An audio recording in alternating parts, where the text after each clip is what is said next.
अमृता प्रीतम की पुस्तक ओ आदमी दी अगली कहानी गोजर दियां परियां। मैं कांगड़ा वैली दे एक पिंड च ठहरी हुई सां। एक दिन पिंड दे एक सियाणे बंदे नूं पुछया, होर कोई नेड़े दा पिंड वेखण वाला होवे तां दसो। वो पिंड जिस पिंड दी कोई पुरानी कहानी मशहूर होवे। पुरानी कहानी? इत्थे नेड़े एक गोजर पिंड है, उत्थे वेखण वाला ते कुछ नहीं। गिणती दे कच्चे घर ने, पर उत्थे एक बौली है जिथे लोग जाके मुरादां मंगदे ने। गोजर? गोजर दा नां किवें पिया? असल च इहदा नां सी अगोचर। अगोचर किड्डा अर्थ भरपूर नां है। अगोचर जो दिखाई ना देवे। हाँ जी, ये पिंड संघने जंगल च घिरिया होया है। इहदे दो पासे उच्ची चढ़ाई है। आखदे ने मुसलमानां दे हमले वेले इत्थे राजे महाराजे आण के वसे सन। वसे की छुपे सन। कई आखदे ने 5 पांडव भी इत्थे आण के रहिंदे रहे। संघने बन विच होण करके इत्थे छुपना सौखा होएगा। जी, आखदे ने असल च इंद्र देवता दा स्थान सी। इत्थे अद्धी रात नूं इंद्र दीयां परियां नाच करदियां सन ते इस बौली तो पानी पींदियां सन। पहाड़ी थावां ते पानी दी बड़ी कदर हुंदी है। ना लभे तां मीलां तक पानी नहीं लभदा, ते जिथे किते चंगा पानी लभ पवे ओह बड़ी कीमती थां बन जांदी है। इहो ही गल है जी, नाले इत्थे छुपण वालियां नूं पानी लभ पिया, नाले ठार लभ पई। वरियां बद्धी लोग इत्थे वसे रहे ते वैरियां नूं खबर ना होई, इसलिए इहदा नां अगोचर पै गया। हुण लोकां ने अगोचर नूं विगाड़ के गोचर कर लिया ते आखदे ने हुण रोज़ तां नहीं, पर महीने च जिहड़ी रात अपने मत्थे उत्ते पूरे चन्न दा टिक्का लाउंदी है, उस रात इंद्र दीयां परियां अजी भी इस बौली तो पानी पीण आउंदियां ने ते फिर नाल दे जंगल च अपना अंबरी नाच नचदियां ने। इंद्र दीयां परियां तां किसे नूं दिसदियां नहीं, पर बौली जरूर दिस पाएगी। अज मैं गोजर पिंड जावांगी। बौली नूं हुण लोकां ने पत्थरां दी पक्की बौली बना दिता है ते उत्थे संधूर दा मत्था टेक के लोक मुराद मंगदे ने। उस सियाणे कोलों राह खैड़ा पुछ के मैं उस दिन गोजर पिंड लभ लिया। बांसा दे संघने रुखां नूं चीरदी एक डंडी जांदी सी। सच्ची मुच्ची राह बड़ा प्यारा सी। हुण भी बाहरों कितों डंडी उत्तों उस पिंड दा निशान नहीं सी लभदा। वरियां पहलों सच्ची मुच्ची डाढा गोचर हुंदा होएगा। बौली भी लभ लई। ਉਹਦੇ उरले पासे मकई दे खेत पैंदे सन। राह बड़ा ही ਉੱਚਾ ਨੀਵਾਂ ਸੀ। थोड़े जे कच्चे घर सन जिन्हां दे दुआले गਊਆਂ मੱਝਾਂ ਬੱਝੀਆਂ ਹੋਈਆਂ ਸਨ ਤੇ ਡੰਡੀ भी कोई सुथरी नहीं सी। बौली दे पासे नाल खलो के मैं वेख्या लोकां ने पत्थरी दीवार नूं कई थावें संधूर लाया होया सी। बौली दा पानी बड़ा थोड़ा सी ते साफ भी नहीं सी। मैं वेखदी रही पर पानी नूं हथ ना ला सकी। पानी च निक्के निक्के डड्डू खेडदे पए सी। इन्ने चिर नूं उत्थे एक गद्दण आई। ਉਹਦੇ ਨਾਲ 3 छोटे छोटे बाल सन। एक ਉਹਦੇ ਕੁੱਛੜ, ਇੱਕ ਉਂਗਲੀ ਨਾਲ ਤੇ ਇੱਕ ਕੁੜੀ ਉਹਦੇ ਅੱਗੇ ਅੱਗੇ। ਆਪ ਗੱਦਣ ਕੋਈ 30 ਵਰਿਆਂ ਦੀ ਹੋਏਗੀ। ਉਹਦੀ ਵੱਡੀ ਧੀ ਮਸਾਂ 6 ਕੁ ਵਰਿਆਂ ਦੀ ਤੇ ਉਹਦੇ ਦੂਸਰੇ ਅਣਜਾਣੇ ਅਸਲੋਂ ਛੋਟੇ। ਸਭਨਾਂ ਨੇ ਚਿੱਟਿਆਂ ਰੰਗਾਂ ਉੱਤੇ ਮੈਲ ਦੀਆਂ ਤਹਿਾਂ ਜੰਮੀਆਂ ਹੋਈਆਂ ਸਨ ਤੇ ਦੂਰ ਖਲੋਤਿਆਂ ਵੀ ਉਹਨਾਂ ਦੇ ਕੱਪੜਿਆਂ 'ਚ ਇੱਕ ਹੁੱਬ ਕਾਉਂਦੀ ਪਈ ਸੀ। ਉਹਦੇ ਆਪਣੇ ਲੱਕ ਤੇ ਉਹਦੀ ਧੀ ਦੇ ਲੱਕ ਕਾਲਾ ਰੱਸਾ ਬੱਧਾ ਹੋਇਆ ਸੀ, ਜਿਹਨੂੰ ਖੋਲਿਆਂ ਖੌਰੇ ਕਿੰਨੇ ਦਿਨ ਹੋ ਗਏ ਸਨ ਤੇ ਜਿਨ੍ਹਾਂ ਹੇਠਾਂ ਪਾਏ ਗਏ ਚੋਗਿਆਂ ਨੂੰ ਧੋਤਿਆਂ ਖੌਰੇ ਕਿੰਨੇ ਮਹੀਨੇ ਹੋ ਗਏ ਸਨ। ਰੁੱਖੇ ਰੱਸੀਆਂ ਵਰਗੇ ਵਾਲ ਉਹਨਾਂ ਦੇ ਮੂੰਹ ਤੇ ਪਲਮੇ ਹੋਏ ਸਨ। ਗੱਦਣ ਨੇ ਪਹਿਲੋਂ ਆਪਣੇ ਬਾਲਾਂ ਦੇ ਤੇ ਫਿਰ ਆਪਣੇ ਕੱਪੜੇ ਲਾਉਣੇ ਸ਼ੁਰੂ ਕਰ ਦਿੱਤੇ ਤੇ ਬੌਲੀ ਦੇ ਮੈਲੇ ਪਾਣੀ 'ਚੋਂ ਬਾਲਾਂ ਨੂੰ ਨਹਾਉਂਦੀ ਆਪ ਵੀ ਨਹਾਉਣ ਲੱਗ ਪਈ। ਨਾਲ ਦੇ ਕੱਚਿਆਂ ਘਰਾਂ ਦੀਆਂ 2 ਸਵਾਣੀਆਂ ਆਪਣੇ ਘੜੇ ਲੈ ਕੇ ਆਈਆਂ। ਉਸੇ ਪਾਣੀ ਵਿੱਚੋਂ ਛੋਟੇ ਜਿਹੇ ਕਸੋਰੇ ਨਾਲ ਘੜੇ ਭਰ ਕੇ ਲੈ ਗਈਆਂ ਤੇ ਫਿਰ ਇੱਕ ਪਹਾੜੀ ਮੁੰਡੇ ਨੇ ਆਪਣੀਆਂ 2 ਗਾਈਆਂ ਲੈ ਆਂਦੀਆਂ। ਉਸ ਬੌਲੀ ਵਿੱਚੋਂ ਉਹਨਾਂ ਨੂੰ ਪਾਣੀ ਪਿਆਉਣ ਲੱਗ ਪਿਆ। ਬੌਲੀ ਦਾ ਪਾਣੀ ਛੋਹਣ ਵਾਸਤੇ ਮੈਂ ਜਿਹੜਾ ਮਾੜਾ ਜਿਹਾ ਮਨ ਵੀ ਬਣਾਇਆ ਸੀ ਉਹ ਕਚਿਆ ਗਿਆ। ਇਹ ਪਾਣੀ ਇੰਦਰ ਦੀਆਂ ਪਰੀਆਂ ਨੂੰ ਹੀ ਮੁਬਾਰਕ ਹੋਵੇ। ਪੀਣਾ ਤੇ ਕਿਤੇ ਰਿਹਾ, ਮੇਰੇ ਕੋਲੋਂ ਹੱਥ ਨਾਲ ਛੋਹਣ ਵੀ ਨਹੀਂ ਹੋਣਾ। ਤੇ ਮੈਂ ਆਪਣੇ ਦਿਲ 'ਚ ਆਖਿਆ ਤੇ ਇੱਥੋਂ ਮੁੜਨ ਲੱਗੀ ਸਾਂ ਕਿ 2 ਬੜੇ ਪਿਆਰੇ ਪਿਆਰੇ ਬੰਦੇ ਆਉਂਦੇ ਦਿਸੇ। ਮੈਂ ਖਲੋ ਗਈ। ਆਉਣ ਵਾਲੇ ਇੱਕ ਬੜਾ ਸੁਨੱਖਾ ਤੇ ਮੋਟੀਆਂ ਕਾਲੀਆਂ ਅੱਖਾਂ ਵਾਲਾ ਮਰਦ ਸੀ ਤੇ ਇੱਕ ਹੱਸਦੇ ਮੂੰਹ ਵਾਲੀ ਪਿਆਰੀ ਜੀ ਕੁੜੀ ਸੀ। ਦੋਵੇਂ ਸ਼ਹਿਰੀ ਸਨ। ਮਰਦ ਨੇ ਕਰੀਮ ਰੰਗ ਦਾ ਗਰਮ ਸੂਟ ਪਾਇਆ ਹੋਇਆ ਸੀ ਤੇ ਉਹਦੇ ਨਾਲ ਮਿੱਚ ਦੀ ਸੁਨਹਿਰੀ ਧਾਰੀ ਵਾਲੀ ਨਕਟਾਈ ਲਾਈ ਹੋਈ ਸੀ। ਕੁੜੀ ਨੇ ਲਾਲ ਸਿਲਕ ਦੀ ਸਾੜੀ ਪਾਈ ਸੀ ਤੇ ਗਲ ਕਾਲਾ ਗਰਮ ਕੋਟ ਪਾਇਆ ਹੋਇਆ ਸੀ। ਉੱਚੀ ਨੀਵੀਂ ਡੰਡੀ ਤੋਂ ਉਤਰਦਿਆਂ ਦੋਹਾਂ ਨੇ ਇੱਕ ਦੂਜੇ ਦੇ ਹੱਥ ਦਾ ਸਹਾਰਾ ਲਿਆ ਸੀ। ਹੱਸਦੇ ਖੇਡਦੇ ਉਹ ਬੌਲੀ ਕੋਲ ਆਣ ਕੇ ਖਲੋ ਗਏ। ਕੁੜੀ ਨੇ ਬੌਲੀ ਦੇ ਘਸਮੈਲੇ ਪਾਣੀ 'ਚੋਂ ਬੁੱਕ ਭਰਿਆ। ਪਹਿਲੋਂ ਆਪਣੀਆਂ ਦੋਹਾਂ ਅੱਖਾਂ ਨੂੰ ਲਾਇਆ, फिर अपनियां ਉਂਗਲਾਂ ਨਾਲੋਂ ਪਾਣੀ ਮਰਦ ਦੀਆਂ ਅੱਖਾਂ ਨੂੰ ਛੁਆਇਆ। ਉਹਨਾਂ ਦੋਵਾਂ ਦੀ ਸ਼ਹਿਰੀ ਸੱਭਿਅਤਾ ਤੇ ਇਸ ਬੌਲੀ ਦਾ ਮੈਲਾ ਘਸਮੈਲਾ ਪਾਣੀ। ਮੈਂ ਸੋਚਣ ਲੱਗ ਪਈ ਕਿਵੇਂ ਇੱਕ ਦੂਸਰੇ ਨਾਲ ਰਲ ਗਏ ਹਨ। ਕੁੜੀ ਨੇ 2-3 ਵਾਰੀ ਮੁੜ ਕੇ ਮੇਰੇ ਵੱਲ ਵੇਖਿਆ, ਫਿਰ ਮਰਦ ਦੇ ਕੰਨ 'ਚ ਕੁਝ ਆਖਿਆ ਤੇ ਫਿਰ ਮੇਰੇ ਕੋਲ ਆ ਕੇ ਖਲੋ ਗਈ। ਤੁਹਾਡਾ ਨਾਂ ਅਮਰਤਾ? ਜੀ ਹਾਂ। ਮੈਂ ਤੁਹਾਡੀਆਂ ਕਹਾਣੀਆਂ ਪੜ੍ਹੀਆਂ ਨੇ, ਤੁਹਾਡੀਆਂ ਅਖਬਾਰਾਂ 'ਚ ਛਪੀਆਂ ਤਸਵੀਰਾਂ ਤੋਂ ਤੁਹਾਨੂੰ ਪਛਾਣ ਲਿਆ। ਪਿੱਛੇ ਜਿਹੇ ਇੱਕ ਹਫ਼ਤਾਵਾਰ ਵਿੱਚ ਤੁਹਾਡਾ ਨੋਵਲ ਛਪਿਆ ਸੀ। ਜੀ ਹਾਂ। ਹਫ਼ਤੇ ਪਿੱਛੋਂ ਦੂਜੀ ਕਿਸ਼ਤ ਆਉਂਦੀ ਸੀ ਤੇ ਸਾਰਾ ਹਫ਼ਤਾ ਉਹਨੂੰ ਉਡੀਕਣਾ ਪੈਂਦਾ ਸੀ। ਮੈਨੂੰ ਉਹ ਕਹਾਣੀ ਬਹੁਤ ਚੰਗੀ ਲੱਗੀ ਸੀ। ਮਿਹਰਬਾਨੀ। ਮੇਰਾ ਬੜਾ ਜੀਅ ਕਰਦਾ ਸੀ ਤੁਹਾਨੂੰ ਵੇਖਣ ਤੇ। ਉਂਝ ਤੇ ਉਸ ਕੁੜੀ ਨੂੰ ਕੁਝ ਪੁੱਛਣਾ ਮੇਰੇ ਲਈ ਸੌਖਾ ਨਹੀਂ ਸੀ, ਪਰ ਹੁਣ ਜਦੋਂ ਉਹਨੇ ਮੈਨੂੰ ਪਛਾਣ ਲਿਆ ਸੀ, ਮੇਰੀਆਂ ਕਹਾਣੀਆਂ ਦੀ ਉਹ ਗੱਲ ਕਰਦੀ ਪਈ ਸੀ, ਮੈਂ ਉਹਨੂੰ ਆਪਣੇ ਮਨ ਦਾ ਸਵਾਲ ਪੁੱਛ ਲਿਆ। ਬੌਲੀ ਦਾ ਪਾਣੀ ਇੰਨਾ ਮੈਲਾ ਹੈ, ਮੈਂ ਇਹਨੂੰ ਹੱਥ ਨਹੀਂ ਲਾ ਸਕੀ, ਪਰ ਤੁਸਾਂ ਜਿਹੜੇ ਪਿਆਰ ਨਾਲ ਇਹਦਾ ਪਾਣੀ ਅੱਖਾਂ ਨੂੰ ਲਾਇਆ ਹੈ, ਮੈਂ ਸਮਝ ਨਹੀਂ ਸਕੀ। ਤੁਹਾਨੂੰ ਪਤਾ ਹੋਏਗਾ, ਲੋਕ ਆਖਦੇ ਨੇ ਇਸ ਬੌਲੀ ਤੋਂ ਜਿਹੜੀ ਮੁਰਾਦ ਮੰਗੀ ਮਿਲ ਜਾਂਦੀ ਹੈ। ਹਾਂ ਸੁਣਿਆ ਦੀਦੀ, ਮੈਂ ਵੀ ਪਿਛਲੇ ਵਾਰੀ ਇਸ ਬੌਲੀ ਤੋਂ ਮੁਰਾਦ ਮੰਗੀ ਸੀ ਤੇ ਮੈਨੂੰ ਮੇਰੀ ਮੁਰਾਦ ਮਿਲ ਗਈ ਹੈ। ਇਹ ਪਾਣੀ ਮੈਲਾ ਹੋਵੇ ਜਾਂ ਸਾਫ਼ ਮੈਨੂੰ ਨਹੀਂ ਦਿਸਦਾ। ਮੇਰੀ ਕਹਾਣੀ ਵੀ ਤੁਹਾਡੇ ਨਾਵਲ ਦੀ ਕਹਾਣੀ ਵਰਗੀ ਹੈ। ਮੈਂ ਵੀ ਆਪਣੇ ਰਾਜਨ ਨੂੰ ਪਾ ਲਿਆ। ਉਸ ਕੁੜੀ ਦੇ ਮੂੰਹ ਤੇ ਸੰਗ ਦੀ ਇੱਕ ਲਾਲੀ ਆਈ ਤੇ ਉਹ ਕਹਿਣ ਲੱਗੀ, ਉਹਨਾਂ ਰੁੱਖਾਂ ਹੇਠਾਂ ਬਹਿ ਜਾਈਏ। ਅਸੀਂ ਤਿੰਨੇ ਨਾਲ ਲੱਗਦੇ ਸੰਘਣੇ ਰੁੱਖਾਂ ਹੇਠਾਂ ਜਾ ਬੈਠੇ ਤੇ ਕਹਿਣ ਲੱਗੀ, ਮੇਰਾ ਨਾਂ ਦਿਲਜੀਤ ਹੈ, ਇਹਨਾਂ ਦਾ ਨਾਂ ਸੁਖਪਾਲ ਹੈ। ਇਹ ਮੈਨੂੰ ਜੀਤੀ ਬੁਲਾਉਂਦੇ ਨੇ ਤੇ ਮੈਂ ਇਹਨਾਂ ਨੂੰ ਪਾਲੀ ਬੁਲਾਉਂਦੀ ਹਾਂ। ਤੇ ਉਹ ਸੰਗ ਕੇ ਕਹਿਣ ਲੱਗੀ, ਮੈਂ ਛੋਟੀ ਜਿਹੀ ਸਾਂ ਜਦੋਂ ਮੇਰੀ ਮਾਂ ਨੇ ਆਪਣੀ ਸਹੇਲੀ ਦੇ ਪੁੱਤਰ ਨਾਲ ਮੈਨੂੰ ਮੰਗ ਦਿੱਤਾ ਸੀ। 14 ਵਰ੍ਹੇ ਮੈਂ ਮੰਗੀ ਰਹੀ। ਮੈਨੂੰ ਉਸ ਮੰਗਣੀ ਉੱਤੇ ਕੋਈ ਉਜਰ ਨਹੀਂ ਸੀ, ਕਿਉਂਕਿ ਹੋਰ ਕੁਝ ਮੇਰੇ ਸਾਹਮਣੇ ਨਹੀਂ ਸੀ। ਮੈਂ ਜਦੋਂ ਤੋਂ ਹੋਸ਼ ਸੰਭਾਲੀ, ਮੈਨੂੰ ਦੱਸਿਆ ਗਿਆ ਸੀ ਕਿ ਮੈਂ ਹੋਰ ਥੋੜ੍ਹੇ ਜਿਹੇ ਵਰ੍ਹਿਆਂ ਨੂੰ ਉਸ ਲੜਕੇ ਨਾਲ ਵਿਆਹੀ ਜਾਣਾ ਸੀ ਤੇ ਮੈਂ ਆਪਣੇ ਆਪ ਨੂੰ ਉਸੇ ਦੀ ਸਮਝਣ ਲੱਗ ਪਈ ਸੀ। ਮੈਂ 14 ਵਰ੍ਹੇ ਸਮਝਦੀ ਰਹੀ। ਫਿਰ ਕੋਈ ਵਰ੍ਹਾ ਹੋਇਆ ਏ, ਪਾਲੀ ਸਾਡੇ ਘਰ ਆ ਕੇ ਰਹਿਣ ਲੱਗ ਪਈ। ਇਹ ਦੂਰੋਂ ਨੇੜਿਓਂ ਮੇਰੀ ਭੂਆ ਦੇ ਪੁੱਤਰ ਲੱਗਦੇ ਨੇ। ਇਹਨਾਂ ਦਾ ਮੈਂ ਨਾਂ ਸੁਣਿਆ ਹੋਇਆ ਸੀ, ਪਰ ਵੇਖਿਆ ਨਹੀਂ ਸੀ ਹੋਇਆ। ਮੈਂ ਤੇ ਛੋਟਾ ਹੁੰਦਾ ਇੱਕ ਵਾਰੀ ਇਹਦੇ ਘਰ ਵੀ ਆਇਆ ਸਾਂ, ਪਰ ਇਹ ਮੈਨੂੰ ਮਿਲੀ ਨਹੀਂ ਸੀ। ਕੋਲੋਂ ਪਾਲੀ ਨੇ ਆਖਿਆ। ਮੈਂ ਨਾਨਕੇ ਗਈ ਸੀ। ਇਹ ਵੀ ਤੇ ਵੇਲਾ ਵੇਖ ਕੇ ਆਏ ਸਨ ਜਦੋਂ ਮੈਂ ਘਰ ਨਹੀਂ ਸਾਂ। ਜੀਤੀ ਨੇ ਆਖਿਆ, ਜੇ ਤੂੰ ਮੈਨੂੰ ਉਦੋਂ ਮਿਲ ਪੈਂਦੀ। ਪਾਲੀ ਕਹਿਣ ਲੱਗਾ, ਫਿਰ ਏਡੀਆਂ ਵੱਟਾਂ ਕਿੱਥੋਂ ਝਾਕਦੀ, ਫਿਰ ਖੌਰੇ ਤੁਹਾਨੂੰ ਮੇਰੀ ਕਦਰ ਨਾ ਪੈਂਦੀ, ਜਾਂ ਮੈਨੂੰ ਹੀ ਤੁਹਾਡੀ ਪਛਾਣ ਨਾ ਆਉਂਦੀ। ਜੀਤੀ ਹੱਸ ਪਈ ਤੇ ਫਿਰ ਮੇਰੇ ਵੱਲ ਮੂੰਹ ਕਰਕੇ ਆਖਣ ਲੱਗੀ, ਪਿਛਲੇ ਵਾਰੀ ਇਹਨਾਂ ਦੀ ਬਦਲੀ ਸਾਡੇ ਸ਼ਹਿਰ ਹੋ ਗਈ, ਰਹਿਣ ਨੂੰ ਘਰ ਨਹੀਂ ਸੀ ਲੱਭਦਾ। ਦੂਰੋਂ ਨੇੜਿਓਂ ਸਾਕ ਤੇ ਲੱਗਦੇ ਹੀ ਸਨ। ਪਿਤਾ ਜੀ ਨੇ ਇਹਨਾਂ ਨੂੰ ਆਪਣੇ ਘਰ ਲੈ ਆਂਦਾ ਤੇ ਮਕਾਨ ਦਾ ਉਤਲਾ ਕਮਰਾ ਇਹਨਾਂ ਨੂੰ ਦੇ ਦਿੱਤਾ। ਪਤਾ ਨਹੀਂ ਕਿਉਂ ਮੈਨੂੰ ਇਹ ਪਹਿਲੇ ਦਿਨੋਂ ਹੀ ਬੜੇ ਚੰਗੇ ਲੱਗੇ। ਮੈਂ ਸਵੇਰ ਦੀ ਚਾਹ ਵੇਲੇ ਸਿਰ ਤਿਆਰ ਕਰਵਾਉਂਦੀ ਕਿ ਇਹਨਾਂ ਨੂੰ ਕੰਮ ਤੋਂ ਦੇਰ ਨਾ ਹੋ ਜਾਏ। ਦੁਪਹਿਰਾਂ ਦੀ ਰੋਟੀ ਇਹਨਾਂ ਦੇ ਚਪੜਾਸੀ ਹੱਥ ਭੇਜਦੀ ਤੇ ਫਿਰ ਸ਼ਾਮ ਦੀ ਚਾਹ ਵਾਸਤੇ ਮੈਂ ਘੜੀਆਂ ਵੇਖਣ ਲੱਗ ਪੈਂਦੀ। ਉਂਝ ਵਰ੍ਹਾ ਬੀਤਣ ਤੇ ਆਇਆ, ਪਰ ਸਾਡੇ ਹੋਠਾਂ ਉੱਤੇ ਕੋਈ ਹਰਫ ਨਾ ਆਇਆ।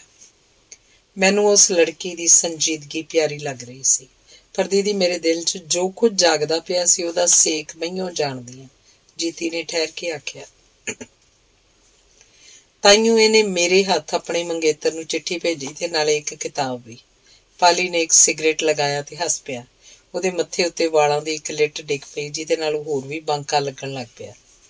ਮੈਂ ਸੋਚਦੀ ਸਾਂ ਛੇਤੀ ਨਾਲ ਮੇਰੇ ਵਿਆਹ ਦਾ ਜੋ ਕੁਝ ਹੋਣਾ ਹੋ ਜਾਏ ਤੇ ਮੇਰੇ ਅੰਦਰੋਂ ਜੋ ਕੁਝ ਜਾਗਦਾ ਪਿਆ ਸੀ ਉਹ ਸੌਂ ਜਾਏ। ਮੇਰੇ ਮੰਗੇਤਰ ਦੇ ਸੁਭਾਅ 'ਚ ਇੱਕ ਅਜੀਬ ਤਰ੍ਹਾਂ ਦੀ ਬੇਪਰਵਾਹੀ ਸੀ। ਜਦੋਂ ਕਦੇ ਉਹ ਮੈਨੂੰ ਮਿਲਦਾ ਸੀ, ਬੜੇ ਪਿਆਰ ਨਾਲ ਮਿਲਦਾ ਸੀ, ਪਰ ਜਦੋਂ ਮੈਂ ਉਹਨੂੰ ਚਿੱਠੀ ਲਿਖਦੀ ਸੀ, ਕਦੇ ਜਵਾਬ ਦਿੰਦਾ ਸੀ, ਕਦੇ ਨਹੀਂ ਸੀ ਦਿੰਦਾ। ਫਿਰ ਵੀ ਉਸ ਦਿਨ ਮੈਂ ਉਹਨੂੰ ਚਿੱਠੀ ਲਿਖੀ ਤੇ ਇੱਕ ਕਿਤਾਬ ਭੇਜੀ। ਜੀਤੀ ਆਖਣ ਲੱਗੀ, ਤੇ ਤੁਸੀਂ ਉਹ ਚਿੱਠੀ ਤੇ ਉਹ ਕਿਤਾਬ ਪਹੁੰਚਾ ਦਿੱਤੀ? ਮੈਂ ਪਾਲੀ ਨੂੰ ਪੁੱਛਿਆ।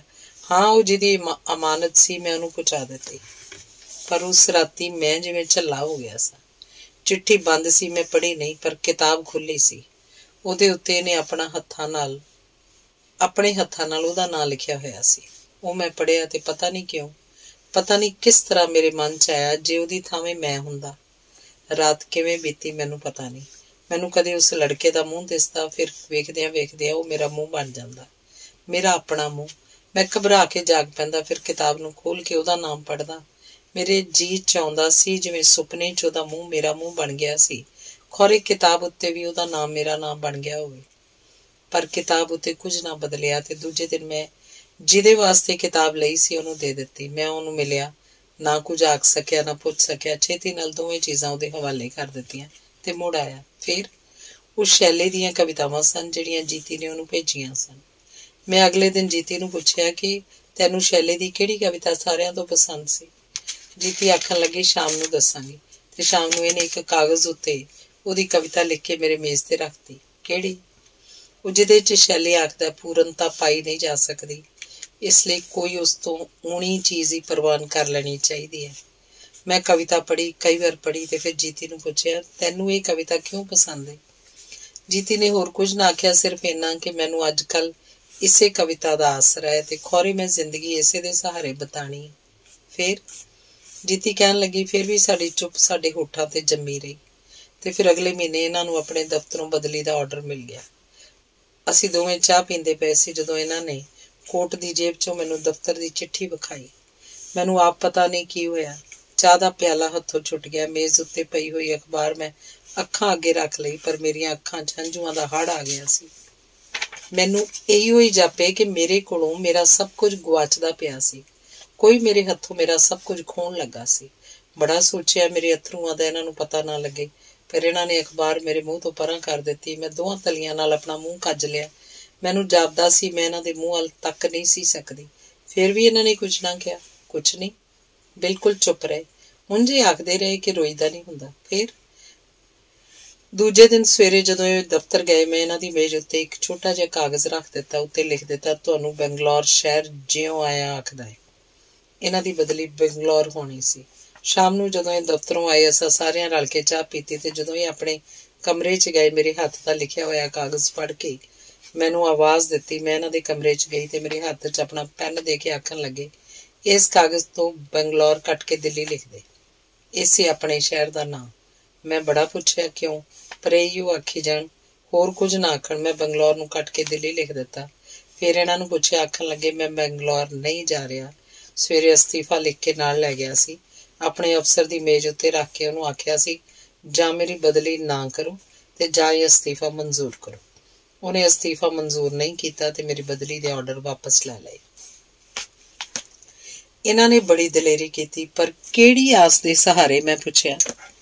ਇਹੀਓ ਤੇ ਮੈਂ ਸੋਚਦੀ ਸਾਂ ਦੀਦੀ, ਮੇਰੇ ਆਪਣੇ ਹੱਥਾਂ ਵਿੱਚ ਹੀ ਆਸ ਦੀ ਕਰਨੀ ਕੋਈ ਨਹੀਂ ਸੀ। ਮੈਂ ਇਹਨਾਂ ਨੂੰ ਕਿਹੜੀ ਕਰਨੀ ਫੜਾਉਂਦੀ। ਪਰ ਉਸ ਘੜੀ ਮੈਨੂੰ ਇਹੋ ਜਾਪਿਆ ਕਿ ਮੇਰੇ ਕੋਲੋਂ ਜੋ ਕੁਝ ਗੁਆਚਣ ਲੱਗਾ ਸੀ ਉਹ ਬਚ ਗਿਆ। ਉਸੇ ਹਫ਼ਤੇ ਮੇਰੇ ਪਿਤਾ ਜੀ ਨੇ ਸਾਰਿਆਂ ਬੱਚਿਆਂ ਨੂੰ ਕਾਂਗੜੇ ਲੈ ਜਾਣ ਦੀ ਸਲਾਹ ਬਣਾਈ। ਮਾਂ ਵੀ ਨਾਲ ਸੀ। ਅਸੀਂ ਜਦੋਂ ਇੱਥੇ ਕਾਂਗੜੇ ਆਏ, ਸਬੱਬ ਨਾਲ ਇਸ ਬੌਲੀ ਤੇ ਵੀ ਆਏ। ਮੈਂ ਇਸ ਬੌਲੀ ਦੀ ਕਹਾਣੀ ਸੁਣੀ ਤੇ ਇਹਦਾ ਪਾਣੀ ਅੱਖਾਂ ਨੂੰ ਲਾ ਕੇ ਮੁਰਾਦ ਮੰਗੀ ਕਿ ਮੇਰਾ ਪਾਲੀ ਮੈਨੂੰ ਮਿਲ ਜਾਏ। ਰਾਹ ਕੋਈ ਦਿਸਦਾ ਨਹੀਂ ਸੀ। ਮੇਰੀ ਮਾਂ ਆਪਣੇ ਇਕਰਾਰ ਨੂੰ ਪੂਰਾ ਕਰਨਾ ਚਾਹੁੰਦੀ ਸੀ ਤੇ ਮੇਰੇ ਪੈਰਾਂ ਅੱਗੋਂ ਜ਼ਿੰਦਗੀ ਦੇ ਰਾਹ ਗੁਆਚਦੇ ਜਾਂਦੇ ਸਨ। ਮੈਂ ਤਨੋਂ ਮਨੋਂ ਡੋਲੀ ਹੋਈ ਸਾਂ। ਇਸ ਬੌਲੀ ਦਾ ਆਸਰਾ ਫੜ ਲਿਆ ਤੇ ਮਨ ਦੀ ਮੁਰਾਦ ਮੰਗ ਲਈ। ਜਦੋਂ ਅਸੀਂ ਕਾਂਗੜੇ ਤੋਂ ਮੁੜ ਕੇ ਦਿੱਲੀ ਗਏ ਤਾਂ ਮਾਂ ਨੇ ਮੇਰੀ ਕੁੜਮਾਈ ਦੀ ਰਸਮ ਪੂਰੀ ਕਰਨ ਵਾਸਤੇ ਚੀਜ਼ਾਂ ਵਸਤਾਂ ਮੰਗਵਾਉਣੀਆਂ ਸ਼ੁਰੂ ਕਰ ਦਿੱਤੀਆਂ। ਘਰ 'ਚ ਗਿਰੀਆਂ, ਬਦਾਮ ਤੇ ਛੁਹਾਰਿਆਂ ਦਾ ਢੇਰ ਲੱਗ ਗਿਆ। ਮਾਂ ਉਹਨਾਂ ਨੂੰ ਟੋਕਰਿਆਂ 'ਚ ਸਜਾਉਂਦੀ ਪਈ ਸੀ ਤੇ ਮੈਨੂੰ ਜਾਪਦਾ ਸੀ ਬੌਲੀ ਨੇ ਮੈਨੂੰ ਵਰ ਦੀ ਥਾਂ ਸਰਾਪ ਦੇ ਦਿੱਤਾ ਸੀ। ਫਿਰ ਮੈਂ ਬੜੀ ਤਾਂਘ ਨਾਲ ਪੁੱਛਿਆ, ਇੱਕ ਦਿਹਾੜੇ ਕੀ ਵੇਖਾਂ ਕਿ ਜਿਹੜੇ ਛੋਟੇ ਕਮਰੇ 'ਚ ਸੁੱਕੇ ਫਲਾਂ ਦੇ ਟੋਕਰੇ ਪਏ ਹੋਏ ਸਨ। ਪਾਲੀ ਉਸ ਕਮਰੇ 'ਚ ਗਏ, ਮੈਂ ਵੀ ਉਹਨਾਂ ਦੇ ਪਿੱਛੇ ਪਿੱਛੇ ਗਈ, ਪਰ ਇਹਨਾਂ ਨੂੰ ਪਤਾ ਨਹੀਂ ਸੀ ਕਿ ਮੈਂ ਇਹਨਾਂ ਦੇ ਪਿੱਛੇ ਖਲੋਤੀ ਸਾਂ। ਇਹਨਾਂ ਨੇ ਸਭਨਾਂ ਟੋਕਰਿਆਂ ਨੂੰ ਵੇਖਿਆ ਤੇ ਫਿਰ ਇੱਕ ਛੁਹਾਰਾ ਲੈ ਕੇ ਖਾਣ ਲੱਗ ਪਏ। ਮੈਨੂੰ ਇਹਨਾਂ ਦੀ ਇੱਕ ਗੱਲ 'ਚ ਰੋਕੜੀ ਪਤਾ ਸੀ ਕਿ ਇਹ ਸਾਰੇ ਸੁੱਕੇ ਫਲ ਖਾ ਲੈਂਦੇ ਹੁੰਦੇ ਨੇ, ਪਰ ਕਦੇ ਛੁਹਾਰਾ ਨਹੀਂ ਸਨ ਮੂੰਹ ਲਾਉਂਦੇ ਹੁੰਦੇ। ਜਦੋਂ ਪੁੱਛੋ ਤਾਂ ਆਖਦੇ ਹੁੰਦੇ ਸੀ ਛੁਹਾਰਾ ਜ਼ਿੰਦਗੀ 'ਚ ਪਹਿਲੀ ਵਾਰੀ ਉਦੋਂ ਖਾਈਦਾ ਜਦੋਂ ਕਿਸੇ ਨਾਲ ਆਪਣੀ ਜ਼ਿੰਦਗੀ ਵਟਾਉਣੀ ਹੋਵੇ, ਆਪਣੀ ਕੁੜਮਾਈ ਦੇ ਵੇਲੇ। ਉਹਨਾਂ ਚਿਰ ਬੰਦੇ ਨੂੰ ਆਪਣਾ ਮੂੰਹ ਸੁੱਚਾ ਰੱਖਣਾ ਚਾਹੀਦਾ ਹੈ। ਮੈਂ ਹੈਰਾਨ ਹੋ ਗਈ ਤੇ ਇਹਨਾਂ ਦਾ ਹੱਥ ਫੜ ਲਿਆ। ਇਹ ਵੀ ਮੈਨੂੰ ਵੇਖ ਕੇ ਹੈਰਾਨ ਹੋ ਗਏ। ਮੈਂ ਇਹਨਾਂ ਨੂੰ ਪੁੱਛਿਆ, ਤੁਸੀਂ ਇਹ ਕੀ ਕੀਤਾ? ਤੁਸੀਂ ਛੁਹਾਰਾ ਕਿਉਂ ਖਾਧਾ? ਉਸ ਵੇਲੇ ਪਹਿਲੀ ਵਾਰ ਇਹਨਾਂ ਨੇ ਮੈਨੂੰ ਆਪਣੇ ਮਨ ਦੀ ਗੱਲ ਦੱਸੀ। ਆਖਣ ਲੱਗੇ ਮੈਂ ਜ਼ਿੰਦਗੀ 'ਚ ਹੋਰ ਕੋਈ ਛੁਹਾਰਾ ਖਾ ਨਹੀਂ ਸਕਣਾ, ਇਸ ਲਈ ਜਿਹੜਾ ਛੁਹਾਰਾ ਖਾਣਾ ਸੀ ਮੈਂ ਉਹ ਖਾ ਲਿਆ। ਕਿਆ ਸਿਦਕ ਹੈ ਇਹਨਾਂ ਦਾ, ਮੈਂ ਆਖਿਆ। ਇਸ ਬੰਦੇ ਦੇ ਸਿਦਕ ਨੇ ਮੈਨੂੰ ਮੇਰਾ ਰਾਹ ਲੱਭ ਦਿੱਤਾ। ਮੈਂ ਆਖਿਆ, ਫਿਰ ਜਿਹਨੇ ਇਹ ਛੁਹਾਰਾ ਖਾਣਾ ਸੀ ਉਹਨੇ ਖਾ ਲਿਆ, ਹੁਣ ਇਹ ਛੁਹਾਰੇ ਹੋਰ ਕਿਸੇ ਨੂੰ ਨਹੀਂ ਭੇਜੇ ਜਾਣਗੇ। ਤੇ ਮੈਂ ਇਹਨਾਂ ਦੇ ਹੱਥੋਂ ਇਹਨਾਂ ਦਾ ਅੱਧਾ ਛੁਹਾਰਾ ਲੈ ਕੇ ਆਪ ਖਾ ਲਿਆ। ਤੇ ਝੂਠੇ ਛੁਹਾਰੇ ਨਾਲ ਤੂੰ ਆਪਣੀ ਸੁੱਚੀ ਕੁੜਮਾਈ ਕਰ ਲਈ, ਮੈਂ ਆਖਿਆ, ਤੇ ਮੇਰੀ ਆਪਣੀ ਆਵਾਜ਼ ਹੀ ਮੇਰੇ ਲੂਆਂ 'ਚ ਉਤਰ ਗਈ। ਉਸੇ ਦੁਪਹਿਰੇ ਮੈਨੂੰ ਬਾਜ਼ਾਰ ਲੈ ਗਏ। असां 2 मुंदरियां खरीदियां। एक मैं इन्हां दी उंगल च पा दित्ती, दूजी इन्हां ने मेरी उंगल च पा दित्ती। साडियां रस्मां पूरियां हो गईयां। पर मां, अगले दिन मेरी मां नूं सुनेहा आया कि कुड़माई दी रस्म अजे नहीं करनी, लड़का विलायत जा रिहा, जदों वापस आएगा कुड़माई ते विआह इकट्ठे हो जाणगे। मेरी मां ने मोड़वां सुनेहा भेजिया कि कुड़माई दी रस्म पूरी कर लो, विआह उदों करांगे जदों विलायत तो वापस आ जाएगा। ते उधरों कहंदे सन कि उहने 4 वरे विलायत रहना सी। आख्या गया कि काल कादी है, विआह ते कुड़माई इकट्ठे ही कर लांगे। मैं अगे सोचदी हुंदी सी कि उस लड़के 'च एक अजीब जी बेपरवाही क्यों है, पर उस दिन ਉਹਦੀ बेपरवाही मैनूं रास आ गई। ਸਾਰੇ घर ਦੇ ਸੁੱਤੇ ਹੋਏ ਸਨ। ਮੇਰੀ ਮਾਂ ਰੋਂਦੀ ਪਈ ਸੀ ਤੇ ਮੈਂ ਜਾ ਕੇ ਆਪਣੀ ਮਾਂ ਦੀ ਝੋਲੀ 'ਚ ਡਿੱਗ ਪਈ। ਮੈਂ ਆਪਣਾ ਦੁੱਖ ਉਹਦੇ ਅੱਗੇ ਰੱਖ ਦਿੱਤਾ। ਦੁਖੇ ਹੋਏ ਦਿਲ ਨੂੰ ਦੁਖੇ ਹੋਏ ਦਿਲ ਦੀ ਸਾਰ ਹੁੰਦੀ ਹੈ। ਮੇਰੀ ਮਾਂ ਨੇ ਮੇਰੀ ਮੁਰਾਦ ਮੈਨੂੰ ਦੇ ਦਿੱਤੀ ਤੇ ਅਗਲੇ ਦਿਨ ਅੰਗਾਂ ਸਾਕਾਂ ਨੂੰ ਬੁਲਾ ਕੇ ਇਹਨਾਂ ਦੇ ਮੂੰਹ ਛੁਹਾਰਾ ਲਾ ਦਿੱਤਾ। दीदी 14 ਵਰਿਆਂ ਪਿੱਛੋਂ मैं ਆਪਣੇ ਰਾਮ ਨੂੰ ਪਾਇਆ ਹੈ। ਇਸ ਬੌਲੀ ਉੱਤੇ ਪਾਣੀ ਪੀਣ ਆਉਂਦੀਆਂ ਗੋਜਰ ਦੀਆਂ ਪਰੀਆਂ ਨੇ ਮੇਰੀ ਮੁਰਾਦ ਪੂਰੀ ਕਰ ਦਿੱਤੀ। ਗੋਜਰ ਦੀਆਂ ਪਰੀਆਂ ਨੇ ਮੁਰਾਦ ਪੂਰੀ ਕੀਤੀ ਜਾਂ ਵਿਸ਼ਵਾਸ ਦੀਆਂ ਪਰੀਆਂ ਨੇ, ਮੈਂ ਕੁਝ ਨਹੀਂ ਆਖ ਸਕਦੀ, ਪਰ ਤੁਹਾਡੀ ਮੁਰਾਦ ਤੁਹਾਨੂੰ ਮੁਬਾਰਕ ਹੋਵੇ। ਮੈਂ ਚਿੱਟੇ ਜੰਗਲੀ ਫੁੱਲਾਂ ਦੇ ਗੁੱਛੇ ਲਾਏ ਤੇ ਦੋਹਾਂ ਦੀ ਝੋਲੀ 'ਚ ਪਾ ਦਿੱਤੇ। ਧੰਨਵਾਦ। ਅਗਲੀ ਕਹਾਣੀ ਹੈ ਡਿਮ ਲਾਈਟ। 2 ਕਾਰਾਂ ਜਦੋਂ ਮੁਖਾਲਫ ਪਾਸਿਆਂ ਤੋਂ ਆ ਰਹੀਆਂ ਹੋਣ, ਕਾਇਦੇ ਦੇ ਮੁਤਾਬਕ ਦੋਵਾਂ ਨੂੰ ਆਪੋ ਆਪਣੀ ਲਾਈਟ ਡਿਮ ਕਰਨੀ ਚਾਹੀਦੀ ਹੈ। ਪਰ ਜੇ ਉਹ ਦੋਵੇਂ ਹੀ ਕਾਇਦਾ ਭੁੱਲ ਜਾਣ ਤਾਂ ਉਹ ਇੱਕ ਦੂਜੀ ਦੇ ਚਾਨਣ 'ਚ ਇੰਨਾ ਝੁੰਧਿਆ ਜਾਂਦੀਆਂ ਹਨ ਕਿ ਉਹ ਇੱਕ ਦੂਜੀ ਦੇ ਕੋਲੋਂ ਲੰਘਣ ਦੀ ਥਾਂ ਆਪੋ ਵਿੱਚ ਟਕਰਾ ਜਾਂਦੀਆਂ ਹਨ। ਰੌਬਿਨ ਨੇ ਸੋਚਿਆ ਤੇ ਮੁਸਕਰਾ ਪਿਆ। ਕੋਈ ਵਿਆਹ ਬਿਲਕੁਲ ਇਸ ਹਾਦਸੇ ਵਰਗੇ ਹੁੰਦੇ ਹਨ ਤੇ ਰੌਬਿਨ ਨੂੰ ਜਾਪਿਆ ਕਿ ਉਹਦਾ ਤੇ ਆਇਰਾ ਦਾ ਵਿਆਹ ਇੱਕ ਦੂਜੇ ਨੂੰ ਜਾਣ ਕੇ ਤੇ ਪਛਾਣ ਕੇ ਹੋਇਆ ਵਿਆਹ ਨਹੀਂ, ਸਿਰਫ 1-2 ਮੁਲਾਕਾਤਾਂ ਦੀ ਚਿਲਕੋਰ 'ਚੋਂ ਘਬਰਾ ਕੇ ਹੋਇਆ ਵਿਆਹ ਹੈ। ਇਹ ਸਭ ਕੁਝ ਉਹ ਉਦੋਂ ਸੋਚਦਾ ਸੀ ਜਦੋਂ ਆਇਰਾ ਉਹਦੇ ਕੋਲ ਨਹੀਂ ਸੀ ਹੁੰਦੀ। ਉਹ ਜਦੋਂ ਕੋਲ ਹੁੰਦੀ ਸੀ ਉਹ ਕੁਝ ਨਹੀਂ ਸੀ ਸੋਚ ਸਕਦਾ। ਆਇਰਾ 'ਚ ਜਿਹੜੀ ਚਿਲਕੋਰ ਉਹਨੇ ਪਹਿਲੇ ਦਿਨ ਵੇਖੀ ਸੀ ਉਹ ਅੱਜ ਵੀ ਕਾਇਮ ਸੀ ਤੇ ਉਹ ਜਦੋਂ ਸਾਹਮਣੇ ਆਉਂਦੀ ਸੀ ਉਹ ਕੁਝ ਨਹੀਂ ਸੀ ਆਖਦਾ, ਸਿਰਫ ਅੱਖੀਆਂ ਝਮਕ ਲੈਂਦਾ ਸੀ। ਇਹ ਚਿਲਕੋਰ ਆਇਰਾ ਦੇ ਅੰਗਾਂ ਵਿੱਚ ਵੀ ਸੀ ਤੇ ਸੁਭਾਅ ਵਿੱਚ ਵੀ। ਅੰਗਾਂ ਵਾਲੀ ਚਿਲਕੋਰ ਨੂੰ ਉਹਨੇ ਸੈਕਸ ਅਟਰੈਕਸ਼ਨ ਤੇ ਫਿਰ ਸੈਕਸ ਐਡਜਸਟਮੈਂਟ ਆਖ ਕੇ ਕਿਸੇ ਤਰ੍ਹਾਂ ਸਮਝ ਲਿਆ ਸੀ, ਪਰ ਆਇਰਾ ਦੇ ਸੁਭਾਅ ਵਾਲੀ ਚਿਲਕੋਰ ਉਹਦੇ ਲਈ ਅਜੇ ਵੀ ਇੱਕ ਔਖੀ ਹਾਲਤ ਸੀ। ਅੱਖਾਂ ਦੀ ਥਕਾਵਟ ਵਾਂਗ ਤੇ ਅੱਖਾਂ 'ਚ ਅਚਾਨਕ ਉੱਠ ਪੈਂਦੀ ਇੱਕ ਤਰਾਟ ਵਾਂਗ। ਤੇ ਉਹ ਸੋਚਦਾ ਸੀ ਸ਼ਾਇਦ ਇਹੀ ਹਾਲਤ ਆਇਰਾ ਦੀ ਸੀ। ਉਹ ਜਦੋਂ ਉਹਦੇ ਕੋਲ ਹੁੰਦਾ ਸੀ ਆਇਰਾ ਨੂੰ ਉਹਦੀ ਹੋਂਦ ਵਿੱਚ ਦੁਨੀਆ ਦਾ ਸਭ ਕੁਝ ਭੁੱਲ ਗਿਆ ਜਾਪਦਾ ਸੀ। ਆਇਰਾ ਦੀਆਂ ਅੱਖਾਂ ਵਿੱਚ ਰੌਬਿਨ ਦੁਨੀਆ ਦਾ ਸਭ ਤੋਂ ਹੁਸੀਨ ਮਰਦ ਸੀ ਤੇ ਇਸ ਲਈ ਉਹ ਵੀ ਸ਼ਾਇਦ ਰੌਬਿਨ ਦੀ ਚਿਲਕੋਰ 'ਚ ਅੱਖੀਆਂ ਝਮਕ ਕੇ ਰਹਿ ਜਾਂਦੀ ਸੀ। ਪਰ ਉਹ ਜਦੋਂ ਇਕੱਲੀ ਹੁੰਦੀ ਸੀ, ਰੌਬਿਨ ਜਾਣਦਾ ਸੀ ਕਿ ਦੁਨੀਆ ਦੀ ਹਰ ਚੀਜ਼ ਨੂੰ ਤੇ ਹਰ ਘਟਨਾ ਨੂੰ ਉਹ ਰੌਬਿਨ ਦੀ ਹੋਂਦ ਤੋਂ ਪਰਾਂ ਹੋ ਕੇ ਵੇਖਦੀ ਹੈ, ਇਕੱਲੀ ਤੇ ਇੱਕ ਅਜੀਬ ਕੋਣ ਤੋਂ। ਇਹ ਕੋਣ ਉਹਨਾਂ ਦੋਹਾਂ ਦੇ ਕਦੀ ਵੀ ਇੱਕ ਨਹੀਂ ਸਨ ਹੋਏ। ਰੌਬਿਨ ਡਾਕਟਰ ਸੀ। ਮਰੀਜ਼ਾਂ ਦੀ ਨਬਜ਼ ਉੱਤੇ ਜਦੋਂ ਹੱਥ ਰੱਖਦਾ, ਉਹਨਾਂ ਦੀ ਛਾਤੀ ਉੱਤੇ ਸਟੈਥੋਸਕੋਪ, ਤਾਂ ਉਹਨੂੰ ਮਰੀਜ਼ਾਂ ਦੇ ਬੋਝਿਆਂ ਵਿੱਚੋਂ ਜਾਂ ਬੈਂਕਾਂ 'ਚ ਪਏ ਹੋਏ ਪੈਸਿਆਂ ਦਾ ਧਿਆਨ ਕਦੇ ਨਹੀਂ ਸੀ ਭੁੱਲਦਾ। ਪਰ ਉਹ ਜਿੰਨੇ ਵੀ ਪੈਸੇ ਮਿਹਨਤ ਨਾਲ ਜੋੜਦਾ ਸੀ, ਆਇਰਾ ਉਹਨਾਂ ਪੈਸਿਆਂ ਨੂੰ ਮੁੜ ਕੇ ਮਰੀਜ਼ਾਂ ਤੱਕ ਪਹੁੰਚਾਉਣ ਲਈ ਜਿਵੇਂ ਕਾਹਲੀ ਪਈ ਰਹਿੰਦੀ ਸੀ। ਜਦੋਂ ਵੇਖੋ ਕਿਸੇ ਨੂੰ ਫਲ ਖਵਾ ਰਹੀ ਹੁੰਦੀ, ਕਿਸੇ ਨੂੰ ਮੁਫਤ ਵਿਟਾਮਿਨਸ ਦੀਆਂ ਗੋਲੀਆਂ ਦੇ ਰਹੀ ਹੁੰਦੀ। ਇਹ ਸ਼ਾਇਰੀ ਵਾਇਰੀ ਇੱਕ ਬਿਮਾਰ ਹੁੰਦੀ ਹੈ। ਰੌਬਿਨ ਨੇ ਕਈ ਵਾਰ ਆਇਰਾ ਨੂੰ ਕਹਿਣਾ ਚਾਹਿਆ, ਪਰ ਉਹਨੂੰ ਜਾਪਦਾ ਕਿ ਆਇਰਾ ਨੂੰ ਬਿਮਾਰਾਂ ਨਾਲ ਤੇ ਬਿਮਾਰੀਆਂ ਨਾਲ ਇੱਕ ਇਸ਼ਕ ਹੈ। ਟੁੱਟੇ ਹੋਏ ਬੂਟਾਂ ਵਾਲੇ ਤੇ ਗਿੱਚੀ 'ਚ ਲਮਕਦੇ ਵਾਲਾਂ ਵਾਲੇ ਲੋਕ ਉਹ ਪਤਾ ਨਹੀਂ ਕਿੱਥੋਂ ਲੱਭ ਲਿਆਉਂਦੀ ਹੈ। ਝੂਮੀਆਂ ਹੋਈਆਂ ਅੱਖਾਂ ਨਾਲ ਉਹਨਾਂ ਦਾ ਊਟ ਪਟਾਂਗ ਸੁਣਦੀ ਰਹਿੰਦੀ ਤੇ ਫਰਸ਼ ਉੱਤੇ ਖਿਲਾਰੇ ਹੋਏ ਉਹਨਾਂ ਦੇ ਸਿਗਰਟਾਂ ਦੇ ਟੋਟੇ ਚੁਣਦੀ। ਉਹ ਆਪਣੀ ਮੋਟਰ 'ਚ ਕਦੇ ਉਹਨਾਂ ਨੂੰ ਲੈਣ ਜਾ ਰਹੀ ਹੁੰਦੀ, ਕਦੇ ਛੱਡਣ ਜਾ ਰਹੀ ਹੁੰਦੀ। ਮੇਰੀ ਦੁਸ਼ਮਣ। ਰੌਬਿਨ ਨੇ 1-2 ਵਾਰ ਆਇਰਾ ਨੂੰ ਤਿੜਕ ਕੇ ਆਖਿਆ ਸੀ, ਪਰ ਆਇਰਾ ਨੇ ਕੁਝ ਵੀ ਸੁਣਨ ਜਾਂ ਸਮਝਣ ਦੀ ਥਾਂ ਹੋਠਾਂ ਵਿੱਚ ਇੱਕ ਮੁਸਕਰਾਹਟ ਦੀ ਚਿਲਕੋਰ ਭਰ ਕੇ ਆਖਦਾ ਸੀ, ਤੇਰੀ ਜਾਨ ਦੀ ਨਹੀਂ, ਤੇਰੇ ਈਮਾਨ ਦੀ ਦੁਸ਼ਮਣ। ਰੌਬਿਨ ਨੂੰ ਪਤਾ ਸੀ ਆਇਰਾ ਪੈਸੇ ਨੂੰ ਰੌਬਿਨ ਦਾ ਈਮਾਨ ਆਖਦੀ ਹੁੰਦੀ ਸੀ। ਉਂਝ ਪੈਸਾ ਰੌਬਿਨ ਤੇ ਆਇਰਾ ਦੀ ਕਿਸੇ ਵੀ ਨਾ ਇਤਫਾਕੀ ਦੀ ਬੁਨਿਆਦ ਨਹੀਂ ਸੀ। ਕਦੇ ਇਹਦਾ ਜ਼ਿਕਰ ਆਉਂਦਾ ਸੀ ਤਾਂ ਬੜਾ ਸਤਈ, ਇਹ ਤੋਂ ਡੂੰਘੀਆਂ ਗੱਲਾਂ ਹੋਰ ਸਨ। ਮਸਲਨ ਪਿੱਛੇ ਜੇ ਦੋਹਾਂ ਦੇ ਸਾਂਝੇ ਦੋਸਤ ਰਾਹੁਲ ਤੇ ਰੀਤਾ ਨੇ, ਜੋ ਪਿਛਲੇ ਸਾਲਾਂ ਤੋਂ ਲੰਦਨ 'ਚ ਸਨ, ਆਪਣੇ ਦੋਵੇਂ ਬੱਚੇ ਆਪਣੇ ਦੇਸ਼ ਰੀਤਾ ਦੇ ਮਾਂ-ਬਾਪ ਕੋਲ ਭੇਜ ਦਿੱਤੇ ਸਨ ਤਾਂ ਆਇਰਾ ਨੂੰ ਕਿੰਨੇ ਦਿਨ ਫਿਕਰ ਨਾਲ ਨੀਂਦਰ ਨਹੀਂ ਸੀ ਆਈ। ਉਹਦਾ ਖਿਆਲ ਸੀ ਰਾਹੁਲ ਤੇ ਰੀਤਾ ਦਾ ਵਿਆਹ ਟੁੱਟ ਰਿਹਾ ਸੀ। ਉਹਨੇ ਰਾਤਾਂ ਜਾਗ ਕੇ ਕਈ ਉਹ ਨਿੱਕੀਆਂ ਗੱਲਾਂ ਸੋਚੀਆਂ ਸਨ ਜੋ ਰੀਤਾ ਨੇ ਪਿਛਲੇ ਵਾਰੀ ਉਹਨੂੰ ਖੱਤਾਂ 'ਚ ਲਿਖੀਆਂ ਸਨ। ਰਾਹੁਲ ਨਹੀਂ ਸੀ ਚਾਹੁੰਦਾ, ਪਰ ਮੈਂ ਇੱਕ ਅੰਗਰੇਜ਼ ਕੁੜੀ ਨਾਲ 15 ਦਿਨਾਂ ਲਈ ਪੈਰਿਸ ਚਲੀ ਗਈ। ਰਾਹੁਲ ਇੱਕ ਟ੍ਰੇਨਿੰਗ ਦੇ ਸਿਲਸਿਲੇ 'ਚ ਸ਼ਹਿਰ ਤੋਂ ਬਹੁਤ ਦੂਰ ਹੈ। ਮੈਂ ਅੱਜ ਕੱਲ੍ਹ ਲੰਦਨ 'ਚ ਇਕੱਲੀ ਰਹਿ ਰਹੀ ਹਾਂ।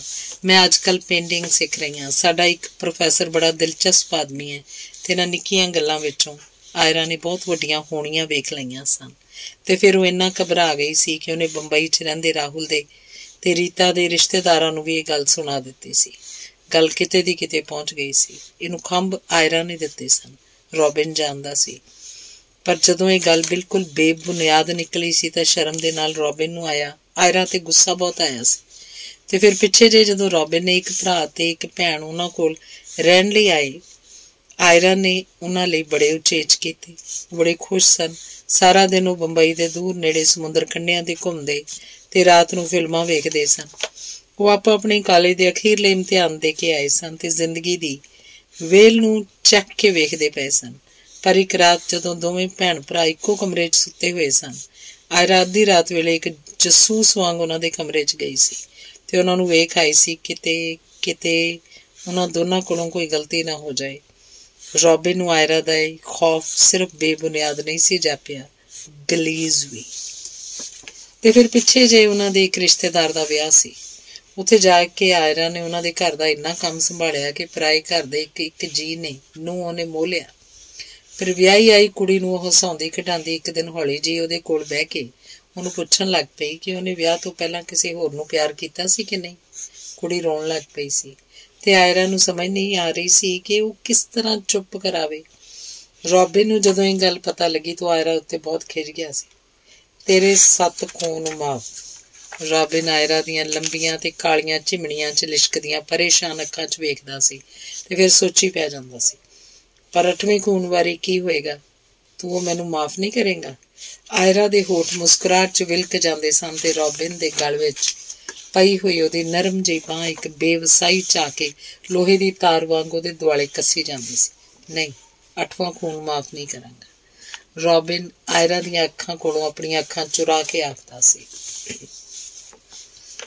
ਰੋਬਿਨ ਦੇ ਵੱਡੇ ਭਰਾ ਨੇ ਬਹੁਤ ਚਿਰ ਹੋਇਆ ਉਹਦੇ ਕੋਲੋਂ ਕੁਝ ਰੁਪਇਆ ਉਧਾਰ ਲਿਆ ਸੀ। 2 ਮਹੀਨਿਆਂ 'ਚ ਮੋੜਨ ਦਾ ਇਕਰਾਰ ਕੀਤਾ ਸੀ, ਪਰ ਵਰੇ ਹੋਣ ਲੱਗੇ ਸਨ। ਉਹਨੇ ਮੋੜਿਆ ਨਹੀਂ ਸੀ ਤੇ ਰੋਬਿਨ ਨੇ ਆਪਣੇ ਭਰਾ ਨੂੰ ਮਿਲਣਾ ਛੱਡ ਦਿੱਤਾ ਹੋਇਆ ਸੀ। ਮਾਂ ਜੇ ਜਿਉਂਦੀ ਸੀ, ਉਹਦੇ ਮਨ ਉੱਤੇ ਇਸ ਗੱਲ ਦਾ ਬੜਾ ਭਾਰ ਸੀ ਤੇ ਫਿਰ ਆਇਰਾ ਨੇ ਰੋਬਿਨ ਦੀ ਜ਼ਿੰਦਗੀ 'ਚ ਆਉਂਦਿਆਂ ਹੀ ਮਾਂ ਦੇ ਮਨ ਉੱਤੋਂ ਇਹ ਭਾਰ ਲਾ ਦਿੱਤਾ ਸੀ। ਵੱਡੇ ਭਰਾ ਨੂੰ ਆਇਰਾ ਨੇ ਯਕੀਨ ਦਿਵਾਇਆ ਸੀ ਕਿ ਰੋਬਿਨ ਹੁਣ ਇਸ ਗੱਲ ਨੂੰ ਭੁਲਾਉਣਾ ਚਾਹੁੰਦਾ ਸੀ, ਪਰ ਵਰ੍ਹਿਆਂ ਦੀ ਚੁੱਪ ਤੋੜਨੀ ਉਹਦੇ ਲਈ ਬੜੀ ਔਖੀ ਹੋ ਰਹੀ ਸੀ ਤੇ ਆਇਰਾ ਨੇ ਰੋਬਿਨ ਦੇ ਵੱਡੇ ਭਰਾ ਨੂੰ ਮਿੰਨਤ ਨਾਲ ਆਖਿਆ ਸੀ ਕਿ ਜੇ ਉਹ ਫਰਾਖ ਦਿਲ ਹੋ ਕੇ ਕਿਸੇ ਦਿਨ ਰੋਬਿਨ ਨੂੰ ਮਿਲਣ ਵਾਸਤੇ ਆ ਜਾਏ ਤਾਂ ਰੋਬਿਨ ਆਪਣੇ ਮਨ 'ਚ ਬੜਾ ਖੁਸ਼ ਹੋਏਗਾ। ਤੇ ਆਇਰਾ ਨੇ ਰੋਬਿਨ ਨੂੰ ਪੁਰਾਣੀ ਰਕਮ ਪੂਰੀ ਦੇ ਕੇ ਆਖਿਆ ਸੀ ਕਿ ਰਕਮ ਉਹਦੇ ਭਰਾ ਨੇ ਮੋੜੀ ਹੈ। ਆਪਣੇ ਹੱਥੀਂ ਇਸ ਲਈ ਨਹੀਂ ਮੋੜੀ ਕਿ ਉਹਨੂੰ ਇੰਨੀ ਦੇਰ ਨਾਲ ਮੋੜਦਿਆਂ ਸੰਗ ਆਉਂਦੀ ਸੀ। ਇਹ ਤੋਂ ਪਿੱਛੋਂ ਜਦੋਂ ਦੋਵੇਂ ਭਰਾ ਮਿਲੇ ਤਾਂ ਦੋਵੇਂ ਇੱਕ ਦੂਜੇ ਨੂੰ ਖਾਮੋਸ਼ ਆਦਰ ਨਾਲ ਮਿਲੇ। ਮਾਂ ਨੂੰ ਕੁਝ ਪਤਾ ਨਹੀਂ ਸੀ, ਪਰ ਉਹ ਆਇਰਾ ਦੇ ਜਾਦੂ ਤੋਂ ਕੁਰਬਾਨ ਹੋ ਗਈ। ਭਾਵੇਂ ਬਹੁਤ ਚਿਰ ਪਿੱਛੋਂ ਆਇਰਾ ਦਾ ਜਾਦੂ ਜਦੋਂ ਰੋਬਿਨ ਨੂੰ ਪਤਾ ਲੱਗਾ, ਉਹ ਕੁਝ ਦਿਨ ਆਇਰਾ ਨਾਲ ਗੁੱਸੇ ਵੀ ਹੋ ਗਿਆ। ਫਿਰ ਵੀ ਅੰਦਰੋਂ ਕਿਤੋਂ ਆਇਰਾ ਦੇ ਜਾਦੂ ਤੋਂ ਚੁੰਦਿਆ ਗਿਆ ਸੀ। ਇਹ ਚਿਲਕੋਰਾਂ ਰੋਬਿਨ ਨੂੰ ਚੰਗੀਆਂ ਲੱਗਦੀਆਂ ਸਨ, ਪਰ ਉਹਨਾਂ ਦੇ ਅੱਖਾਂ ਵਿੱਚ ਪੈਂਦੇ ਚਾਨਣ ਤੋਂ ਹੋਈ ਘਬਰਾਹਟ ਉਹਨੂੰ ਚੰਗੀ ਨਹੀਂ ਸੀ ਲੱਗਦੀ। ਉਹਦਾ ਜੀਅ ਕਰਦਾ ਸੀ ਅੱਖਾਂ 'ਚ ਪੈਂਦੀ ਇਸ ਫੁੱਲ ਲਾਈਟ ਦੀ ਥਾਂ ਜੇ ਕਦੇ ਆਇਰਾ ਆਪਣੀ ਰੌਸ਼ਨੀ ਨੂੰ ਥੋੜਾ ਜਿਹਾ ਡਿਮ ਕਰ ਲਵੇ। ਦੋਵੇਂ ਕਿੱਥੇ ਤੇ ਕਿਹੜੀ ਥਾਂ ਤੇ ਖੜੇ ਸਨ, ਰੋਬਿਨ ਨੂੰ ਕੁਝ ਪਤਾ ਨਹੀਂ ਸੀ। ਆਇਰਾ ਕਿਸ ਪਲ ਕਿਸੇ ਨੂੰ ਕੀ ਕਹਿ ਦੇਗੀ। ਇਹ ਵੀ ਹੋ ਸਕਦਾ ਸੀ ਕਿ ਦੁਆਲੇ ਦੇ ਲੋਕ ਐਡਮਾਇਰੇਸ਼ਨ ਵਿੱਚ ਆਇਰਾ ਨੂੰ ਤੱਕਦੇ ਰਹਿ ਜਾਣ, ਤੇ ਇਹ ਵੀ ਹੋ ਸਕਦਾ ਸੀ ਕਿ ਲੋਕ ਕਿਸੇ ਐਮਬੈਰੇਸਿੰਗ ਸਵਾਲ ਤੋਂ ਬਚਣ ਲਈ ਆਪਣੀਆਂ ਅੱਖਾਂ ਚੁਰਾਉਣ ਲੱਗ ਪਏ। ਪਿਛਲੇ ਕੁਝ ਦਿਨਾਂ ਤੋਂ ਆਇਰਾ ਜਦੋਂ ਗੁਸਲਖਾਨੇ ਜਾਂਦੀ ਸੀ, ਆਪਣੇ 1.5 ਵਰ੍ਹੇ ਦੇ ਪੁੱਤਰ ਨੂੰ ਵੀ ਨੁਹਾਉਣ ਲਈ ਆਪਣੇ ਨਾਲ ਲੈ ਜਾਂਦੀ ਸੀ। ਆਇਰਾ ਦੇ ਮੂੰਹ ਨੂੰ ਆਮ ਤੌਰ ਉੱਤੇ ਇੱਕ ਬੜਾ ਖੁਸ਼ ਤੇ ਖਿੜਿਆ ਹੋਇਆ ਮੂੰਹ ਆਖਿਆ ਜਾ ਸਕਦਾ ਸੀ, पर ਰੋਬਿਨ ਨੇ ਵੇਖਿਆ ਕਿ ਆਇਰਾ ਜਦੋਂ ਬੱਚੇ ਨੂੰ ਨੁਹਾ ਕੇ ਤੇ ਵੱਡੇ ਤੌਲੀਏ 'ਚ ਲਪੇਟ ਕੇ ਆਪਣੀਆਂ ਗਿੱਲੀਆਂ ਬਾਹਾਂ 'ਚ ਘੁੱਟੀ ਗੁਸਲਖਾਨੇ ਤੋਂ ਬਾਹਰ ਆਉਂਦੀ ਹੈ, ਉਹਦਾ ਮੂੰਹ ਸੂਰਜ ਦੇ ਪਹਿਲੇ ਚਾਨਣ ਵਾਂਗ ਮਗਦਾ ਜਾਪਦਾ ਹੈ। ਤੇ ਇੱਕ ਦਿਨ ਆਇਰਾ ਨੇ ਬੜੀਆਂ ਸਰੂਰੀਆਂ ਅੱਖਾਂ ਨਾਲ ਰੋਬਿਨ ਵੱਲ ਵੇਖਿਆ ਤੇ ਆਖਣ ਲੱਗੀ, ਰੋਬ, ਤੂੰ ਕਿਆਸ ਨਹੀਂ ਸਕਦਾ ਇਸ ਨਿੱਕੇ ਜਿਹੇ ਬਲੂੰਗੜੇ ਨੂੰ ਮੈਂ ਛਾਤੀ ਉੱਤੇ ਲਿਟਾ ਕੇ ਜਦੋਂ ਟੱਬ 'ਚ ਪਈ ਰਹਿੰਦੀ ਹਾਂ ਤੇ ਇਹ ਆਪਣੇ ਬੁੱਲਾਂ ਨਾਲ ਤੇ ਨਹੁੰਆਂ ਨਾਲ ਜਿਸ ਤਰ੍ਹਾਂ ਮੇਰੀ ਗਿੱਚੀ ਨੂੰ ਛਾਤੀ ਨੂੰ ਖਰੋਚਦਾ ਹੈ, ਮੇਰੇ ਪਿੰਡੇ ਉੱਤੇ ਜਿਸ ਤਰ੍ਹਾਂ ਲੱਤਾਂ ਨਾਲ ਛੜੀਆਂ ਮਾਰਦਾ ਹੈ। It's simply wonderful, pure ecstasy. ਤੇ ਆਇਰਾ ਨੇ ਉੜ ਕੇ ਬੱਚੇ ਦੇ ਗਿੱਲੇ ਵਾਲਾਂ 'ਚੋਂ ਇੱਕ ਲੰਬਾ ਸਾਹ ਭਰਿਆ, ਸਾਹ ਦਾ ਘੁੱਟ ਜਿਹਾ ਪੀਤਾ ਸੀ। ਫਿਰ ਆਖਣ ਲੱਗੀ, ਖੁਦਾ ਵਰਗੀ ਪਾਕ ਚੀਜ਼ ਸਿਰਫ ਇੱਕ ਬੱਚਾ ਹੋ ਸਕਦਾ ਹੈ। ਇਟ ਇਜ਼ ਪਰਵਰਸ਼ਨ, ਰੋਬਿਨ ਨੇ ਹੌਲੀ ਜਿਹੀ ਆਖਿਆ ਤੇ ਪਰਾਂ ਤੱਕਣ ਲੱਗ ਪਿਆ। ਪਰ ਅੱਜ ਰਾਤ ਰੋਬਿਨ ਜਦੋਂ ਆਇਰਾ ਕੋਲ ਸੁੱਤਾ ਪਿਆ ਸੀ, ਆਇਰਾ ਨੇ ਰੋਬਿਨ ਦੇ ਕੋਲੋਂ ਆਪਣੇ ਹੋਠ ਪਰਾਂ ਕਰ ਲਏ ਤੇ ਇੱਕ ਕੱਸ ਵਿੱਚ ਵਾਲਿਸ ਕੇ ਆਖਣ ਲੱਗੀ, ਇੰਜ ਨਹੀਂ ਰੋਬ, ਮੇਰੇ ਇੱਥੇ ਬੰਦ ਕਮਰੇ ਵਿੱਚ ਤੇ ਹਨੇਰੇ 'ਚ ਚੋਰਾਂ ਵਾਂਗ ਨਹੀਂ, ਕਿਤੇ ਬਾਹਰ ਖੁੱਲ੍ਹੇ ਅਸਮਾਨ ਹੇਠ ਜਿੱਥੇ ਚੰਨ ਦਾ ਪੂਰਾ ਚਾਨਣ ਪੈ ਰਿਹਾ ਹੋਵੇ ਤੇ ਜਾਂ ਚਿੱਟਾ ਦਿਨ ਚੜਿਆ ਹੋਵੇ। I want it there than the open. Aira, Robin ਘਬਰਾ ਗਿਆ। ਫਿਰ ਬਹੁਤ ਦੇਰ ਚੁੱਪ ਰਿਹਾ। ਫਿਰ ਉਹਨੇ ਆਇਰਾ ਦੇ ਮੋਢੇ ਉੱਤੇ ਇੱਕ ਪੀਡਾ ਜਿਹਾ ਹੱਥ ਰੱਖ ਕੇ ਆਖਿਆ, ਮੈਂ ਕਦੇ ਤੈਨੂੰ ਆਖਿਆ ਨਹੀਂ, ਪਰ ਕਈ ਵਾਰ ਸੋਚਦਾ ਕਿ ਦੋ ਕਾਰਾਂ ਜਦੋਂ ਮੁਖਾਲਿਫ ਪਾਸਿਆਂ ਤੋਂ ਆ ਰਹੀਆਂ ਹੋਣ, ਦੋਹਾਂ ਨੂੰ ਆਪੋ ਆਪਣੀ ਲਾਈਟ ਡਿਮ ਕਰਨੀ ਚਾਹੀਦੀ ਹੈ, ਨਹੀਂ ਤਾਂ ਇੱਕ ਦੂਜੀ ਦਾ ਚਾਨਣ ਦੋਹਾਂ ਉੱਤੇ ਇੰਨਾ ਪੈ ਜਾਂਦਾ ਹੈ ਕਿ ਦੋਹਾਂ ਨੂੰ ਰਸਤਾ ਨਹੀਂ ਦਿਸਦਾ। ਮੈਂ ਰਸਤਾ ਵੇਖਣਾ ਚਾਹੁੰਦਾ ਆਇਰਾ, ਤੇ ਤੂੰ ਆਪਣੀ ਲਾਈਟ ਕੁਝ ਡਿਮ ਕਿਉਂ ਨਹੀਂ ਕਰਦੀ? ਕੀ ਮਤਲਬ? ਆਇਰਾ ਦੇ ਹੋਠ ਹੱਸ ਕੇ ਖੁਸ਼ਕ ਜਿਹੇ ਹੋ ਗਏ। ਜੋ ਕੁਝ ਵੀ ਤੇਰੇ ਮਨ 'ਚ ਤੂੰ ਕਿਸੇ ਦਿਨ ਮੈਨੂੰ ਦੱਸ ਕਿਉਂ ਨਹੀਂ ਦਿੰਦੀ? ਸ਼ਾਇਦ ਇਸੇ ਲਈ ਤੂੰ ਕਮਰੇ ਦਾ ਹਨੇਰਾ ਨਹੀਂ, ਖੁੱਲ੍ਹਾ ਅਸਮਾਨ ਦਾ ਚਾਨਣ ਚਾਹੁੰਦੀ ਹੈ। ਉਹਦੇ ਨਾਲ ਕੁਝ ਦੱਸਣ ਜਾਂ ਨਾ ਦੱਸਣ ਦਾ ਕੀ ਸਵਾਲ ਹੈ? ਸੂਰਜ ਦੀ ਰੋਸ਼ਨੀ 'ਚ ਜਾਂ ਚੰਨ ਦੇ ਚਾਨਣ 'ਚ ਆਪਣਾ ਨੰਗਾ ਬਦਨ ਮੇਰੇ ਹਵਾਲੇ ਕਰਕੇ। ਤੇਰਾ ਖਿਆਲ ਹੈ ਰੋਬ ਕਿ ਉਸ ਤਰ੍ਹਾਂ ਮੈਂ? ਆਇਰਾ ਦੀ ਆਵਾਜ਼ ਹਲਕੀ ਜਿਹੀ ਥੜਕ ਗਈ, ਪਰ ਉਹਨੇ ਆਵਾਜ਼ ਫਿਰ ਪੀਡੀ ਕੀਤੀ ਤੇ ਆਖਿਆ, ਉਸ ਤਰ੍ਹਾਂ ਮੈਂ ਡਾਇਰੈਕਟਲੀ ਨਹੀਂ, ਇਨਡਾਇਰੈਕਟਲੀ ਦੱਸ ਰਹੀ ਹੋਵਾਂਗੀ। ਹਾਂ, ਪਰ ਵਾਈ ਨਾਟ ਡਾਇਰੈਕਟਲੀ ਆਇਰਾ? ਕਮਰੇ ਦੇ ਨੀਲੇ ਚਾਨਣ 'ਚ ਰੋਬਿਨ ਨੇ ਵੇਖਿਆ ਆਇਰਾ ਦੇ ਦੂਧੀਆ ਗੁਲਾਬੀ ਬਦਨ 'ਚੋਂ ਜਿਵੇਂ ਕਿਸੇ ਨੇ ਲਹੂ ਦਾ ਰੰਗ ਖਿੱਚ ਲਿਆ ਤੇ ਬਦਨ ਪਲੋ ਪਲੀ ਧੂੜ ਦੇ ਰੰਗ ਵਰਗਾ ਹੁੰਦਾ ਜਾ ਰਿਹਾ। ਆਇਰਾ ਦੇ ਹੋਠ ਹੌਲੀ ਜਿਹੀ ਹਿੱਲੇ। ਰੋਬ, ਤੂੰ ਇਸੇ ਹਾਲਤ ਨੂੰ ਲਾਈਟ ਦਾ ਡਿਮ ਕਰਨਾ ਆਖਦਾ? ਰੋਬਿਨ ਨੇ ਕੁਝ ਨਹੀਂ ਆਖਿਆ। ਆਇਰਾ ਨੇ ਫਿਰ ਆਖਿਆ, ਤੂੰ ਠੀਕ ਆਖਦਾ ਮੈਂ ਰੋਬ, ਤੂੰ ਠੀਕ ਆਖਦਾ ਹੈ ਰੋਬ। ਮੈਂ ਜ਼ਿੰਦਗੀ ਨੂੰ ਦੋ ਤਰ੍ਹਾਂ ਵੇਖਣ ਦਾ ਹੀ ਵੱਲ ਸਿੱਖਿਆ, ਬੱਤੀ ਨੂੰ ਲੱਟ ਬਾਲ ਕੇ ਜਾਂ ਅਸਲੋਂ ਬੁਝਾ ਕੇ। ਛੋਟੀ ਹੁੰਦੀ ਸਾਂ, ਆਪਣੀ ਬੱਤੀ ਨੂੰ ਜਗਾਉਣ ਦਾ ਵੱਲ ਨਹੀਂ ਸੀ ਆਉਂਦਾ। ਸਾਹਮਣੇ ਜੇ ਕੋਈ ਦਿਸਦਾ ਸੀ, ਗੈਸ ਵਾਂਗ ਵੀ ਨਹੀਂ, ਭਾਂਬੜ ਵਾਂਗ ਬਲਦਾ। ਮੇਰੇ ਆਪਣੇ ਕੋਲ ਕੁਝ ਨਹੀਂ ਸੀ ਹੁੰਦਾ, ਮੈਂ ਉਸੇ ਕੋਲੋਂ ਹੀ ਚਾਨਣ ਉਧਾਰ ਲੈ ਕੇ ਉਹਨੂੰ ਵੇਖ ਲੈਂਦੀ ਸੀ। ਆਇਰਾ ਦਾ ਮੂੰਹ ਇੱਕ ਚਿੱਟੀ ਜਿਹੀ ਰਾਖ ਵਰਗਾ ਹੋ ਗਿਆ। ਰੋਬਿਨ ਦੇ ਮਨ 'ਚ ਇੱਕ ਮੁੱਠ ਜਿਹੀ ਭਰੀ ਗਈ। ਉਹਨੂੰ ਪਹਿਲੀ ਵਾਰ ਇਹ ਖਿਆਲ ਆਇਆ ਕਿ ਜਿਸ ਤਰ੍ਹਾਂ ਉਹ ਵਰ੍ਹਿਆਂ ਤੋਂ ਆਇਰਾ ਨੂੰ ਭਰੇ ਪੂਰੇ ਚਾਨਣ 'ਚ ਤੱਕਦਾ ਆ ਰਿਹਾ ਸੀ, ਅੱਗੋਂ ਵੀ ਹਮੇਸ਼ਾ ਉਂਝ ਹੀ ਤੱਕਦਾ ਰਹਿੰਦਾ ਤਾਂ ਕੀ ਹਰਜ਼ ਸੀ? ਨਿੰਮੇ ਚਾਨਣ 'ਚ ਕਿਸੇ ਨੂੰ ਘੂਰ ਕੇ ਵੇਖਣਾ, ਆਪਣੀਆਂ ਅੱਖਾਂ ਨੂੰ ਉਹਦੇ ਧੁਰ ਅੰਦਰ ਤੱਕ ਲੈ ਜਾਣਾ ਕੀ ਬਹੁਤ ਜ਼ਰੂਰੀ ਹੈ? ਤੇ ਰੋਬਿਨ ਨੇ ਆਪਣੇ ਹੱਥ ਦੀ ਤਲੀ ਨੂੰ ਹੌਲੀ ਜਿਹੀ ਆਇਰਾ ਦੇ ਹੋਠ ਉੱਤੇ ਰੱਖ ਦਿੱਤਾ। ਆਇਰਾ ਨੇ ਹੋਠਾਂ ਉੱਤੇ ਪਈ ਹੋਈ ਤਲੀ ਨੂੰ ਹੌਲੀ ਜਿਹੀ ਸੁੰਘਿਆ। ਤਲੀ ਨੂੰ ਨਹੀਂ, ਤਲੀ 'ਚ ਆ ਗਈ ਹਲਕੀ ਜਿਹੀ ਕੰਬਣੀ ਨੂੰ, ਤੇ ਫਿਰ ਆਪਣੇ ਹੋਠਾਂ ਨੂੰ ਉਹਦੀ ਤਲੀ ਦੇ ਹੇਠੋਂ ਸਰਕਾ ਕੇ ਆਖਣ ਲੱਗੀ, ਆਪਣੇ ਨੂੰ ਅਸਲੋਂ ਬੁਝਾ ਕੇ ਵੇਖਿਆ ਸੀ। ਉਹਦੇ ਕੋਲੋਂ ਫਿਰ ਇਸ ਤਰ੍ਹਾਂ ਡਰ ਗਈ ਸਾਂ ਕਿ ਹਮੇਸ਼ਾ ਲਈ ਆਪਣੇ ਆਪ ਨੂੰ ਚੰਗੀ ਤਰ੍ਹਾਂ ਜਗਾ ਕੇ ਬਾਲ ਕੇ ਰੱਖਣ ਦੀ ਆਦਤ ਪਾ ਲਈ। ਰੋਬਿਨ ਨੂੰ ਜਾਪਿਆ ਉਹ ਕਾਹਲੀ ਨਾਲ ਕੁਝ ਆਖ ਦੇ, ਨਹੀਂ ਤਾਂ ਇਹ ਘੜੀ ਖੁੰਝ ਜਾਏਗੀ ਤੇ ਫਿਰ ਸ਼ਾਇਦ ਉਹ ਇਸ ਖੁੰਝੀ ਹੋਈ ਘੜੀ ਨੂੰ ਕਦੀ ਵਾਪਸ ਨਹੀਂ ਲਿਆ ਸਕੇਗਾ। ਆਖਿਆ, ਆਇਰਾ, ਤੂੰ ਜਿਸ ਤਰ੍ਹਾਂ ਵੀ ਆਪਣੇ ਆਪ ਨੂੰ ਜਗਾਇਆ ਹੋਇਆ ਹੈ, ਇਹ ਬਹੁਤ ਠੀਕ ਹੈ, ਬਹੁਤ ਚੰਗਾ। ਮੈਂ ਤੇਰੇ 'ਚ ਕੁਝ ਵੀ ਬਦਲਣਾ ਨਹੀਂ ਚਾਹੁੰਦਾ। ਰੋਬਿਨ ਨੂੰ ਜਾਪ ਰਿਹਾ ਸੀ, ਨਿੰਮੇ ਚਾਨਣ 'ਚ ਜੇ ਕਿਸੇ ਨੂੰ ਆਪਣਾ ਆਪ ਵਿਖਾਣਾ ਔਖਾ ਹੁੰਦਾ ਤਾਂ ਕਿਸੇ ਲਈ ਉਹਨੂੰ ਵੇਖਣਾ ਵੀ ਉਨਾ ਹੀ ਔਖਾ ਹੋ ਸਕਦਾ। ਨਹੀਂ ਬਾਬ, ਮੈਂ ਇਸ ਲਾਈਟ ਨੂੰ ਅੱਜ ਸੱਚੀ ਮੁੱਚੀ ਡਿਮ ਕਰਨਾ ਚਾਹੁੰਦੀ ਹਾਂ। ਮੈਂ ਉਹਨੂੰ ਇਸ ਲਈ ਤੇਜ਼ ਜਗਾਇਆ ਹੋਇਆ ਸੀ ਕਿ ਮੇਰੇ ਸਭ ਕੁਝ ਨੂੰ ਕਦੀ ਵੀ ਕੋਈ ਨਾ ਵੇਖ ਸਕੇ।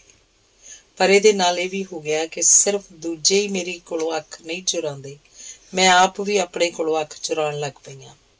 ਜਦੋਂ ਬੜੀ ਛੋਟੀ ਸਾਂ, ਸਕੂਲ ਪੜ੍ਹਦੀ ਸਾਂ, ਸਕੂਲ ਦੇ ਵੱਡੇ ਮਾਸਟਰ ਜੀ ਆਇਰਾ ਦੀਆਂ ਲੱਤਾਂ ਇਕੱਠੀਆਂ ਹੋ ਕੇ ਉਹਦੀਆਂ ਬਾਹਾਂ ਵਿੱਚ ਸੁੰਗੜ ਗਈਆਂ ਤੇ ਉਹਦੇ ਹੱਥਾਂ ਦੀਆਂ ਤਲੀਆਂ ਇਕੱਠੀਆਂ ਹੋ ਕੇ ਉਹਦੇ ਮੂੰਹ ਤੇ ਆ ਗਈਆਂ।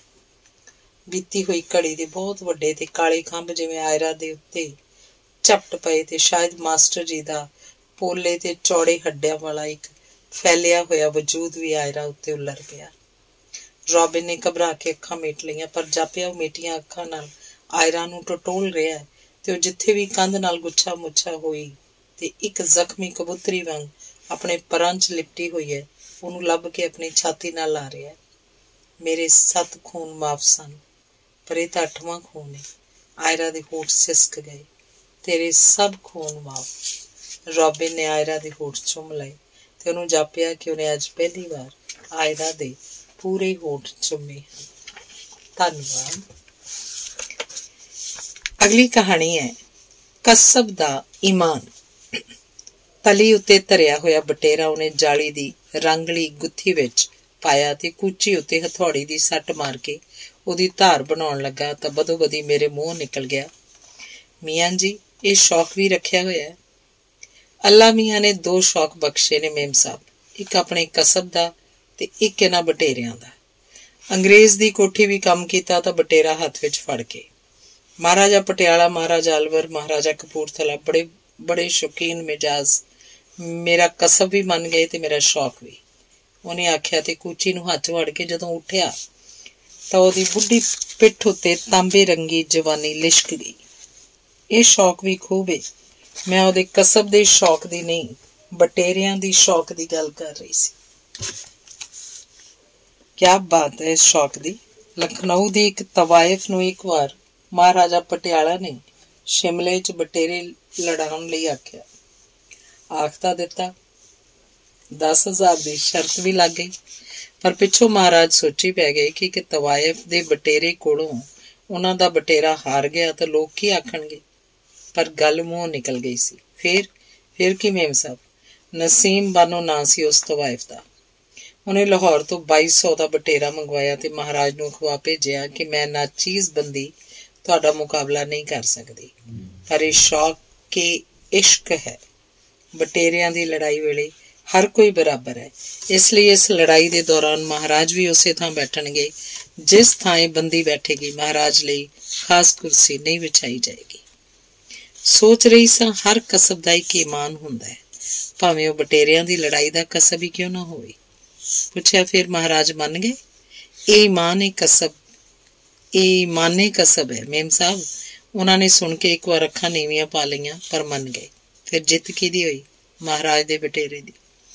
ਤਵਾਇਫ ਦਾ ਬਟੇਰਾ ਵੀ ਬਹੁਤ ਲੜਿਆ, ਪਰ ਜਦੋਂ ਬਹੁਤ ਜ਼ਖਮੀ ਹੋ ਗਿਆ ਤਾਂ ਮੈਦਾਨ 'ਚੋਂ ਭੱਜ ਗਿਆ। ਉਹਨੂੰ 20 ਟਾਂਕੇ ਲੱਗੇ ਸਨ ਤਾਂ ਉਹਦੇ ਜ਼ਖਮ ਸਿਲੇ ਸਨ, ਪਰ ਹਾਰ ਸੀ। ਹਾਰ ਜ਼ਖਮਾਂ ਨੂੰ ਨਹੀਂ ਗਿਣਦੀ।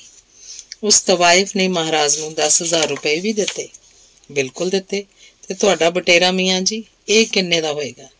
ਬਟੇਰੇ ਦੀ ਉਹੀ ਕੀਮਤ ਜਿੰਨੀ ਉਹ ਜਿੱਤ ਕੇ ਲਿਆਵੇ। ਮੇਰਾ ਇਹ ਬਟੇਰਾ ਸਿਰਫ 200 ਦਾ ਹੈ। ਜਵਾਨੀ ਵੇਲੇ ਬੜੇ ਕੀਮਤੀ ਬਟੇਰੇ ਵੀ ਰੱਖੇ ਸਨ। ਮੁਸ਼ਕ ਖੁਆ ਕੇ ਪਾਲੇ ਸਨ। ਮੁਸ਼ਕ ਜਾਣਦੇ ਹੋ ਨਾ ਮੇਮ ਸਾਹਿਬ? ਹਿਰਨ ਦੀ ਨਾਭੀ ਚੋਂ ਨਿਕਲੀ ਮੁਸ਼ਕ ਬੜੀ ਕੀਮਤੀ ਖੁਰਾਕ ਹੁੰਦੀ ਹੈ। ਉਹਦੇ ਹੱਥ ਕਾਰ ਵੱਲ ਸਨ ਜਾਪ ਰਿਹਾ ਸੀ ਤੇ ਦੋ ਹੱਥ 2 ਕਾਰਾਂ ਲਈ ਬਣੇ ਸਨ, ਇੱਕ ਬਟੇਰਾ ਫੜਨ ਲਈ, ਇੱਕ ਰੰਗ ਰੋਗਨ ਦੀ ਕੁੱਚੀ ਫੜਨ ਲਈ। ਕਿਤਾਬਾਂ ਦੀ ਅਲਮਾਰੀ ਵਿੱਚੋਂ ਉਹਨੇ ਕਿਤਾਬ ਕੱਢ ਕੇ ਇੱਕ ਮੇਜ਼ ਉੱਤੇ ਜੋੜ ਦਿੱਤੀਆਂ ਸਨ। ਕਿਤਾਬਾਂ ਕੱਢ ਕੇ ਇੱਕ ਮੇਜ਼ ਉੱਤੇ ਉਹਨੇ ਜੋੜ ਦਿੱਤੀਆਂ ਸਨ ਤੇ ਅਖਬਾਰਾਂ ਦੇ ਵਰਕੇ ਖੋਲ ਕੇ ਕਿਤਾਬਾਂ ਨੂੰ ਛਿੱਟਾਂ ਤੋਂ ਬਚਾਉਣ ਲਈ ਉਹਨਾਂ ਨੂੰ ਕੱਜ ਰਿਹਾ ਸੀ। ਘੰਟੀ ਖੜਕੀ, ਵੇਖਿਆ ਕੋਈ 2 ਨਵੇਂ ਲੇਖਕ ਮਿਲਣ ਲਈ ਆਏ ਸਨ। ਬਾਹਰਲਾ ਵਰਾਂਡਾ ਕਲੀ ਹੋ ਚੁੱਕਾ ਸੀ, ਇਸ ਲਈ ਮਿਲਣ ਆਇਆਂ ਨੂੰ ਮਿਲਣ ਲਈ ਉੱਥੇ ਕੁਝ ਮੂੜੇ ਤੇ ਕੁਰਸੀਆਂ ਰੱਖੀਆਂ। ਅੰਦਰਲੇ ਕਮਰੇ ਦਾ ਉਂਝ ਵੀ ਫਿਕਰ ਨਹੀਂ ਸੀ। ਮੀਆਂ ਜੀ ਦੀ ਸ਼ੋਹਰਤ ਸੁਣੀ ਹੋਈ ਸੀ ਕਿ ਘਰ ਦੀ ਕੁੰਜੀ ਕੋਈ ਮੀਆਂ ਜੀ ਨੂੰ ਦੇ ਕੇ 1 ਹਫ਼ਤੇ ਲਈ ਬਾਹਰ ਚਲਾ ਜਾਏ ਤਾਂ ਵਾਪਸ ਆ ਕੇ ਭਰੇ ਘਰ ਦੀ ਕੁੰਜੀ ਵਾਪਸ ਲੈ ਲਵੇ। ਘਰ ਦੀਆਂ ਚੀਜ਼ਾਂ ਵੀ ਸਲਾਮਤ ਹੋਣਗੀਆਂ ਤੇ ਸਾਰਾ ਘਰ ਵੀ ਪੋਚਿਆ ਲਿਸ਼ਕਿਆ ਹੋਏਗਾ। ਨਾ ਖੇਚਲ ਨਾ ਖੌਫ। ਮਿਲਣ ਆਇਆਂ ਵਿੱਚੋਂ ਇੱਕ ਜਣਾ ਪੰਜਾਬੀ ਅਦਬ ਦੀਆਂ ਕੁਝ ਚੋਣਵੀਆਂ ਨਜ਼ਮਾਂ ਤੇ ਕਹਾਣੀਆਂ ਦੇ ਸੰਗ੍ਰਹਿ ਕਰ ਰਿਹਾ ਸੀ। ਇਸ ਲਈ ਉਹਨਾਂ ਦੋਹਾਂ ਦੇ ਦਰਮਿਆਨ ਇੱਕ ਬਹਿਸ ਹੋਈ ਸੀ ਕਿਹਨਾਂ ਲੋਕਾਂ ਨੂੰ ਇਸ ਸੰਗ੍ਰਹਿ 'ਚ ਸ਼ਾਮਲ ਕਰਨਾ ਚਾਹੀਦਾ ਹੈ, ਕਿਹਨਾਂ ਨੂੰ ਨਹੀਂ। ਉਹਨਾਂ ਨੂੰ ਇਹ ਵੀ ਸੋਚ ਸੀ ਕਿ ਜਿਨ੍ਹਾਂ ਲੇਖਕਾਂ ਦੇ ਨਾਵਾਂ ਨਾਲ ਛੋਟੇ ਵੱਡੇ ਪੁਰਸਕਾਰ ਦੇ ਲੇਬਲ ਲੱਗੇ ਹੋਏ ਹਨ ਉਹ ਕਿਸ ਗਿਣਤੀ 'ਚ ਆਉਂਦੇ ਹਨ। ਇੱਕ ਹਾਸਾ ਜਿਹਾ ਆ ਗਿਆ। ਬਾਹਰ ਬਰਾਂਡੇ 'ਚ ਬੈਠੀ ਨੂੰ ਮੀਆਂ ਜੀ ਯਾਦ ਆਏ। ਮੀਆਂ ਜੀ ਨਹੀਂ, ਮੀਆਂ ਜੀ ਦੇ ਬਟੇਰੇ, ਕਿ ਕੋਈ ਬਟੇਰਾ 200 ਦਾ ਹੁੰਦਾ, ਕੋਈ 2200 ਦਾ, ਕੋਈ 10,000 ਵੀ। ਇੱਕ ਕਸਕ ਜਿਹੀ ਪਈ। ਇਨਾਮਾਂ ਤੇ ਪੁਰਸਕਾਰਾਂ ਨੂੰ ਵੰਡਣ ਵਾਲੇ ਬਟੇਰਿਆਂ ਦੀ ਲੜਾਈ ਦਾ ਸ਼ੌਕ ਰੱਖਦੇ ਹਨ ਤੇ ਕੋਈ ਲੇਖਕ 1000 ਹੀ ਬਣ ਜਾਂਦਾ, ਕੋਈ 5000 ਹੀ, ਕੋਈ 8000 ਹੀ, ਤੇ ਕੋਈ ਸਿਰਫ ਜ਼ਖਮੀ ਤੇ ਲਹੂ ਲੁਹਾਨ। ਲੇਖਕਾਂ ਤੋਂ ਗੱਲ ਤੁਰਦੀ ਲੇਖਕਾਂ ਦੇ ਇਮਾਨ ਤੇ ਆ ਗਈ ਸੀ। ਮਿਲਣ ਆਏ ਦੱਸ ਰਹੇ ਸਨ ਕਿ ਇਸ ਵਾਰ ਜੋ ਕਾਨਫਰੰਸ 'ਚ ਪੇਪਰ ਪੜ੍ਹਿਆ ਗਿਆ, ਇਸ ਵਾਰ ਜੋ ਯੂਨੀਵਰਸਿਟੀ 'ਚ ਪੇਪਰ ਪੜ੍ਹਿਆ ਗਿਆ, ਇਸ ਵਾਰ ਵਾਰਾਂ ਬਹੁਤ ਸਨ, ਇਸ ਸਾਲ ਦੀਆਂ ਵੀ, ਪਿਛਲੇ ਸਾਲ ਦੀਆਂ ਵੀ, ਪਰ ਜ਼ਿਕਰ ਇੱਕੋ ਸੀ ਕਿ ਫਲਾਣੇ ਦੇ ਪੇਪਰ ਵਿੱਚ ਪਹਿਲੋਂ ਹੀ ਪਤਾ ਹੁੰਦਾ ਹੈ ਕਿ ਫਲਾਣੇ ਦਾ ਨਾਂ ਨਹੀਂ ਹੋਏਗਾ ਤੇ ਫਲਾਣੇ ਦੇ ਪੇਪਰ 'ਚ ਖਾਮਖਾ ਫਲਾਣੇ ਦਾ ਜ਼ਿਕਰ ਹੁੰਦਾ। ਮੀਆਂ ਜੀ ਫੇਰ ਯਾਦ ਆਏ ਤੇ ਉਹਨਾਂ ਦੀ ਜ਼ਬਾਨੀ ਸੁਣੀ ਹੋਈ ਲਖਨਊ ਦੀ ਤਵਾਇਫ ਦੀ ਗੱਲ। ਇਹ ਸ਼ੌਕੇ ਇਸ਼ਕ ਹੈ, ਇਸ ਲਈ ਇਸ ਲੜਾਈ ਦੇ ਦੌਰਾਨ ਮਹਾਰਾਜ ਵੀ ਉਸੇ ਥਾਂ ਬੈਠਣਗੇ ਜਿਸ ਥਾਂ ਇਹ ਬੰਦੀ ਬੈਠੇਗੀ। ਮਹਾਰਾਜ ਲਈ ਕੋਈ ਖਾਸ ਕੁਰਸੀ ਨਹੀਂ ਵਿਛਾਈ ਜਾਏਗੀ। ਇਹ ਈਮਾਨ ਨੇ ਕਸਬ ਹੈ। 100 ਬਟੇਰਿਆਂ ਦੀ ਲੜਾਈ ਵੇਖਣ ਵਾਲਿਆਂ ਦਾ ਵੀ ਈਮਾਨ ਇੱਕ ਕਸਬ ਹੁੰਦਾ ਹੈ, ਪਰ ਦਾ ਇਤਿਹਾਸ ਕਿਸੇ ਵੀ ਅਦਬ ਦੇ ਇਤਿਹਾਸ ਨਾਲੋਂ ਵੱਡਾ ਹੈ। ਇਸ ਲਈ ਇਹਨੂੰ ਕਿੰਨਾ ਵੀ ਸੋਚੋ, ਅਖੀਰ ਇਹਦੇ ਸਾਹਮਣੇ ਚੁੱਪ ਦਾ ਨਿਸ਼ਾਨ ਰੱਖਣਾ ਪੈਂਦਾ ਹੈ। ਮੈਂ ਵੀ ਚੁੱਪ ਸਾਂ, ਉਹ ਵੀ ਚੁੱਪ ਹੋ ਗਏ। ਉਹ ਚਲੇ ਗਏ ਤਾਂ ਅੰਦਰਲੇ ਕਮਰੇ 'ਚ ਗਈ। ਉਸ ਵੇਲੇ ਮੀਆਂ ਜੀ ਆਪਣੇ ਸ਼ਾਗਿਰਦ ਨੂੰ ਆਖ ਰਹੇ ਸਨ, 10 ਸੇਰ ਚੂਨੇ 'ਚ ਜ਼ਿੰਕ ਅੱਧ ਸੇਰ ਤੋਂ ਘੱਟ ਨਾ ਹੋਵੇ, ਧਿਆਨ ਰੱਖੀ। ਤੇ ਫਿਰ ਮੀਆਂ ਜੀ ਮੇਰੇ ਵੱਲ ਮੁਖਾਤਿਬ ਹੋ ਕੇ ਕਹਿਣ ਲੱਗੇ, ਮੇਰੇ ਹੱਥ ਦੀ ਫੇਰੀ ਹੋਈ ਕੂਚੀ ਉੱਤੇ ਭਾਵੇਂ ਰੋਜ਼ ਝਾੜੂ ਦੇ ਦਿਓ, ਜੇ ਕੰਧਾਂ ਰੋਜ਼ ਨਾ ਲਿਸ਼ਕ ਉੱਠਣ ਤਾਂ ਮੈਂ ਦੇਣਦਾਰ ਹਾਂ। ਸੋਚ ਰਹੀ ਸਾਂ ਕਿ ਮੀਆਂ ਜੀ ਦੀ ਉਹ ਜ਼ਮੀਰ ਇਸ ਜ਼ਮਾਨੇ ਵਿੱਚ ਵੀ ਹੈ ਜੋ ਕਿਸੇ ਦੀ ਦੇਣਦਾਰ ਹੁੰਦੀ ਹੈ। ਕਿ ਮੀਆਂ ਜੀ ਨੇ ਆਖਿਆ, ਜ਼ਿੰਕ ਮਹਿੰਗਾ ਹੈ, ਇਸ ਲਈ ਸਾਰੇ ਕਾਰੀਗਰ ਜ਼ਿੰਕ ਨੂੰ ਬਚਾਉਂਦੇ ਹਨ। ਕੰਮ ਚੱਲਦਾ ਕੀਤਾ, ਪੈਸੇ ਬੋਝੇ 'ਚ ਪਾਏ ਤੇ ਖੈਰ ਸੱਲਾ। ਇਹ ਕੋਈ ਫਿਕਰ ਨਹੀਂ ਕਿ ਕੋਈ ਕੰਮ ਦੀ ਸ਼ੋਹਰਤ ਵੀ ਹੁੰਦੀ ਹੈ। ਸਭ ਆਖਦੇ ਹਨ ਖਾਣਾ ਤਾਂ ਕਿਸਮਤ ਦਾ ਖੱਟਿਆ, ਇਹ ਵੀ ਦਰੁਸਤ ਹੈ, ਪਰ ਕਿਸਮਤ ਕੋਲੋਂ ਇਨਸਾਫ ਮੰਗਣ ਦੀ ਥਾਂ ਆਪਣੇ ਕਸਬ ਕੋਲੋਂ ਕਿਉਂ ਨਾ ਮੰਗੀਏ। ਸਾਵਾਂ ਵਿੱਚ ਇੱਕ ਹੌਕਾ ਰਲ ਗਿਆ। ਕਸਬ ਕਸਬ ਹੈ, ਭਾਵੇਂ ਕੂਚੀ ਦਾ ਹੋਵੇ ਭਾਵੇਂ ਕਲਮ ਦਾ। ਗੱਲ ਤਾਂ ਕਸਬ ਦੇ ਈਮਾਨ ਦੀ ਹੈ। ਸੁਣ ਲੜਕੇ, ਇਸ ਲੋਹੇ ਦੀ ਅਲਮਾਰੀ ਨਾਲ ਪਿੱਠ ਜੋੜ, ਮੀਆਂ ਜੀ ਨੇ ਆਪਣੇ ਸ਼ਾਗਿਰਦ ਨੂੰ ਆਖਿਆ। ਉਹਨੇ ਪਿੱਠ ਜੋੜ ਲਈ ਤਾਂ ਮੀਆਂ ਜੀ ਨੇ ਹੁਕਮ ਕੀਤਾ, ਇੰਜ ਸਿੱਧੇ ਖਲੋ ਕੇ ਨਹੀਂ, ਜ਼ਰਾ ਕੁ ਉੜ ਕੇ ਤੇ ਪੈਰਾਂ ਉੱਤੇ ਜ਼ੋਰ ਪਾ ਕੇ। ਉਹਨੇ ਇੰਜ ਵੀ ਕਰ ਲਿਆ ਤਾਂ ਮੀਆਂ ਜੀ ਨੇ ਆਖਿਆ, ਹੁਣ ਲਾ ਜ਼ੋਰ।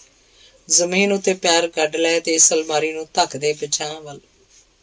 ਮੇਰੀ ਤਾਂ ਪਿੱਠ ਟੁੱਟ ਜਾਏਗੀ ਮੀਆਂ ਜੀ। ਜਵਾਬ ਮਿਲਿਆ ਤਾਂ ਮੀਆਂ ਜੀ ਖਿੜਖੜਾ ਕੇ ਹੱਸ ਪਏ। ਉਹ ਟੁੱਟਦੀ ਨਹੀਂ, ਸਗੋਂ ਜਵਾਨੀ 'ਚ ਵੀ ਕੁੱਬ ਖਾਣ ਲੱਗੀ ਏ, ਇਸ ਬਹਾਨੇ ਉਹਦਾ ਕੁੱਬ ਨਿਕਲ ਜਾਏਗਾ।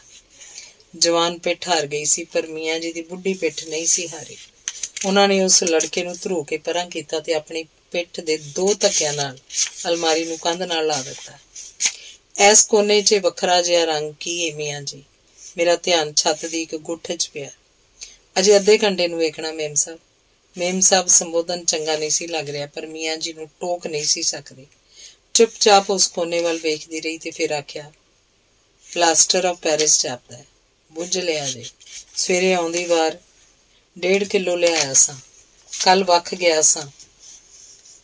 ਕੱਲ ਵੇਖ ਗਿਆ ਸਾਂ ਇਸ ਕੋਠੇ 'ਚ ਸਲਾਬ ਆ ਗਈ ਹੈ।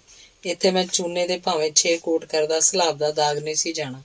ਬਸ 1 ਕੋਟ ਪਲਾਸਟਰ ਆਫ ਪੈਰਿਸ ਦਾ ਤੇ ਫਿਰ ਉੱਤੇ 2 ਕੋਟ ਚੂਨੇ ਦੇ।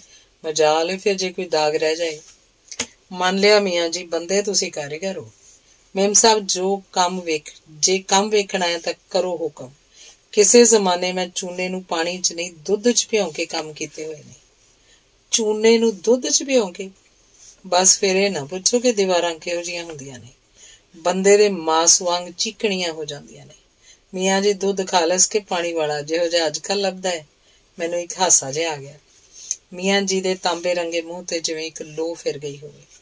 ਮੇਮ ਸਾਹਿਬ, ਮੇਰੀ ਹਰ ਗੱਲ ਖਾਲਸ ਨਾਲ ਸ਼ੁਰੂ ਹੁੰਦੀ ਹੈ। ਦੁੱਧ ਵੀ ਖਾਲਸ ਤੇ ਕਮਾਈ ਵੀ ਖਾਲਸ। ਮੀਆਂ ਜੀ ਕਿਤਾਬਾਂ ਵਾਲੀ ਅਲਮਾਰੀ ਦੇ ਸ਼ੀਸ਼ੇ ਪੂੰਝ ਚੁੱਕੇ ਸਨ, ਇਸ ਲਈ ਅਲਮਾਰੀ 'ਚੋਂ ਕੱਢੀਆਂ ਕਿਤਾਬਾਂ ਫਿਰ ਅਲਮਾਰੀ 'ਚ ਜੋੜਨ ਲਈ ਜਦੋਂ ਮੈਂ ਕੁਝ ਕਿਤਾਬਾਂ ਹੱਥ 'ਚ ਫੜੀਆਂ, ਉਹਨਾਂ 'ਚ ਇੱਕ ਡਿਕਸ਼ਨਰੀ ਵੀ ਸੀ। ਸੋਚਿਆ ਆਖਦਿਆਂ ਕਿ ਮੀਆਂ ਜੀ, ਵਕਤ ਆ ਗਿਆ ਤੁਹਾਡੇ ਇਸ ਖਾਲਸ ਲਫ਼ਜ਼ ਦਾ ਮਤਲਬ ਸਮਝਣ ਲਈ। ਲੋਕਾਂ ਨੂੰ ਡਿਕਸ਼ਨਰੀ ਵੇਖਣੀ ਪੈਂਦੀ ਹੈ, ਪਰ ਆਖਿਆ ਨਹੀਂ। ਮੀਆਂ ਜੀ ਆਖ ਰਹੇ ਸਨ, फिर उस चूने 'ਚ सिर्फ दुध नहीं खंड भी पैंदी है। चूना गर्मी नाल मर जांदा है, खंड ਉਹਨੂੰ मरन नहीं देंदी। पर ਇਹ ਕਿਹੜੇ ਜ਼ਮਾਨੇ ਦੀਆਂ ਗੱਲਾਂ, ਹੁਣ ਤਾਂ ਚਾਹ ਪੀਣ ਜੋਗੀ ਖੰਡ ਨਹੀਂ ਲੱਭਦੀ। ਤੇ ਮੀਆਂ ਜੀ ਨੇ ਘੂਰ ਕੇ ਇੱਕ ਕਮਰੇ ਦੀ ਇੱਕ ਕੰਧ ਵੱਲ ਤੱਕਿਆ, ਪਹਿਲੋਂ ਕੰਧ ਵੱਲ, ਫਿਰ ਆਪਣੇ ਸ਼ਾਗਿਰਦ ਵੱਲ। ਅਹਿਮਦ ਖਾਨ, ਇਸ ਕੰਧ ਉੱਤੇ ਰੇਗ ਮਾਰ ਲਾਤਾ? ਹਾਂ ਜਨਾਬ। ਤੇਰਾ ਕੀ ਖਿਆਲ ਹੈ, ਤੂੰ ਸਰਕਾਰੀ ਮਹਿਕਮੇ 'ਚ ਕੰਮ ਕਰਦਾ? ਨਹੀਂ ਜਨਾਬ। ਫਿਰ ਇਹ ਚੋਰੀ ਕਿਸ ਤਰ੍ਹਾਂ ਛੁਪੇਗੀ? ਆ ਵੇਖ, ਜੇ ਤੂੰ ਅੱਖਾਂ ਖੋਲ ਕੇ ਰੇਗਮਾਰ ਮਾਰਿਆ ਹੁੰਦਾ ਤਾਂ ਇਹ ਦਾਗ ਇਸ ਤਰ੍ਹਾਂ ਰਹਿੰਦਾ। ਤੂੰ ਸਰਕਾਰੀ ਮੁਲਾਜ਼ਮ ਨਹੀਂ, ਮੇਰਾ ਮੁਲਾਜ਼ਮ ਹੈ। ਮੇਰੇ ਮੁਲਾਜ਼ਮ ਨੂੰ ਚੋਰੀ ਨਹੀਂ ਹਜ਼ਮ ਹੁੰਦੀ। ਤੇ ਫਿਰ ਮੀਆਂ ਜੀ ਨੇ ਦੂਜੇ ਕਮਰੇ ਦੀ ਇੱਕ ਕੰਧ ਵੱਲ ਤੱਕਿਆ, ਉਸੇ ਤਰ੍ਹਾਂ ਪਹਿਲੋਂ ਕੰਧ ਵੱਲ, ਫਿਰ ਆਪਣੇ ਮੁਲਾਜ਼ਮ ਵੱਲ। ਔਰ ਸਾਹਮਣੇ ਕੀ ਦਿਸਦਾ? ਮੀਆਂ ਜਮੂਰੇ। ਸਟੂਲ ਉੱਤੋਂ ਲੈਣ ਲੱਗਿਆ, ਮੇਰਾ ਹੱਥ ਲੱਗ ਗਿਆ ਸੀ। ਮੀਆਂ ਜੀ, ਪੋਚੀ ਹੋਈ ਕੰਧ ਉੱਤੇ ਤੂੰ ਮੈਲਾ ਹੱਥ ਲਾ ਦਿੱਤਾ। ਮੈਂ ਹੁਣੇ ਫਿਰ ਸਟੂਲ ਤੇ ਚੜ ਕੇ ਕੁੱਚੀ ਫੇਰ ਦਿਆਂਗਾ। ਨਹੀਂ, ਸਟੂਲ ਉੱਤੇ ਚੜ ਕੇ ਨਹੀਂ, ਉਂਝ ਤਾਂ ਮੇਰਾ ਹੱਥ ਨਹੀਂ ਪਹੁੰਚੇਗਾ। ਮੈਨੂੰ ਫੜਾ ਕੁੱਚੀ। ਤੁਹਾਡਾ ਹੱਥ ਵੀ ਨਹੀਂ ਪਹੁੰਚੇਗਾ। ਤੂੰ ਹੇਠਾਂ ਘੋੜੀ ਬਣ, ਮੈਂ ਤੇਰੀ ਪਿੱਠ ਉੱਤੇ ਪੈਰ ਧਰ ਕੇ ਹੱਥ ਪਹੁੰਚਾ ਲਾਂਗਾ। ਤੇ ਮੀਆਂ ਜੀ ਨੇ ਜਦੋਂ ਸੱਚੀ ਮੁੱਚੀ ਉਹਦੀ ਬਾਂਹ ਖਿੱਚ ਕੇ ਉਹਨੂੰ ਫਰਸ਼ ਉੱਤੇ ਮੂਧਿਆਂ ਬਿਠਾ ਦਿੱਤਾ ਤੇ ਉਹਦੀ ਪਿੱਠ ਉੱਤੇ ਪੈਰ ਧਰਨ ਲੱਗੇ ਤੇ ਮੈਂ ਅਗਾਂਹ ਹੋ ਕੇ ਮੀਆਂ ਜੀ ਦੀ ਕੁੱਚੀ ਫੜ ਲਈ। ਮਰ ਜਾਏਗਾ ਮੀਆਂ ਜੀ। ਮੀਆਂ ਜੀ ਨੇ ਇੱਕ ਪੈਰ ਦਾ ਥੋੜਾ ਜਿਹਾ ਭਾਰ ਉਹਦੀ ਪਿੱਠ ਤੇ ਪਾ ਲਿਆ ਹੋਇਆ ਸੀ ਤੇ ਅਸਲੋਂ ਜਵਾਨ ਲੜਕਾ ਪੈਰ ਦੇ ਭਾਰ ਹੇਠਾਂ ਮਿਉਂਕ ਜਿਹਾ ਰਿਹਾ ਸੀ ਕਿ ਮੀਆਂ ਜੀ ਨੇ ਪੈਰ ਚੁੱਕ ਲਿਆ ਤੇ ਹੱਸ ਪਏ। ਪੋਚੀ ਕੰਧ ਉੱਤੇ ਮੈਲਾ ਹੱਥ ਲਾਉਣ ਦੀ ਸਜ਼ਾ ਤਾਂ ਇਹੋ ਚਾਹੀਦੀ ਸੀ। ਇਹ ਸਹੁਰੀ ਦੇ ਆਪਣੇ ਕਸਬ ਦਾ ਈਮਾਨ ਹੀ ਨਹੀਂ ਸਮਝਦੇ। ਕਿਤਾਬਾਂ ਦੀ ਅਲਮਾਰੀ 'ਚ ਕਿਤਾਬਾਂ ਜੋੜਦੀ ਦਾ ਮੇਰਾ ਹੱਥ ਰੁਕ ਗਿਆ। ਸਾਹਮਣੇ ਘੱਟੋ ਘੱਟ 500 ਕਿਤਾਬਾਂ ਸਨ, 500 ਕਲਮਾਂ, ਪਰ ਕਸਬ ਦਾ ਈਮਾਨ ਤੇ ਕਿਤਾਬਾਂ ਦੀ ਭਰੀ ਅਲਮਾਰੀ ਵੀ ਅੱਜ ਸਖਣੀ ਸਖਣੀ ਜਾਪ ਰਹੀ ਸੀ। ਧੰਨਵਾਦ। ਅਗਲੀ ਕਹਾਣੀ ਹੈ ਇੱਕ ਅਦਾਲਤ। ਇਮਾਰਤ ਬਹੁਤ ਪੁਰਾਣੀ ਨਹੀਂ ਸੀ, ਮਸਾਂ 40 ਕੁ ਸਾਲ ਦੀ ਜਾਪਦੀ ਹੈ। ਜੇ ਇੱਕ ਇਮਾਰਤ ਦੀ ਤੁਲਨਾ ਇੱਕ ਇਨਸਾਨ ਨਾਲ ਕੀਤੀ ਜਾ ਸਕੇ ਤਾਂ ਆਖ ਸਕਦਾ ਇਹਦਾ ਲੰਬਾ ਇਕਹਿਰਾ ਬਦਨ ਹੈ। ਮੇਰਾ ਮਤਲਬ ਹੈ ਕਿ ਕਿਸੇ ਇਮਾਰਤ ਦੇ ਬੂਹੇ ਬਾਰੀਆਂ ਦੇ ਵਧਾ ਵਰਾਂਡੇ ਮਨੁੱਖ ਦੇ ਅੰਗਾਂ ਵਾਂਗ ਹੋ ਸਕਦੇ ਹਨ, ਗੁਲਾਈਆਂ 'ਚ ਘੜੇ ਹੋਏ, ਦੋ ਨੋਕਾਂ 'ਚ ਤਰਾਸ਼ੇ ਹੋਏ। ਪਰ ਇਹ ਇਮਾਰਤ ਸ਼ਾਇਦ ਰਿਹਾਇਸ਼ੀ ਨਹੀਂ, ਬਹੁਤ ਸੁੰਨੀ ਜਿਹੀ ਦਿਸਦੀ ਹੈ, ਇੰਜ ਜਿਵੇਂ ਕੋਈ ਇਨਸਾਨ ਬਹੁਤ ਸੋਚੀ ਪਿਆ ਹੋਵੇ। ਇਹਦੇ ਬਾਹਰਲੇ ਬੂਹੇ ਅੱਗੇ ਦੋ ਬੁਝੀਆਂ ਹੋਈਆਂ ਬੱਤੀਆਂ ਹਨ, ਮੈਲੀਆਂ ਤੇ ਉਦਾਸ, ਜਿਵੇਂ ਚਿਰਾਂ ਤੋਂ ਕਦੇ ਜਾਗੀਆਂ ਨਾ ਹੋਣ, ਇੰਜ ਜਿਵੇਂ ਕਿਸੇ ਦੀਆਂ ਅੱਖਾਂ ਹੈਰਾਨ ਵੀ ਹੋਣ ਤੇ ਉਦਾਸ ਵੀ, ਤੇ ਇੱਕ ਸੱਖਣ ਵਿੱਚ ਵੇਖ ਰਹੀਆਂ ਹੋਣ।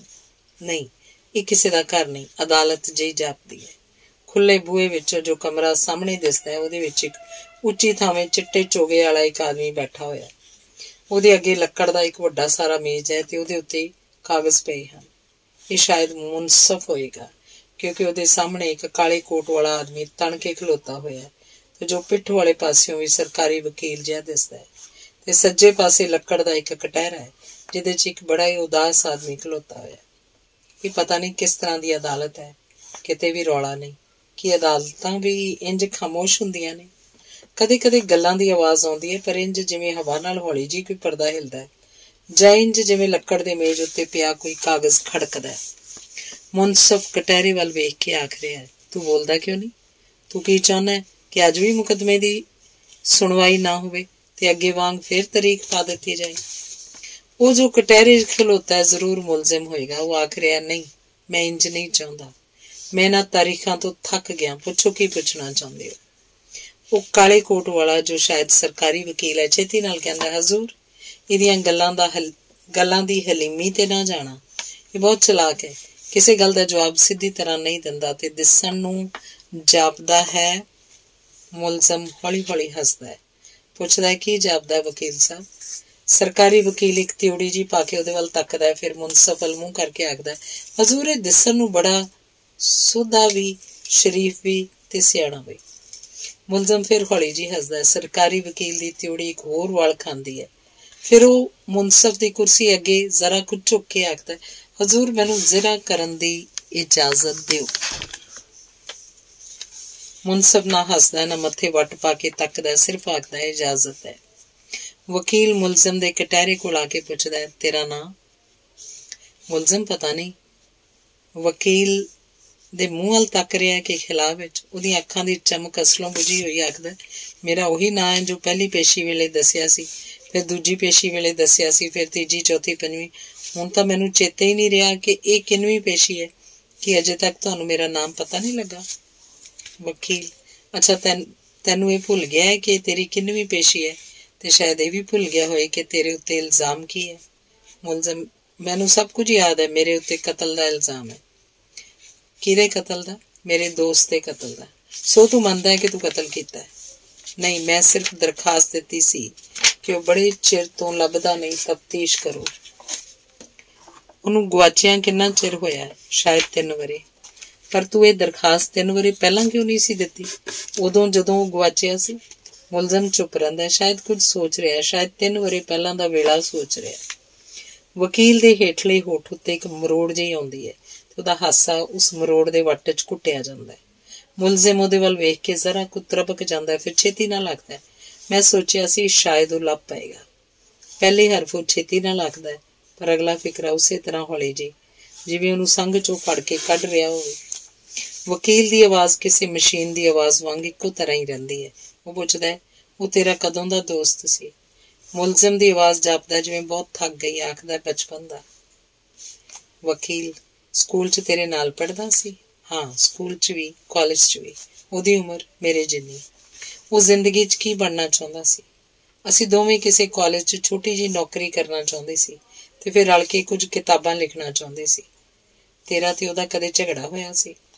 ਮੁਲਜ਼ਮ ਮੱਥੇ ਨੂੰ ਰੁਮਾਲ ਨਾਲ ਪੂੰਝਦਾ, ਜਿਵੇਂ ਸਿਰ ਮੁੜਕੇ ਨੂੰ ਨਹੀਂ, ਹਰ ਸਵਾਲ ਨੂੰ, ਹਰ ਜਵਾਬ ਨੂੰ ਵੀ ਮੱਥੇ ਉੱਤੇ ਪੂੰਝ ਦੇਣਾ ਚਾਹੁੰਦਾ ਹੋਵੇ। ਤੇ ਫਿਰ ਗਿੱਲੇ ਜੇ ਹੋਏ ਰੁਮਾਲ ਵੱਲ ਵੇਖਦਾ ਆਖਦਾ, ਹਾਂ, ਨਹੀਂ, ਵੇਖ ਤੂੰ ਕੁਝ ਛੁਪਾ ਰਿਹਾ ਹੈ।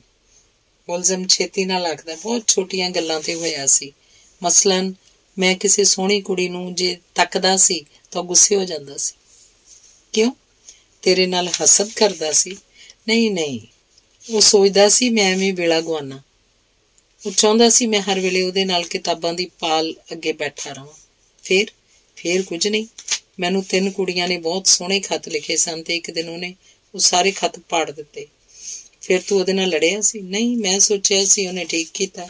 ਫਿਰ ਤੁਸੀਂ ਰਲ ਕੇ ਕੋਈ ਕਿਤਾਬ ਲਿਖੀ? ਲਿਖ ਰਹੇ ਸਾਂ, ਪਰ ਫਿਰ ਤੁਹਾਡੀ ਲੜਾਈ ਹੋ ਗਈ? ਨਹੀਂ, ਪਰ ਮੈਂ ਵਿਆਹ ਕਰਾ ਲਿਆ ਸੀ। ਤੇ ਉਹ ਕੀ ਚਾਹੁੰਦਾ ਸੀ, ਤੂੰ ਵਿਆਹ ਨਾ ਕਰੇ? ਨਹੀਂ, ਪਰ ਮੈਂ ਇੱਕ ਬੜੀ ਅਮੀਰ ਕੁੜੀ ਨਾਲ ਵਿਆਹ ਕੀਤਾ। ਉਹ ਕਹਿੰਦਾ ਸੀ ਤੈਨੂੰ ਅਮੀਰ ਕੁੜੀ ਨਾਲ ਵਿਆਹ ਨਹੀਂ ਕਰਨਾ ਚਾਹੀਦਾ ਸੀ। ਕਿਉਂ? ਇਹੀ ਕਿ ਅਮੀਰ ਕੁੜੀ ਨੂੰ ਅਮੀਰ ਤਰ੍ਹਾਂ ਰੱਖਣ ਲਈ ਮੈਨੂੰ ਬਹੁਤ ਪੈਸਾ ਕਮਾਉਣਾ ਪਏਗਾ ਤੇ ਫਿਰ ਅਸੀਂ ਜਿਵੇਂ ਅਸੀਂ ਸੋਚਿਆ ਸੀ ਕਿਤਾਬਾਂ ਨਹੀਂ ਲਿਖ ਸਕਾਂਗੇ। ਸੋ ਵਿਆਹ ਕਰਕੇ ਤੂੰ ਉਹਨੂੰ ਮਿਲਣਾ ਛੱਡ ਦਿੱਤਾ ਸੀ? ਬਿਲਕੁਲ ਨਹੀਂ। ਸਿਰਫ ਇੱਕ ਵਾਰ ਇੱਕ ਦਿਨ ਮੈਂ ਕਿਤੇ ਜਾਣਾ ਸੀ ਤੇ ਮੈਂ ਨਹੀਂ ਸੀ ਚਾਹੁੰਦਾ ਕਿ ਉਹਨੂੰ ਪਤਾ ਲੱਗੇ ਕਿ ਮੈਂ ਕਿੱਥੇ ਜਾਣਾ ਹੈ। ਸਿਰਫ ਇਸ ਲਈ ਮੈਂ ਉਸ ਦਿਨ ਉਹਨੂੰ ਨਹੀਂ ਮਿਲਿਆ। ਤੂੰ ਕਿੱਥੇ ਤੇ ਕਿਹਨੂੰ ਮਿਲਣ ਜਾਣਾ ਸੀ? ਇਸ ਗੱਲ ਦਾ ਮੁਕੱਦਮੇ ਨਾਲ ਕੋਈ ਵਾਸਤਾ ਨਹੀਂ। ਤੈਨੂੰ ਦੱਸਣਾ ਪਏਗਾ। ਜੇ ਕਿਸੇ ਹੋਰ ਨੂੰ ਦੱਸਣਾ ਹੁੰਦਾ ਤਾਂ ਮੈਂ ਉਹਨੂੰ ਹੀ ਦੱਸ ਦਿੰਦਾ। ਉਹ ਮੇਰੀ ਜ਼ਿੰਦਗੀ ਦਾ ਸਭ ਤੋਂ ਵੱਡਾ ਦੋਸਤ ਸੀ। ਅਦਾਲਤ ਨਾ ਦੋਸਤ ਹੁੰਦੀ ਹੈ ਨਾ ਦੁਸ਼ਮਣ, ਪਰ ਇਹਦੇ ਅੱਗੇ ਸਭ ਕੁਝ ਦੱਸਣਾ ਪੈਂਦਾ ਹੈ। ਤੁਹਾਨੂੰ ਪਤਾ ਹੈ ਅੱਜ ਮੇਰੀ ਕੀ ਹੈਸੀਅਤ ਹੈ? ਇਹ ਮੇਰੀ ਫੋਰਨ ਸਰਵਿਸ ਤੇ ਉਹ ਮੇਰੀ ਹੈਸੀਅਤ ਦਾ ਰਾਜ਼ ਮੈਂ ਨਹੀਂ ਦੱਸਣਾ ਚਾਹੁੰਦਾ। ਤੇਰਾ ਇਹ ਰਾਜ਼ ਅਦਾਲਤ ਦੇ ਕਮਰੇ ਚੋਂ ਬਾਹਰ ਨਹੀਂ ਜਾਏਗਾ। ਅਸਲ 'ਚ ਮੇਰੀ ਬੀਵੀ ਦੀ ਜ਼ਿੱਦ ਸੀ ਕਿ ਮੈਂ ਕੋਸ਼ਿਸ਼ ਕਰਾਂ ਤਾਂ ਮੈਨੂੰ ਇਹ ਪਦਵੀ ਮਿਲ ਸਕਦੀ ਹੈ। ਕਿਸ ਤਰ੍ਹਾਂ? ਸਾਡੇ ਦੇਸ਼ ਦਾ ਮੰਤਰੀ ਦਵਾ ਸਕਦਾ ਸੀ। ਸੋ ਉਸ ਦਿਨ ਤੂੰ ਆਪਣੇ ਦੋਸਤ ਕੋਲੋਂ ਚੋਰੀ ਮੰਤਰੀ ਨੂੰ ਮਿਲਣ ਜਾਣਾ ਸੀ? ਹਾਂ। ਉਹ ਤੈਨੂੰ ਮਿਲਿਆ? ਨਹੀਂ। ਫਿਰ? ਮੈਂ ਫਿਰ ਗਿਆ ਸਾਂ, ਫਿਰ ਕਈ ਵਾਰੀ, ਤੇ ਹਮੇਸ਼ਾ ਆਪਣੇ ਦੋਸਤ ਕੋਲੋਂ ਚੋਰੀ? ਹਾਂ। ਪਰ ਕੁਝ ਦਿਨਾਂ ਪਿੱਛੋਂ ਉਹਨੂੰ ਪਤਾ ਲੱਗ ਗਿਆ ਸੀ। ਸ਼ਾਇਦ ਪਹਿਲੇ ਦਿਨ ਹੀ ਲੱਗ ਗਿਆ ਸੀ, ਪਰ ਉਹ ਚੁੱਪ ਰਿਹਾ ਸੀ। ਫਿਰ ਮੈਂ ਜਦੋਂ ਹਨੇਰੇ ਪਏ ਸਾਰਿਆਂ ਦੀ ਅੱਖ ਬਚਾ ਕੇ ਜਾਂਦਾ ਸਾਂ ਤਾਂ ਮੈਨੂੰ ਰਾਹ 'ਚ ਮਿਲ ਪੈਂਦਾ ਸੀ। ਮੈਂ ਰਾਹ ਵੀ ਖੁੰਝਾ ਕੇ ਜਾਂਦਾ ਸਾਂ, ਪਰ ਉਹ ਕਿਸੇ ਨਾ ਕਿਸੇ ਮੋੜ ਤੇ ਜ਼ਰੂਰ ਮਿਲ ਪੈਂਦਾ ਸੀ। ਕੁਝ ਆਖਦਾ ਸੀ, ਜ਼ੋਰ ਦੀ ਮੇਰਾ ਹੱਥ ਫੜ ਲੈਂਦਾ ਸੀ, ਪਰ ਮੈਂ ਹੱਥ ਛੁਡਾ ਲੈਂਦਾ ਸੀ। ਤੇ ਉਸ ਮੰਤਰੀ ਨਾਲ ਮੁਲਾਕਾਤ ਹੁੰਦੀ ਸੀ? ਬਹੁਤੀ ਵਾਰ ਨਹੀਂ ਸੀ ਹੁੰਦੀ। ਮੈਂ ਬਾਹਰਲੇ ਕਮਰੇ 'ਚ ਬਹਿ ਕੇ ਮੁੜ ਆਉਂਦਾ ਸੀ, ਪਰ ਕਦੇ ਘੰਟਾ ਬਹਿਣ ਪਿੱਛੋਂ ਹੁੰਦੀ ਸੀ ਤੇ ਉਹ ਇਕਰਾਰ ਜਿਹਾ ਵੀ ਕਰਦਾ ਸੀ। ਤੇ ਤੇਰਾ ਦੋਸਤ ਵੀ ਕਦੇ ਤੇਰੇ ਨਾਲ ਜਾਂਦਾ ਸੀ? ਕਦੀ ਬਾਹਰਲੇ ਬੂਹੇ ਤੱਕ ਜਾਂਦਾ ਸੀ, ਸਿਰਫ ਇਸ ਲਈ ਕਿ ਉਹ ਮੈਨੂੰ ਫੜ ਕੇ ਵਾਪਸ ਲੈ ਜਾਏ। ਪਰ ਮੈਂ ਵਾਪਸ ਨਹੀਂ ਸੀ ਜਾਂਦਾ ਤੇ ਉਹ ਬੂਹੇ ਕੋਲੋਂ ਮੁੜ ਜਾਂਦਾ ਸੀ। ਮੇਰੇ ਨਾਲ ਕਦੇ ਅੰਦਰ ਨਹੀਂ ਸੀ ਜਾਂਦਾ ਤੇ ਕਦੀ ਇਸ ਤਰ੍ਹਾਂ ਉਹਦੇ ਕੋਲੋਂ ਹੱਥ ਛੁਡਾਉਂਦਿਆਂ ਤੂੰ ਉਹਨੂੰ ਧੱਕਾ ਦੇ ਕੇ ਪਰਾਂ ਵੀ ਕੀਤਾ ਸੀ? ਹਾਂ, ਜਦੋਂ ਕਦੀ ਉਹ ਘੁੱਟ ਕੇ ਮੇਰੀ ਬਾਂਹ ਫੜ ਲੈਂਦਾ ਸੀ। ਖੈਰ ਮੇਰੀ ਕੋਈ ਗੱਲ ਨਹੀਂ ਸੀ, ਪਰ ਇੱਕ ਦਿਨ ਮੇਰੀ ਬੀਵੀ ਵੀ ਮੇਰੇ ਨਾਲ ਸੀ ਤੇ ਉਹ ਸਾਡੇ ਰਾਹ 'ਚ ਪੱਥਰ ਵਾਂਗ ਖਲੋ ਗਿਆ ਸੀ। ਤੇ ਸ਼ਾਇਦ ਉਸ ਦਿਨ ਤੂੰ ਉਹਨੂੰ ਬਹੁਤ ਜ਼ੋਰ ਦੀ ਧੱਕਾ ਦਿੱਤਾ ਹੋਵੇ। ਸ਼ਾਇਦ ਦਿੱਤਾ ਸੀ, ਦੇਣਾ ਹੀ ਸੀ। ਤੇ ਕੀ ਪਤਾ ਉਹਨੂੰ ਕਿਤੇ ਕੀ ਵੱਜ ਗਿਆ ਹੋਵੇ ਤੇ ਉਹ ਮਰ ਗਿਆ ਹੋਵੇ। ਨਹੀਂ ਨਹੀਂ ਵਕੀਲ ਸਾਹਿਬ, ਉਹ ਇੰਨਾ ਕਮਜ਼ੋਰ ਨਹੀਂ ਸੀ। ਫਿਰ ਤੇਰਾ ਕੀ ਖਿਆਲ ਹੈ, ਜੇ ਉਹ ਜਿਉਂਦਾ ਸੀ ਤਾਂ ਤੈਨੂੰ ਮਿਲਿਆ ਕਿਉਂ ਨਹੀਂ ਸੀ? ਸ਼ਾਇਦ ਗੁੱਸੇ ਹੋ ਗਿਆ ਸੀ ਇਸ ਲਈ। ਨਾਲੇ ਆਖਰ ਕਈਆਂ ਵਰ੍ਹਿਆਂ ਪਿੱਛੋਂ ਮੈਂ ਜੋ ਚਾਹਿਆ ਸੀ ਮੈਨੂੰ ਮਿਲ ਗਿਆ ਸੀ ਤੇ ਮੈਂ ਆਪਣੀ ਬੀਵੀ ਨੂੰ ਲੈ ਕੇ ਦੇਸ਼ ਤੋਂ ਬਾਹਰ ਚਲਾ ਗਿਆ ਸੀ। ਤੈਨੂੰ ਦੇਸ਼ ਤੋਂ ਗਿਆ ਕਿੰਨੇ ਵਰ੍ਹੇ ਹੋਏ ਨੇ? ਕਰੀਬ 3 ਵਰ੍ਹੇ। ਤੈਨੂੰ 3 ਵਰ੍ਹੇ ਉਹਦਾ ਚੇਤਾ ਨਹੀਂ ਸੀ ਆਇਆ? ਮੈਂ ਬਹੁਤ ਰੁੱਝਿਆ ਹੋਇਆ ਸਾਂ। ਰੋਜ਼ ਕਿਸੇ ਨੂੰ ਦਾਵਤ ਦੇਣੀ ਹੁੰਦੀ ਸੀ ਜਾਂ ਕਿਸੇ ਦੇ ਘਰ ਦਾਵਤ ਤੇ ਜਾਣਾ ਹੁੰਦਾ ਸੀ। ਇਹ ਮੇਰੇ ਸਰਕਾਰੀ ਕੰਮਾਂ 'ਚ ਸ਼ਾਮਲ ਸੀ ਤੇ ਤੂੰ ਉਹਦੇ ਬਿਨਾਂ ਕਦੇ ਵੀ ਉਦਾਸ ਨਹੀਂ ਸੀ ਹੋਇਆ। ਮੁਲਜ਼ਮ ਕੁਝ ਸੋਚੀ ਪੈ ਗਿਆ। ਫਿਰ ਆਖਦਾ, ਹੋਇਆ ਸਾਂ ਉਦੋਂ ਜਦੋਂ ਮੇਰੇ ਤੋਂ ਛੋਟੀ ਹੈਸੀਅਤ ਵਾਲਿਆਂ ਨੇ ਮੈਨੂੰ ਪਤਾ ਲੱਗਾ ਕਿ ਹਜ਼ਾਰਾਂ ਰੁਪਈਆਂ ਦੀ ਸ਼ਰਾਬ ਬਲੈਕ 'ਚ ਵੇਚ ਦਿੱਤੀ ਸੀ। ਤੇ ਤੂੰ ਕਿਸ ਗੱਲੋਂ ਉਦਾਸ ਹੋਇਆ ਸੀ? ਇਸ ਲਈ ਕਿ ਇਹ ਸ਼ਰਾਬ ਤੂੰ ਆਪ ਕਿਉਂ ਨਹੀਂ ਸੀ ਵੇਚੀ? ਬਿਲਕੁਲ ਨਹੀਂ।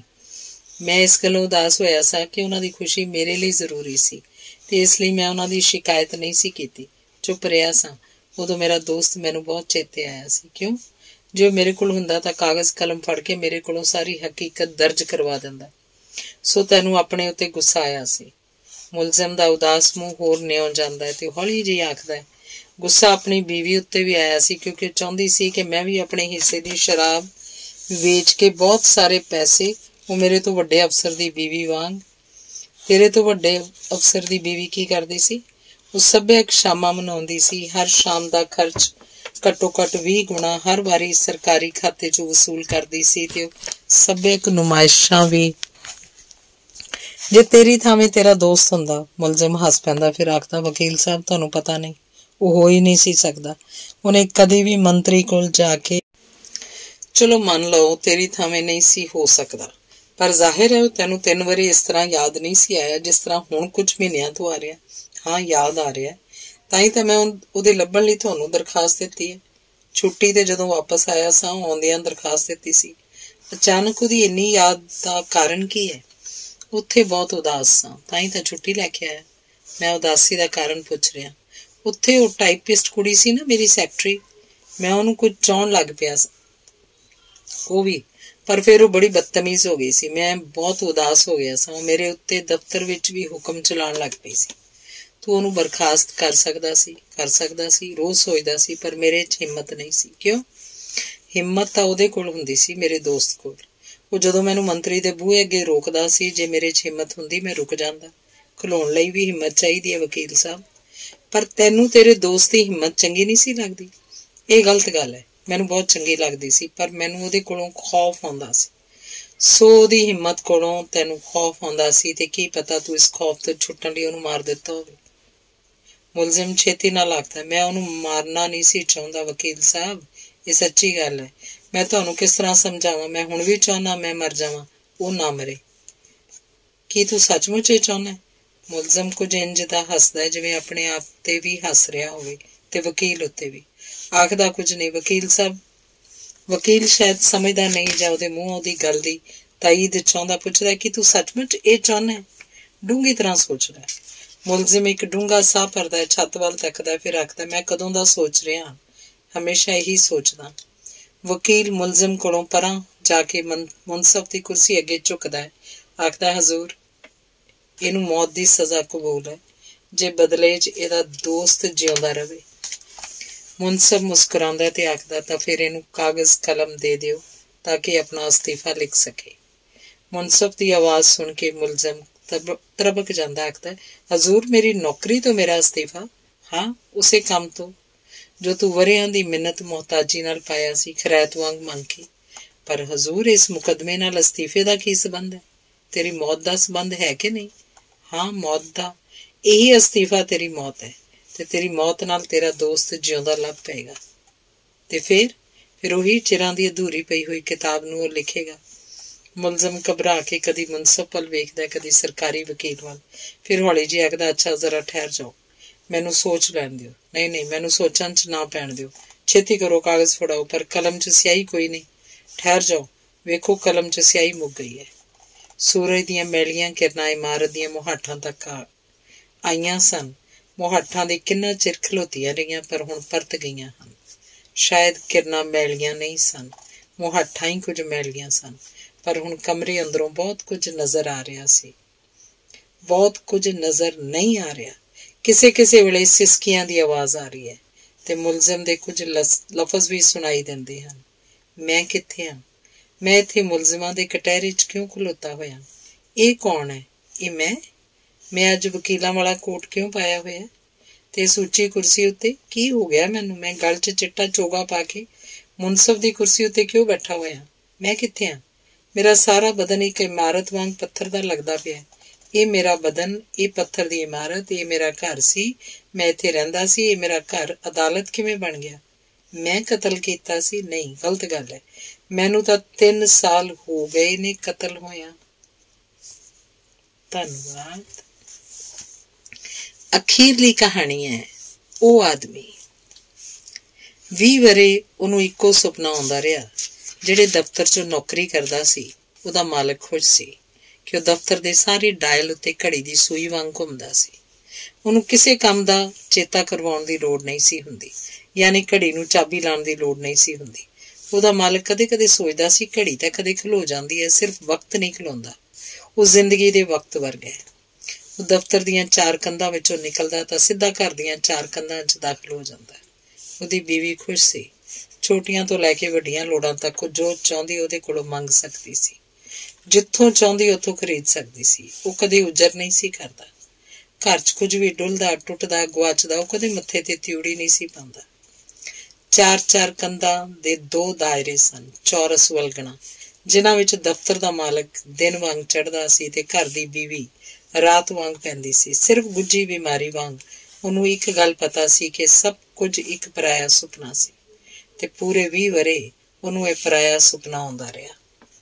ਸਿਰਫ ਜਿਹੜੀ ਤਿਉੜੀ ਉਹਦੇ ਮੱਥੇ ਉੱਤੇ ਨਹੀਂ ਸੀ ਪਈ, ਉਹ ਉਹਦੇ ਅੰਦਰ ਬਾਹਰ ਲੈ ਗਈ ਸੀ। ਉਹ ਉਹਦੇ ਦਿਲ ਉੱਤੇ ਪੈ ਗਈ ਸੀ। ਦਿਲ ਇੱਕ ਤਿਉੜੀ ਦੇ ਕੱਸੇ ਹੋਏ ਮਾਸ ਵਰਗਾ ਹੋ ਗਿਆ ਸੀ। ਉਹਨੂੰ ਜਾਪਦਾ ਉਹ ਪਰਾਈ ਨੀਂਦਰ ਸੌਂਦਾ ਹੈ, ਪਰਾਈ ਨੀਂਦਰ ਜਾਗਦਾ ਹੈ। ਫਿਰ ਇੱਕ ਹਾਦਸਾ ਹੋ ਗਿਆ। ਉਹਦੀ ਬੀਵੀ ਨੂੰ ਛੋਟੇ ਜਿਹੇ ਆਪਰੇਸ਼ਨ ਦੀ ਲੋੜ ਪਈ। ਚੰਗੀ ਭਲੀ ਹਸਪਤਾਲ ਗਈ, ਪਰ ਜਿਉਂਦੀ ਵਾਪਸ ਨਹੀਂ ਆਈ ਤੇ ਉਹਦੀ ਜ਼ਿੰਦਗੀ ਦਾ ਇੱਕ ਦਾਇਰਾ ਟੁੱਟ ਗਿਆ ਰੱਬ ਦੇ ਹੱਥੋਂ। ਪਰ ਦੂਜਾ ਬਾਕੀ ਸੀ। ਉਹਨੇ ਦੂਜੇ ਦਿਨ ਰੱਬ ਦੀ ਰੀਸੇ ਆਪਣੇ ਹੱਥੀਂ ਤੋੜ ਦਿੱਤਾ, ਆਪਣੀ ਨੌਕਰੀ ਤੋਂ ਅਸਤੀਫਾ ਦੇ ਦਿੱਤਾ ਤੇ ਇੰਜ ਇੱਕੋ ਵਾਰਗੀ ਚੌਂ ਕੰਧਾਂ ਵਾਲੇ ਦੋਵੇਂ ਦਾਇਰੇ ਟੁੱਟ ਗਏ। ਉਹਨੂੰ ਬੀਵੀ ਦੀ ਮੌਤ ਤੇ ਅਫਸੋਸ ਸੀ, ਪਰ ਇਸ ਤਰ੍ਹਾਂ ਜਿਵੇਂ ਇੱਕ ਕੂਲੇ ਦਿਲ ਵਾਲੇ ਬੰਦੇ ਨੂੰ ਗੁਆਂਢੀ ਦੇ ਘਰ ਹੋਈ ਕਿਸੇ ਮੌਤ ਤੇ ਅਫਸੋਸ ਹੁੰਦਾ ਹੈ, ਜਾਂ ਅਖਬਾਰ 'ਚ ਕਿਸੇ 7 ਪਰਾਏ ਦੀ ਮੌਤ ਦੀ ਖਬਰ ਪੜ੍ਹ ਕੇ ਹੁੰਦਾ ਹੈ। ਘੜੀ ਵਾਸਤੇ ਮੂੰਹ ਵੀ ਭੈੜਾ ਹੋ ਜਾਂਦਾ, ਮਨ ਵੀ, ਪਰ ਫਿਰ ਬੰਦਾ ਆਪਣੇ ਆਰੇ ਲੱਗ ਜਾਂਦਾ। ਉਹ ਵੀ ਆਰੇ ਲੱਗ ਗਿਆ। ਉਹਦਾ ਸਭ ਤੋਂ ਪਹਿਲਾ ਆਰ ਸੀ ਘਰ 'ਚ ਉਹਨੂੰ ਜਿਹੜੀ ਚੀਜ਼ ਵਾਧੂ ਜਾਪਦੀ ਸੀ, ਉਸਨੂੰ ਉਹ ਅੱਧੀ ਪਚੱਧੀ ਕੀਮਤ ਤੇ ਵੇਚ ਕੇ ਖਾਲੀ ਕਰ ਰਿਹਾ ਸੀ। ਰੇਡੀਓਗ੍ਰਾਮ ਉਹਦੇ ਲਈ ਸਭ ਤੋਂ ਵਾਧੂ ਚੀਜ਼ ਸੀ, ਨਿਰਾ ਰੌਲਾ। ਉਹਨੇ ਸਭ ਤੋਂ ਪਹਿਲਾਂ ਉਹਦੇ ਤੋਂ ਖਲਾਸੀ ਕੀਤੀ। ਕੁਕਿੰਗ ਰੇਂਜ ਨੇ ਵੀ ਐਵੇਂ ਥਾਂ ਮੱਲੀ ਸੀ। ਉਹਨੂੰ ਕੁਝ ਰਿੰਨ ਕੇ ਖਾਣ ਲਈ ਸਿਰਫ ਅੱਗ ਦੀ ਇੱਕ ਲਾਟ ਚਾਹੀਦੀ ਸੀ ਤੇ ਅੱਗ ਦੇ ਉਹਲੇ 2 ਕੁ ਇੱਟਾਂ ਬਥੇਰੀਆਂ ਸਨ। ਫਰਿੱਜ ਨੇ ਐਵੇਂ ਪਸਾਰ ਪਾਇਆ ਹੋਇਆ ਸੀ। ਉਹਨੂੰ 2 ਵੇਲੇ ਦੀ ਸੱਜਰੀ ਰੋਟੀ 'ਚੋਂ ਕੁਝ ਵੀ ਬਚਾ ਕੇ ਸਾਂਭਣ ਦੀ ਲੋੜ ਨਹੀਂ ਸੀ। ਮਹਿੰਗੇ ਸਟੀਲ ਦੇ ਭਾਂਡੇ ਅਸਲੋਂ ਬੇਲੋੜੇ ਸਨ। ਇੱਕ ਕੁੰਨੀ, ਇੱਕ ਤਵਾ, ਇੱਕ ਅੱਧ ਪਿਆਲਾ ਜਾਂ ਇੱਕ ਅੱਧ ਕੋਈ ਹੋਰ ਭਾਂਡਾ ਬਥੇਰਾ ਸੀ। ਵਾਸ਼ਿੰਗ ਮਸ਼ੀਨ ਅਸਲੋਂ ਨਿਕੰਮੀ ਚੀਜ਼ ਸੀ। ਉਹ ਆਪਣੀ ਕਮੀਜ਼ ਕੁੜਤਾ ਰੋਜ਼ ਆਪਣੇ ਹੱਥੀਂ ਧੋ ਸਕਦਾ ਸੀ। ਮਹਿੰਗੀਆਂ ਕੁਰਸੀਆਂ ਤੇ ਮੇਜ਼ ਉਹਨੂੰ ਉੱਕਾ ਨਹੀਂ ਸਨ ਚਾਹੀਦੇ। ਬਹਿਣ ਲਈ ਲੱਕੜ ਦੇ 1-2 ਮੁੱਢ ਉਹਦੇ ਲਈ ਕਾਫੀ ਸਨ। ਬਿਜਲੀ ਦੇ, ਪਾਣੀ ਦੇ, ਟੈਲੀਫੋਨ ਦੇ, ਹਾਊਸ ਟੈਕਸ ਦੇ, ਇਨਕਮ ਟੈਕਸ ਦੇ ਬਿੱਲ ਉਹਨੇ ਅਦਾ ਕਰ ਦਿੱਤੇ, ਪਰ ਫੈਸਲਾ ਕਰ ਲਿਆ ਇਹ ਸਾਰੇ ਆਖਰੀ ਬਿੱਲ ਸਨ। ਹੁਣ ਉਹ ਅੱਗੋਂ ਇਹਨਾਂ ਦੀ ਅਦਾਇਗੀ ਲਈ ਕਿਸੇ ਕਤਾਰ 'ਚ ਨਹੀਂ ਖੜਾ ਹੋਏਗਾ। ਉਹਨੂੰ ਸਿਰਫ ਖਾਲੀ ਥਾਂ ਚਾਹੀਦੀ ਸੀ, ਆਪਣੇ ਲਈ, ਆਪਣੇ ਖਲੋਣ ਲਈ, ਆਪਣੇ ਸੌਣ ਲਈ ਤੇ ਆਪਣੇ ਜਾਗਣ ਲਈ। ਚੀਜ਼ਾਂ ਨੇ ਥਾਂ ਵਿਹਲੀ ਕਰ ਦਿੱਤੀ, ਪਰ ਇਹ ਕਾਫੀ ਨਹੀਂ ਸੀ। 4ਵੀਂ ਪਾਸੇ ਪੱਕੀਆਂ ਇੱਟਾਂ ਦੀਆਂ ਕੰਧਾਂ ਸਨ ਤੇ ਉਹਦੀ ਹੋਂਦ ਨੂੰ ਚੁੱਭਦੀਆਂ ਸਨ। ਉਹਨੂੰ ਯਾਦ ਆਇਆ ਜਦੋਂ ਕਦੇ ਸ਼ੁਰੂ 'ਚ ਆਪਣੀ ਬੀਵੀ ਨਾਲ ਆਪਣੇ ਸੁਪਨੇ ਦੀਆਂ ਗੱਲਾਂ ਕਰਦਾ ਹੁੰਦਾ ਸੀ ਤਾਂ ਉਹਦੀ ਬੀਵੀ ਨੂੰ ਆਪਣੇ 4 ਪਾਸੇ ਧੂੜ ਉੱਡਦੀ ਜਾਪਦੀ ਸੀ। ਉਹਨੂੰ ਪਤਾ ਸੀ ਇਹ ਉਹਦਾ ਸੁਪਨਾ ਸ਼ਹਿਰ ਦੀਆਂ ਤੇ ਸੱਭਿਅਤਾ ਦੀਆਂ ਪੱਕੀਆਂ ਸੜਕਾਂ ਉੱਤੇ ਤੁਰਨ ਵਾਲਾ ਨਹੀਂ ਸੀ। ਉਹ ਕੱਚੇ ਪਸੱਤੇ ਰਾਹ ਮੰਗਦਾ ਸੀ ਤੇ ਉਹਦੀ ਬੀਵੀ ਨੂੰ ਕੱਚਿਆਂ ਪਸੱਤਿਆਂ ਰਾਹਾਂ ਦੀ ਗੱਲ ਕਦੇ ਸਮਝ ਨਹੀਂ ਸੀ ਆਉਂਦੀ। ਹੁਣ ਉਹ ਬੀਵੀ ਦੀ ਮੌਤ ਪਿੱਛੋਂ ਤੇ ਨੌਕਰੀ ਦੇ ਅਸਤੀਫੇ ਪਿੱਛੋਂ ਜਦੋਂ ਰੱਜ ਕੇ ਸੁੱਤਾ, ਉਹਨੂੰ ਜਾਪਿਆ ਆਪਣੀ ਨੀਂਦਰ ਸੁੱਤਾ ਹੈ ਤੇ ਆਪਣੀ ਜਾਗ ਗਿਆ। ਸੋ ਛੇਤੀ ਅਗਲੇ ਦਿਨ 'ਚ ਉਹਨੇ ਪੱਕੀਆਂ ਸੜਕਾਂ ਨਾਲ ਸਾਰਾ ਹਿਸਾਬ ਕਿਤਾਬ ਮੁਕਾ ਕੇ ਇੱਕ ਪਹਾੜੀ ਪਿੰਡ ਦਾ ਕੱਚਾ ਰਾਹ ਫੜ ਲਿਆ। ਥੋੜੀ ਜਿਹੀ ਜ਼ਮੀਨ ਖਰੀਦੀ, ਉਹਦੇ ਉੱਤੇ ਘਾਹ ਦੀ ਤੇ ਮਿੱਟੀ ਦੀ ਇੱਕ ਝੁੱਗੀ ਇਸ ਤਰ੍ਹਾਂ ਪਾਈ ਜਿਵੇਂ ਬੰਦਾ ਆਪਣੇ ਗਲ 'ਚ ਕਮੀਜ਼ ਕੁੜਤਾ ਪਾਉਂਦਾ ਜਾਂ ਠੰਡ ਪਾਲੇ ਤੇ ਓਲੇ ਵਾਸਤੇ ਕੋਈ ਚੱਦਰ ਲੋਈ ਵਲੇਟਦਾ। ਇਹ ਝੁੱਗੀ ਉਹਦੇ ਪਿੰਡੇ ਨੂੰ ਚੁੱਭਦੀ ਨਹੀਂ ਸੀ। ਉਹਦੀ ਹੋਂਦ ਲਈ ਦੂਰ ਪਰਾਂ ਤੱਕ ਜ਼ਮੀਨ ਵੀ ਖੁੱਲੀ ਸੀ, ਅਸਮਾਨ ਵੀ, ਤੇ ਦੂਰ ਜਿੱਥੋਂ ਤੱਕ ਨਜ਼ਰ ਜਾਂਦੀ ਸੀ ਖੇਤਾਂ ਤੋਂ ਪਾਰ, ਨਦੀ ਤੋਂ ਪਰਾਂ, ਨਿੱਕੀਆਂ ਵੱਡੀਆਂ ਪਹਾੜੀਆਂ ਤੋਂ ਵੀ ਅੱਗੇ ਉਹਨੂੰ ਆਪਣੀ ਹੋਂਦ ਦਿਸਦੀ ਸੀ। ਉਹਦੇ ਹੱਥ ਪੈਰ ਥੱਕਣਾ ਚਾਹੁੰਦੇ ਸਨ ਪਰ ਮਨ ਨਹੀਂ ਸੀ ਥੱਕਣਾ ਚਾਹੁੰਦਾ। ਹੁਣ ਉਹ ਜਦੋਂ ਆਪਣੀਆਂ ਨਿੱਕੀਆਂ ਨਿੱਕੀਆਂ ਕਿਆਰੀਆਂ ਨੂੰ ਆਪਣੇ ਹੱਥਾਂ ਨਾਲ ਗੋਡਦਾ, ਬੀਜਦਾ, ਉਹਨੂੰ ਇੱਕ ਅਜ਼ਲੀ ਭੇਤ ਲੱਭਿਆ ਜਾਪਿਆ। ਜਦੋਂ ਹੱਥ ਪੈਰ ਨਹੀਂ ਥੱਕਦੇ ਉਦੋਂ ਮਨ ਥੱਕ ਜਾਂਦਾ। ਮੈਂ 20 ਵਰ੍ਹਿਆਂ ਦਾ ਥੱਕਿਆ ਹੋਇਆ ਸਾਂ, ਹੁਣ ਮੇਰੇ ਹੱਥ ਪੈਰ ਥੱਕਣ ਲੱਗ ਪਏ ਨੇ ਤਾਂ ਮੇਰੀ 20 ਵਰ੍ਹਿਆਂ ਦੀ ਥਕਾਵਟ ਲੈਣ ਲੱਗ ਪਈ ਏ। ਆਵਾਜ਼ਾਂ ਹੁਣ ਵੀ ਦੂਰ ਨੇੜੇ ਉਹਦੇ ਦੁਆਲੇ ਸਨ। ਰੁੱਖਾਂ ਦੇ ਪੱਤਿਆਂ ਦੀ ਛਾਂ, ਘਾਹ ਦੀ ਸਰ, ਨੇੜੇ ਦੀ ਖੂਲ ਦੀ ਕੂਲ, ਉਹਦੀ ਇੱਕ ਬੱਕਰੀ ਦੀ ਮੈਂ, ਉਹਦੀਆਂ 3 ਕੁਕੜੀਆਂ ਦੀ ਕੁੜ ਤੇ ਸਿਆਲ ਦੇ ਮੁੱਢ ਵਿੱਚ ਦੂਰ ਪਹਾੜੀ ਡੰਡੀਆਂ ਤੋਂ ਲਹਿੰਦੇ ਗੱਦੀ ਗੀਤਾਂ ਦੀ ਆਵਾਜ਼ ਤੇ ਹੁਨਾਲ ਦੇ ਮੁੱਢ ਵਿੱਚ ਉਹਨਾਂ ਹੀ ਡੌਂਡੀਆਂ ਤੋਂ ਚੜ੍ਹਦੇ ਗੀਤਾਂ ਦੀਆਂ ਸੁਰਾਂ। ਪਰ ਇਹ ਆਵਾਜ਼ਾਂ ਨੂੰ ਆਪਣੇ ਦਿਲ ਦੀ ਤੱਕ ਵਾਂਗ ਲੱਗਦੀਆਂ ਜਾਂ ਆਪਣੀ ਬਾਂਹ 'ਚ ਟਕ ਕਰਦੀ ਨਬਜ਼ ਵਾਂਗ। ਤੇ ਇਹਨਾਂ ਦੀ ਥਾਵੇਂ ਜਦੋਂ ਕਦੇ ਉਹਨੂੰ ਆਪਣੇ ਦਫ਼ਤਰ ਦੇ ਮਾਲਕ ਦੇ ਜਾਂ ਘਰ ਦੀ ਬੀਵੀ ਦੇ, ਰੋਟੀ ਦੇ, ਚਾਹ ਦੇ ਜਾਂ ਸ਼ਰਾਬ ਦੇ ਸਮਾਗਮ ਚੇਤੇ ਆ ਜਾਂਦੇ, ਉਹ ਘਬਰਾ ਕੇ ਆਪਣੇ ਦੋਹਾਂ ਕੰਨਾਂ ਉੱਤੇ ਆਪਣੇ ਹੱਥ ਰੱਖ ਲੈਂਦਾ ਤੇ ਉਹ ਆਪਣੀਆਂ ਅੱਖਾਂ ਨਾਲ ਆਪਣਾ ਸੁਪਨਾ ਵੇਖ ਰਿਹਾ ਸੀ ਜੋ ਨਿੱਤ ਨਵਾਂ ਸੀ। ਇਹਦੇ 'ਚ ਕਿਤੋਂ ਉੱਡਦੇ ਆ ਬਹਿੰਦੇ ਪੰਛੀ ਸਨ, ਰੁੱਖਾਂ ਦੀਆਂ ਟਾਹਣਾਂ 'ਚ ਉੱਗਦੇ ਪੱਤਰ ਸਨ, ਮੱਕੀ ਦੇ ਸਿੱਟਿਆਂ ਵਿੱਚ ਉੱਭਰਦੇ ਦਾਣੇ ਸਨ, ਚਾਹ ਦੇ ਬੂਟਿਆਂ ਨੂੰ ਪੈਂਦੀਆਂ ਪੱਤੀਆਂ ਸਨ। 7 ਵਰ੍ਹੇ ਲੰਘ ਗਏ, ਅਡੋਲ ਤੇ ਨਿਰਵਿਘਨ। ਇੱਕ ਦਿਨ ਦਿਉਂ ਢਲੇ, ਉਹ ਗੁੜ ਨਾਲ ਤੇ ਸ਼ਹਿਦ ਨਾਲ ਰੋਟੀ ਖਾ ਕੇ ਚੁੱਲ੍ਹੇ ਦੀ ਅੱਗ ਕੋਲ ਬੈਠਾ ਦੀਵੇ ਦੇ ਚਾਨਣ 'ਚ ਰੋਜ਼ ਵਾਂਗ ਕੋਈ ਕਿਤਾਬ ਪੜ੍ਹਦਾ ਪਿਆ ਸੀ ਕਿ ਝੁੱਗੀ ਦੇ ਬੂਹੇ ਤੇ ਦੀ ਥਾਂ ਤੇ ਅੜਾਇਆ ਹੋਇਆ ਲੱਕੜ ਦਾ ਫੱਟਾ ਖੜਕਿਆ। ਉਹ ਕਿਤਾਬ ਤੋਂ ਸਿਰ ਚੁੱਕ ਕੇ ਕੁਝ ਦੇਰ ਫੱਟੇ ਵੱਲ ਇੰਝ ਤੱਕਦਾ ਰਿਹਾ ਜਿਵੇਂ ਉਹਦੀ ਝੁੱਗੀ ਦਾ ਫੱਟਾ ਨਹੀਂ, ਬਗਾਨੇ ਘਰ ਦਾ ਬੂਹਾ ਹੋਵੇ। ਭਲਾ ਉਹਦੇ ਕੋਲ ਕਿਹਨੇ ਆਉਣਾ ਸੀ? ਉਹ ਫੇਰ ਖੜਕਿਆ। ਨਾਲ ਫੱਟੇ ਦੀਆਂ ਚੀਥਾਂ 'ਚੋਂ ਲੰਘਦੀ ਕੁਝ ਆਵਾਜ਼ ਜਿਹੀ ਵੀ ਆਈ ਜੋ ਉਹਨੇ ਪਛਾਣੀ ਨਹੀਂ। ਉਹਨੇ ਉੱਠ ਕੇ ਫੱਟੇ ਨੂੰ ਹੱਥਾਂ ਨਾਲ ਚੁੱਕਿਆ, ਪਰਾਂ ਕੀਤਾ। ਸਾਹਮਣੇ ਕੋਈ ਜਵਾਨ ਜਿਹੀ ਉਮਰ ਦਾ ਖਲੋਤਾ ਹੋਇਆ ਸੀ। ਉਹਦੇ ਮੂੰਹੋਂ ਕੁਝ ਝਕਦਿਆਂ ਜਿਹਾ ਨਿਕਲ ਰਿਹਾ ਸੀ। ਤੁਸੀਂ KP ਮੈਦਾਨ ਕਮਰ ਸਾਹਿਬ? ਉਹਨੇ ਵਰ੍ਹਿਆਂ ਪਿੱਛੋਂ ਆਪਣਾ ਉਹ ਨਾਂ ਸੁਣਿਆ ਜਿਹਨੂੰ ਉਹਨੇ ਇਸ ਕੱਚੇ ਰਾਹ ਉੱਤੇ ਪੈਣ ਲੱਗਿਆ ਪਰਾਂ ਪੱਕੀ ਸੜਕ ਉੱਤੇ ਛੱਡ ਦਿੱਤਾ ਸੀ। ਪਰ ਪੁੱਛਣ ਵਾਲੇ ਨੂੰ ਜਵਾਬ ਦੇਣਾ ਸੀ, ਇਸ ਲਈ ਦਿੱਤਾ, ਹਾਂ ਮੈਂ ਅੰਦਰ ਆ ਜਾਵਾਂ? ਉਹਨੇ ਬੂਹੇ ਵਿੱਚੋਂ ਪਰਾਂ ਹੋ ਕੇ ਆਉਣ ਵਾਲੇ ਦੇ ਲੰਘਣ ਲਈ ਥਾਂ ਬਣਾ ਦਿੱਤੀ। ਆਉਣ ਵਾਲੇ ਦੇ ਹੱਥ 'ਚ ਇੱਕ ਪੁਰਾਣਾ ਪਰ ਵੱਡਾ ਸਾਰਾ ਸੂਟਕੇਸ ਸੀ।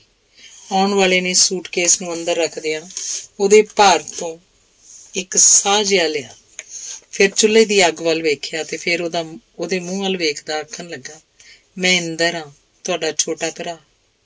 ਇੰਦਰ? ਉਹਨੂੰ ਇੱਕ ਪੁਰਾਣੀ ਸੁਣੀ ਹੋਈ ਅੱਧੀ ਚੇਤੇ ਅੱਧੀ ਭੁੱਲੀ ਹੋਈ ਕਹਾਣੀ ਦੇ ਪਾਤਰ ਵਾਂਗ ਇਹ ਨਾਂ ਚੇਤੇ ਆਇਆ ਤੇ ਕੁਝ ਪਛਾਣ ਵੀ। ਜਦੋਂ ਉਹਦਾ ਪਿਓ ਜਿਉਂਦਾ ਸੀ ਤਾਂ ਆਪਣੀ ਮਤਰੇਈ ਮਾਂ ਦੇ ਇਸ ਪੁੱਤਰ ਨੂੰ ਵੇਖਿਆ ਸੀ, ਉਦੋਂ ਇੰਦਰ ਮਸਾਂ ਸਕੂਲੇ ਪਾਉਣ ਜੱਡਾ ਸੀ। ਫੱਟੇ ਨੂੰ ਫੇਰ ਪਹਿਲੀ ਥਾਂ ਤੇ ਰੱਖਦਿਆਂ ਤੇ ਉੱਚੇ ਮੂੜੇ ਜਿੱਡੇ ਲੱਕੜ ਦੇ ਮੁੱਢ ਨੂੰ ਚੁੱਲ੍ਹੇ ਕੋਲ ਰੱਖਦਿਆਂ ਉਹਨੇ ਇੰਦਰ ਨੂੰ ਬਹਿਣ ਲਈ ਆਖਿਆ। ਫਿਰ ਕੁਝ ਪੁੱਛਣ ਲਈ ਉਹਦੇ ਵੱਲ ਤੱਕਿਆ, ਪਰ ਪਿਓ ਜਿਉਂਦਾ ਨਹੀਂ ਸੀ ਜਿਹਦੇ ਬਾਰੇ ਕੁਝ ਪੁੱਛ ਸਕਦਾ ਸੀ ਤੇ ਮਤਰੇਈ ਮਾਂ ਨੇ ਚਿਰਾਂ ਤੋਂ ਉਹਦੇ ਨਾਲੋਂ ਸਾਕ ਤੋੜਿਆ ਹੋਇਆ ਸੀ, ਇਸ ਲਈ ਪੁੱਛਣ ਜੋਗਾ ਕੁਝ ਵੀ ਨਹੀਂ ਸੀ। ਇੰਦਰ ਆਪ ਹੀ ਕਹਿਣ ਲੱਗਾ, ਮੈਂ ਸ਼ਹਿਰੋਂ ਤੁਹਾਡੇ ਪੁਰਾਣੇ ਦਫ਼ਤਰੋਂ ਤੁਹਾਡਾ ਕੁਝ ਪਤਾ ਕੱਢਿਆ, ਫਿਰ ਗੱਡੀ ਤੋਂ ਉਤਰ ਕੇ ਰਾਹ 'ਚ ਪੈਂਦੇ ਪਿੰਡਾਂ ਤੋਂ ਪੁੱਛਦਾ ਰਿਹਾ। ਉਹਦਾ ਜੀਅ 'ਚ ਆਇਆ ਕਿ ਆਖੇ ਕਾਹਦੇ ਲਈ, ਪਰ ਕਿਸੇ ਘਰ ਆਏ ਨੂੰ ਇੰਝ ਆਖਣਾ ਉਹਨੂੰ ਠੀਕ ਨਹੀਂ ਜਾਪਿਆ। ਇਹਦੀ ਥਾਂ ਉਹਨੇ ਆਖਿਆ, ਕੁਝ ਖਾਏਂਗਾ? ਰੋਟੀ, ਚਾਹ? ਇੰਦਰ ਨੇ ਛੇਤੀ ਨਾਲ ਆਖਿਆ, ਮੈਨੂੰ ਤੇ ਬੜੀ ਭੁੱਖ ਲੱਗੀ ਹੋਈ ਹੈ। ਉਹਨੇ ਇੱਕ ਮਿੱਟੀ ਦੇ ਘੜੇ 'ਚ ਪਿਆ ਹੋਇਆ ਆਟਾ ਮੁੱਠਾਂ ਨਾਲ ਕੱਢ ਕੇ ਇੱਕ ਥਾਲੀ 'ਚ ਮਲਿਆ, ਫਿਰ ਚੁੱਲ੍ਹੇ ਉੱਤੇ ਤਵਾ ਰੱਖ ਦਿੱਤਾ। ਚੁੱਲ੍ਹੇ 'ਚ ਨਵੀਂ ਲੱਕੜ ਡਾਂਹਦਿਆਂ ਉਹਨੇ ਕੁਝ ਰੋਟੀਆਂ ਸੇਕੀਆਂ, ਫਿਰ ਥਾਲੀ 'ਚ ਗੁੜ ਤੇ ਸ਼ਹਿਦ ਰੱਖ ਕੇ ਉਹਨੂੰ ਰੋਟੀ ਪਾ ਦਿੱਤੀ। ख्याल आया सवेरे उन्हें अपने लिए 2 अंडे उबाले सन, पर खाने भुल गया सी। वो जे आले च पए हन। उन्हें वो अंडे भी छिल दिते ते चुल्हे उत्ते चाह दा पानी रख दिता। इंदर नूं शायद बड़ी भुख लगी सी। इस सादी सुक्की रोटी वो काली काली खा रहा सी। इंज ਉਹਨੂੰ रोटी खांदियां वेख के ਉਹਨੂੰ कुछ चंगा लगा, पर नाल ही ਉਹਦਾ ध्यान सूटकेस ਵੱਲ ਗਿਆ ਤਾਂ ਉਹਨੂੰ ਖਿਆਲ ਆਇਆ ਕਿ ਹੁਣ ਰਾਤੀ ਇੱਥੇ ਰਹੇਗਾ ਤੇ ਉਹਦੇ ਲਈ ਆਪਣੇ ਵਿਛਾਉਣੇ ਤੋਂ ਜ਼ਰਾ ਕੁ ਪਰਾਂ ਇੱਕ ਵਿਛਾਉਣਾ ਕਰਦਿਆਂ ਉਹਨੂੰ ਸਾਰੀ ਝੁੱਗੀ ਅਜੀਬ ਜੀ ਲੱਗਣ ਲੱਗ ਪਈ। ਤੱਤੀ ਚਾਹ ਦੇ ਘੁੱਟ ਭਰਦਿਆਂ ਇੰਦਰ ਉਂਗਲਾਂਦਾ ਪਿਆ ਸੀ ਤੇ ਫਿਰ ਉਹ ਚੁੱਪਚਾਪ ਚਾਹ ਦਾ ਖਾਲੀ ਗਲਾਸ ਪਰਾਂ ਰੱਖ ਕੇ ਆਪਣੇ ਵਿਛਾਉਣੇ ਤੇ ਜਾ ਕੇ ਸੌਂ ਗਿਆ। ਉਹ ਕੁਛ ਦੇਰ ਉਹਦੇ ਸੁੱਤੇ ਪਏ ਦੇ ਮੂੰਹ ਵੱਲ ਤੱਕਦਾ ਰਿਹਾ, ਫਿਰ ਚੁੱਲ੍ਹੇ ਦੀਆਂ ਲੱਕੜਾਂ ਪਿਛਾਂਹ ਖਿੱਚਦਾ ਆਪ ਵੀ ਸੌਣ ਦੀ ਕੋਸ਼ਿਸ਼ ਕਰਨ ਲੱਗਾ। ਸਵੇਰੇ ਚੁੱਲ੍ਹੇ ਉੱਤੇ ਦਲੀਆ ਰਿੰਨਣਾ ਰੱਖ ਕੇ ਉਹ ਜਦੋਂ ਬੱਕਰੀ ਦਾ ਦੁੱਧ ਚੋਣ ਲੱਗਾ, ਸੋਚਣ ਲੱਗਾ ਬਸ ਹੁਣ ਚਾਹ ਪਾਣੀ ਪਿਆ ਕੇ ਤੋਰ ਦਿਆਂਗਾ। ਅੱਵਲ ਤੱਕ ਖੌਰੇ ਉਹ ਆਪੇ ਤੇ ਦੁੱਧ ਦੀ ਗੜਵੀ ਚੁੱਕਦਿਆਂ ਨੂੰ ਖਿਆਲ ਆਇਆ। ਕਹਿੰਦਾ ਸੀ ਸ਼ਹਿਰੋਂ ਦਫ਼ਤਰੋਂ ਤੁਹਾਡਾ ਪਤਾ ਕੱਢਿਆ, ਫਿਰ ਗੱਡੀ ਤੋਂ ਉਤਰ ਕੇ ਰਾਹ 'ਚ ਪੈਂਦੇ ਪਿੰਡਾਂ ਤੋਂ ਪੁੱਛਦਾ ਰਿਹਾ। ਜਿਹੜਾ ਇੰਜ ਪੁੱਛਦਾ ਪੁਛਾਂਦਾ ਆਇਆ, ਇਹ ਖੌਰੇ ਕਾਹਦੇ ਲਈ ਆਇਆ, ਕਿੰਨੇ ਚਿਰ ਲਈ ਆਇਆ? ਇੰਦਰ ਸੁੱਤਾ ਉੱਠ ਕੇ ਝੁੱਗੀ ਚੋਂ ਬਾਹਰ ਆ ਕੇ ਦੂਰ ਪਹਾੜ ਦੇ ਓਹਲੇ ਚੋਂ ਨਿਕਲਦੇ ਸੂਰਜ ਨੂੰ ਤੱਕਦਾ ਇੰਜ ਖੁਸ਼ ਤੇ ਹੈਰਾਨ ਖਲੋਤਾ ਸੀ ਕਿ ਉਹਦਾ ਦੁੱਧ ਦੀ ਗੜਵੀ ਲੈ ਕੇ ਆਉਂਦੇ ਤਾਂ ਗੁੱਸਾ ਕੁਝ ਮੱਠਾ ਪੈ ਗਿਆ। ਕਿਤੇ ਪਾਣੀ ਦੀ ਆਵਾਜ਼ ਆਉਂਦੀ ਪਈ ਏ, ਨੇੜੇ ਕੋਈ ਨਦੀ ਵਗਦੀ ਏ? ਇੰਦਰ ਨੇ ਪੁੱਛਿਆ ਤੇ ਹੱਥ ਦੇ ਇਸ਼ਾਰੇ ਨਾਲ ਜਵਾਬ ਮਿਲਣ ਤੇ ਕਿ ਸਾਹਮਣੇ ਇਹਨਾਂ ਰੁੱਖਾਂ ਤੋਂ ਪਰਾਂ ਉਹ ਇੱਕ ਹਰਨ ਵਾਂਗ ਚੁੰਗੀਆਂ ਭਰਦਾ ਰੁੱਖਾਂ ਵੱਲ ਤੁਰ ਪਿਆ। ਉਹਨੇ ਦਲੀਆ ਰਿੰਨ ਕੇ ਗੁੜ ਤੇ ਦੁੱਧ ਪਾ ਕੇ ਪਤੀਲਾ ਚੁੱਲ੍ਹੇ ਕੋਲ ਰੱਖ ਦਿੱਤਾ ਤੇ ਚੁੱਲ੍ਹੇ ਉੱਤੇ ਚਾਹ ਦਾ ਪਾਣੀ ਰੱਖ ਕੇ ਚਸ਼ਮੇ ਤੋਂ ਪਾਣੀ ਦਾ ਘੜਾ ਭਰਨ ਲਈ ਚਲਾ ਗਿਆ। ਉਹ ਪਾਣੀ ਦਾ ਘੜਾ ਲੈ ਕੇ ਮੁੜਦਾ ਪਿਆ ਸੀ ਕਿ ਨਦੀ ਤੋਂ ਨਹਾ ਕੇ ਆਉਂਦੇ ਇੰਦਰ ਨੇ ਉਹਨੂੰ ਦੂਰੋਂ ਹੀ ਵੇਖਿਆ ਤੇ ਕਾਲੀ ਪੈਰੀ ਤੁਰਦਿਆਂ ਅੱਧ ਚੋਂ ਪਾਣੀ ਦਾ ਘੜਾ ਚੁੱਕ ਲਿਆ। ਰਾਤੀ ਸ਼ਾਇਦ ਇਸ ਲੜਕੇ ਨੂੰ ਲੰਬੇ ਸਫ਼ਰ ਦੀ ਥਕਾਵਟ ਸੀ, ਸ਼ਾਇਦ ਭਰਾ ਨਾਂ ਦੇ ਸੁਣੇ ਸੁਣਾਏ ਆਦਮੀ ਨੂੰ ਇਸ ਤਰ੍ਹਾਂ ਆ ਕੇ ਮਿਲਣ ਦੀ ਘਬਰਾਹਟ ਸੀ, ਜਾਂ ਉਂਝ ਹੀ ਸ਼ਾਇਦ ਰਾਤੀ ਹਨੇਰੇ 'ਚ ਇੰਝ ਜਾਪਦਾ ਸੀ। ਹੁਣ ਉਹਦੇ ਅੱਗੇ ਦਲੀਏ ਦਾ ਪਿਆਲਾ ਤੇ ਚਾਹ ਦਾ ਗਲਾਸ ਰੱਖਦਿਆਂ ਉਹਨੂੰ ਜਾਪਿਆ ਇਹ ਰਾਤੀ ਕੁਝ ਹੋਰ ਹੀ ਤਰ੍ਹਾਂ ਦਾ ਸ਼ਹਿਰ ਦਾ ਵਿਗੜਿਆ ਜਿਹਾ ਜਾਪਦਾ ਸੀ। ਪਰ ਹੁਣ ਨਦੀ ਤੋਂ ਨਹਾ ਧੋ ਕੇ ਆਇਆ, ਚੰਗਾ ਭਲਾ ਚੰਗੀ ਸ਼ਕਲ ਸੂਰਤ ਦਾ ਦਿਸਦਾ ਪਿਆ, ਸ਼ਾਇਦ ਮਨ ਦਾ ਵੀ ਮਾੜਾ ਨਹੀਂ। ਤੇ ਚੁੱਲ੍ਹੇ ਕੋਲ ਬਹਿ ਕੇ ਹੌਲੀ ਹੌਲੀ ਚਾਹ ਪੀਂਦਿਆਂ ਉਹਨੂੰ 30 ਵਰ੍ਹਿਆਂ ਤੋਂ ਵੀ ਵੱਧ ਗੁਜ਼ਰੇ ਹੋਏ ਵੇਲੇ ਦੇ ਕੁਝ ਟੁਕੜੇ ਆਪਣੇ ਚੇਤੇ 'ਚ ਹਿਲਦੇ ਜਾਪੇ। ਪਿਓ ਹਮੇਸ਼ਾ ਆਪਣੇ ਵਪਾਰ 'ਚ ਰੁੱਝਾ ਹੋਇਆ, ਹਮੇਸ਼ਾ ਚੜ੍ਹਦੇ ਜਾਂ ਡਿੱਗਦੇ ਭਾਅ ਦੀਆਂ ਗੱਲਾਂ ਕਰਦਾ, ਹਮੇਸ਼ਾ ਕਿਸੇ ਕਾਲ 'ਚ ਕਿਤੇ ਜਾ ਰਿਹਾ ਤੇ ਮਾਂ ਹਮੇਸ਼ਾ ਸ਼ੀਸ਼ੇ ਅੱਗੇ ਖਲੋਤੀ ਕੰਘੀ ਵਾਹ ਰਹੀ ਜਾਂ ਬਾਜ਼ਾਰ ਨਵੇਂ ਕੱਪੜੇ ਖਰੀਦਣ ਲਈ ਜਾ ਰਹੀ। ਉਹਨੂੰ ਛੋਟੇ ਹੁੰਦੇ ਨੂੰ ਹੀ ਹੋਸਟਲ ਭੇਜ ਦਿੱਤਾ ਗਿਆ ਸੀ ਤੇ ਉਹਨੂੰ ਕਿੰਨੇ ਚਿਰ ਤੋਂ ਪਿੱਛੋਂ ਪਤਾ ਲੱਗਾ ਸੀ ਕਿ ਘਰ 'ਚ ਮਾਂ ਨਾਂ ਦੀ ਜਿਹੜੀ ਔਰਤ ਸੀ ਉਹਦੀ ਮਾਂ ਨਹੀਂ ਸੀ, ਉਹਦੀ ਮਾਂ ਜੰਮਦੇ ਦੀ ਮਰ ਗਈ ਸੀ। ਸਕੂਲ ਕਾਲਜ ਦੀਆਂ ਛੁੱਟੀਆਂ ਦੇ ਦਿਨਾਂ 'ਚ ਵੇਖੇ ਹੋਏ ਘਰ ਦੇ ਕੁਝ ਪਰਛਾਵੇਂ ਜਿਹੇ ਉਹਦੀਆਂ ਅੱਖਾਂ 'ਚ ਹਿੱਲੇ, ਪਰ ਉਹ ਅੱਖਾਂ ਝਮਕ ਕੇ ਇੰਦਰ ਦੇ ਮੂੰਹ ਵੱਲ ਵੇਖਦਾ ਉਹਦੇ ਮੁਹਾਂਦਰੇ ਵਿੱਚੋਂ ਕਿਸੇ ਚੇਤੇ ਨੂੰ ਨਾ ਲੱਭ ਸਕਿਆ। ਤੂੰ ਇੱਥੇ ਕਿਉਂ ਆਇਆ? ਕੁਝ ਇਹੋ ਜਿਹੀ ਗੱਲ ਪੁੱਛਣੀ ਸੀ, ਪਰ ਇੰਦਰ ਇਸ ਵੇਲੇ ਨਹਾ ਕੇ ਇੱਕ ਰੱਜੀ ਹੋਈ ਬਿੱਲੀ ਵਾਂਗ ਚੁੱਲ੍ਹੇ ਦੇ ਕੋਲ ਨਿਸਲ ਜਿਹਾ ਬੈਠਾ ਸੀ। ਉਹਦੇ ਕੋਲੋਂ ਕੁਝ ਵੀ ਨਾ ਪੁੱਛਿਆ ਗਿਆ, ਸਗੋਂ ਚੁੱਲ੍ਹੇ ਦੀ ਮੱਠੀ ਅੱਗ ਉੱਤੇ ਦਾਲ ਦੀ ਕੁੰਨੀ ਰੱਖਦਿਆਂ ਉਹਨੇ ਆਖਿਆ, ਛੋਲਿਆਂ ਦੀ ਦਾਲ ਖਾ ਲਏਂਗਾ ਨਾ? ਤੇ ਨਾਲ ਹੀ ਆਖਿਆ, ਤੇਰਾ ਜੀਅ ਕਰਦਾ ਤੇ ਸਾਹਮਣੀ ਪਹਾੜੀ ਤੇ ਘੁੰਮਾਂ, ਮੈਂ ਜ਼ਰਾ ਮਟਰਾਂ ਦੀ ਕਿਆਰੀ ਨੂੰ ਵੇਖ ਆਵਾਂ, ਕੋਈ ਦਾਣਾ ਪਿਆ ਹੈ ਤਾਂ 2-4 ਤੋੜ ਲਿਆਵਾਂ। ਉੱਠ ਕੇ ਬਾਹਰ ਕਿਆਰੀਆਂ ਵੱਲ ਤੁਰਿਆ ਤਾਂ ਵੇਖਿਆ ਇੰਦਰ ਉਹਦੇ ਪਿੱਛੇ ਪਿੱਛੇ ਉਹਦੇ ਨਾਲ ਤੁਰਦਾ ਪਿਆ ਸੀ। ਕੁਝ ਚਿਰ ਦੋਵੇਂ ਚੁੱਪਚਾਪ ਤੁਰਦੇ ਰਹੇ। ਇੱਕ ਵਾਰ ਉਹ ਪਿੱਛੇ ਅਮਰੂਦਾਂ ਦੇ ਰੁੱਖਾਂ ਕੋਲ ਖਲੋ ਗਿਆ ਜਾਪਿਆ, ਪਰ ਫਿਰ ਲੰਬੀਆਂ ਪਲਾਂਘਾਂ ਭਰਦਾ ਉੱਥੇ ਉਹਦੇ ਕੋਲ ਆ ਗਿਆ ਜਿੱਥੇ ਫਲੀਆਂ ਨੂੰ ਟੋਹ ਕੇ ਉਹ ਪੱਕੇ ਹੋਏ ਮਟਰਾਂ ਨੂੰ ਤੋੜਦਾ ਪਿਆ ਸੀ। ਆਪਣੇ ਖੇਤ ਕਿੰਨੇ ਕੁ ਨੇ? ਉਹਨੂੰ ਦੂਰ ਪਰਾਂ ਤੱਕ ਵੇਖਦੇ ਇੰਦਰ ਦੀ ਆਵਾਜ਼ ਸੁਣੀ ਵੀ ਤਾਂ ਉਹਨੇ ਪਰਲੀਆਂ ਪਹਾੜੀਆਂ ਵੱਲ ਤੱਕਦਿਆਂ ਜਵਾਬ ਦਿੱਤਾ, ਜਿੱਥੋਂ ਤੱਕ ਨਜ਼ਰ ਜਾਂਦੀ ਹੈ ਸਭ ਕੁਝ ਆਪਣਾ ਹੈ, ਇੱਥੋਂ ਦਾ ਚਸ਼ਮਾ ਵੀ, ਨਦੀ ਵੀ ਆ, ਸਾਰਾ ਜੰਗਲ ਵੀ। ਇੰਦਰ ਜੰਗਲੀ ਫੁੱਲਾਂ ਵਾਂਗ ਹੱਸਣ ਲੱਗ ਪਿਆ। ਉਰਾਂ ਪਰਾਂ ਕੋਈ ਬੀਜਿਆ ਵਾਇਆ ਖੇਤ ਨਹੀਂ ਸੀ ਦਿਸਦਾ। ਆਖਣ ਲੱਗਾ, ਇਹ ਜੰਗਲ ਤਾਂ ਜੰਗਲਾਤ ਦੇ ਮਹਿਕਮੇ ਦਾ ਹੋਏਗਾ। ਮਟਰਾਂ ਦੀ ਪੋਟਲੀ ਜੀ ਬੰਨ੍ਹਦਿਆਂ ਉਹ ਕਿਆਰੀ ਕੋਲੋਂ ਉੱਠ ਬੈਠਾ ਤੇ ਜੰਗਲ ਵੱਲ ਵੇਖਦਾ ਆਖਣ ਲੱਗਾ, ਉਹਨਾਂ ਦਾ ਕੀ ਏ, ਵਰਦੀਆਂ ਪਾ ਕੇ ਬਰੇ 'ਚ ਇੱਕ ਦਿਨ ਆਉਂਦੇ ਨੇ, ਰੁੱਖਾਂ ਉੱਤੇ ਨੰਬਰ ਜੇ ਲਿਖ ਜਾਂਦੇ ਨੇ ਤੇ ਤੁਰ ਜਾਂਦੇ ਨੇ। ਇਹ ਸਾਰਾ ਕੁਝ ਮੇਰਾ ਹੀ ਰਹਿੰਦਾ ਹੈ ਜਾਂ ਜੰਗਲੀ ਜਾਨਵਰਾਂ ਦਾ। ਤੇ ਉਹ ਆਪ ਵੀ ਜੰਗਲੀ ਫੁੱਲਾਂ ਵਾਂਗ ਹੱਸਣ ਲੱਗ ਪਿਆ। ਉਰਾਂ ਅਨਾਰਾਂ ਦੇ ਅਮਰੂਦਾਂ ਦੇ ਰੁੱਖਾਂ ਹੇਠ ਉਹਨੇ ਮਿੱਟੀ ਦਾ ਇੱਕ ਥੜਾ ਜਿਹਾ ਆਪਣੇ ਬਹਿਣ ਲਈ ਬਣਾਇਆ ਹੋਇਆ ਸੀ। उस थड़े कोल आके वो दोवें खलो गए। पासे वल कुछ ढलाई उत्ते मक्की दी छोटी जी पैली सी। इंदर उहदे वल तकदा पुछण लगा, अपनी है? उहने मिट्टी दे थड़े ते बहंदियां हां च सिर हिलाया। बस इन्नी क, आपां होर भी तां बीज सकदे हां। उहने एक वारी गौर नाल इंदर दे मूंह वल वेख्या, फिर आखण लगा, कादे लई? फिर वाधू दी मंडी च जाके वेचनी पेगी। मक्की भी मैं अपने लिए बीजी हुई है, चाह दे 2-4 बूटे भी अपने लिए, साग सब्जी भी अपने लिए। ते इहनूं इंदर दा हुणे आख्या फिकर अपने कन्नां चढ़दा जापिया। आपां होर भी ते बीज सकने आ। ते उहने अपने कन्नां नूं मलिया जिवें आपां लफज नूं कन्नां दी मैल वांग बाहर कढना होवे। इंदर ने ਉਹਦੇ ਕੋਲ ਉਹਦੇ ਥੜੇ ਉੱਤੇ ਬਹਿੰਦਿਆਂ ਹਲੀਮੀ ਨਾਲ ਕਿਹਾ, ਮੈਨੂੰ ਇੱਥੇ ਆਪਣੇ ਕੋਲ ਰੱਖ ਲਓ। ਉਹ ਥੜੇ ਉੱਤੇ ਉੱਠਣ ਨੂੰ ਹੋਇਆ, ਪਰ ਫਿਰ ਸੰਭਲਦਾ ਬਹਿ ਗਿਆ। ਇੰਦਰ ਸਿਰ ਨੂੰ ਕੁਝ ਨੀਵਾਂ ਜਿਹਾ ਪਾ ਕੇ ਆਖਣ ਲੱਗਾ, ਮਾਂ ਬੜੇ ਚਿਰ ਤੋਂ ਬਿਮਾਰ ਸੀ। ਉਹਨੇ ਸਾਰਾ ਪੈਸਾ ਮਾਮਿਆਂ ਕੋਲ ਰੱਖਿਆ ਹੋਇਆ ਸੀ। ਉਹਨੂੰ ਯਾਦ ਆਇਆ ਇਹ ਉੜਦੀ ਗੱਲ ਉਹਨੇ ਸੁਣੀ ਸੀ ਕਿ ਪਿਓ ਦਾ ਸਾਰਾ ਪੈਸਾ ਉਹ ਮਾਂ ਆਪਣੇ ਭਰਾਵਾਂ ਕੋਲ ਰੱਖਦੀ ਹੁੰਦੀ ਸੀ ਕਿ ਉਹਦੇ ਪਿੱਛੋਂ ਉਹਦਾ ਮਤਰਿਆ ਪੁੱਤਰ ਕੁਝ ਨਾ ਲੈ ਸਕੇ। ਉਹਨੂੰ ਹਾਸਾ ਜਿਹਾ ਆ ਗਿਆ। ਇੰਦਰ ਨੂੰ ਪੁੱਛਣ ਲੱਗਾ, ਫੇਰ? ਮਾਮਿਆਂ ਨੇ ਕੁਝ ਨਹੀਂ ਦਿੱਤਾ, ਮਾਂ ਪਿਛਲੇ ਮਹੀਨੇ ਮਰ ਗਈ। ਇੰਦਰ ਦਾ ਮੂੰਹ ਲੱਥਾ ਹੋਇਆ ਸੀ, ਸਿਰ ਝੁਕਿਆ ਸੀ, ਆਵਾਜ਼ ਬੁਝੀ ਹੋਈ ਸੀ। ਆਖ ਰਿਹਾ ਸੀ, ਮੇਰੇ ਕੋਲ ਹੋਰ ਕੋਈ ਥਾਂ ਨਹੀਂ ਰਹਿਣ ਲਈ। ਉਹ ਘਬਰਾ ਕੇ ਥੜੇ ਉੱਤੋਂ ਉੱਠ ਖਲੋਤਾ। ਉਹਨੇ ਜ਼ੋਰ ਦੀ ਉੱਚੀ ਸਾਰੀ ਚੀਖ ਕੇ ਆਖਣਾ ਚਾਹਿਆ, ਨਹੀਂ ਨਹੀਂ, ਬਿਲਕੁਲ ਨਹੀਂ। ਪਰ ਉਹਦੀ ਆਵਾਜ਼ ਉਹਦੇ ਸੰਗ ਚ ਇੰਝ ਗੁਆਚ ਗਈ ਜਿਵੇਂ ਪਹਾੜੀ ਮੋੜ ਉੱਤੇ ਗੁਆਚ ਜਾਂਦੀ ਹੈ। ਉਹ ਬੇਵਸ ਜਿਹਾ ਉਰਾਂ ਆਪਣੀ ਬਾਂਹ ਕੋਲ ਆ ਖਲੋਤੇ ਇੰਦਰ ਵੱਲ ਵੇਖ ਰਿਹਾ ਸੀ ਤੇ ਇੰਦਰ ਆਖ ਰਿਹਾ ਸੀ, ਕਵਰ ਭਰਾ ਜੀ, ਮੇਰਾ ਹੋਰ ਕੋਈ ਨਹੀਂ। ਉਹਨੇ ਹੱਥ ਨਾਲ ਇੰਦਰ ਨੂੰ ਬਾਂਹ ਕੋਲੋਂ ਪਰਾਂ ਕਰਨਾ ਚਾਹਿਆ, ਪਰ ਹੈਰਾਨ ਹੋ ਕੇ ਵੇਖਿਆ ਉਹਦਾ ਹੱਥ ਇੰਦਰ ਦੇ ਮੋਢੇ ਕੋਲ ਜਾ ਕੇ ਮੋਢੇ ਉੱਤੇ ਟਿਕ ਗਿਆ ਸੀ, ਜਿਵੇਂ ਹੱਥ ਦੀ ਤਲੀ ਨਾਲ ਉਹਨੂੰ ਸਹਾਰਾ ਵੀ ਦੇ ਰਿਹਾ ਤੇ ਦਿਲਾਸਾ ਵੀ। ਸਾਹਮਣੇ ਇੱਕ ਮਲੂਕ ਜਿਹਾ ਮੂੰਹ ਸੀ, ਅਲੂਆਂ ਜਿਹਾ, ਤੇ ਸ਼ਾਇਦ ਮਾਮਿਆਂ ਦੇ ਦਗੇ ਤੋਂ ਘਬਰਾ ਕੇ ਸਾਰੀ ਸੱਭਿਅਤਾ ਕੋਲੋਂ ਨੱਸਿਆ ਹੋਇਆ। ਉਹਨੇ ਹੱਥ ਨਾਲ ਉਹਦੇ ਮੋਢੇ ਨੂੰ ਪਲੋਸਿਆ, ਆਖਿਆ, ਚੰਗਾ, ਤੂੰ ਐਸ ਮੱਕੀ ਦੀ ਪੈਲੀ ਕੋਲ ਆਪਣੀ ਕੋਠੜੀ ਪਾ ਲੈ।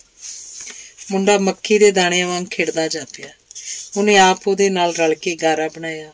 ਹੇਠਲੇ ਪਿੰਡੋਂ ਛੱਤ ਲਈ ਸਲੇਟਾਂ ਢਵਾਈਆਂ। ਉਹਦੇ ਆਖੇ ਉਹਦਾ ਮਨ ਰੱਖਣ ਲਈ ਪਿੰਡ ਦੇ ਤਰਖਾਣ ਕੋਲੋਂ ਚੌਖਟ ਬੂਹਾ ਵੀ ਕਢਵਾ ਲਿਆ। ਹੁਣ ਜੋ ਮਨ 'ਚ ਸੋਚ ਰਿਹਾ ਸੀ, ਇਹ ਸ਼ਹਿਰਾਂ ਦੇ ਬੀਜ ਸ਼ਹਿਰਾਂ 'ਚ ਹੀ ਉੱਗਦੇ ਨੇ। ਪੜ੍ਹਿਆ ਲਿਖਿਆ ਮੁੰਡਾ ਆਪੇ 2-4 ਮਹੀਨਿਆਂ ਨੂੰ ਅੱਕ ਕੇ ਸ਼ਹਿਰ ਤੁਰ ਜਾਏਗਾ।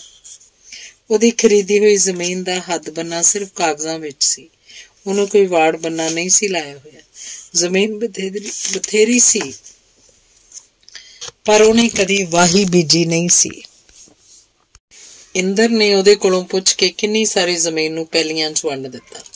ਫਿਰ ਹੇਠਲੇ ਪਿੰਡੋਂ ਕੁਝ ਕਾਮੇ ਬੁਲਾ ਕੇ ਉਹਨਾਂ ਦੀ ਵਾਹੀ ਬਜਾਈ ਕਰ ਦਿੱਤੀ।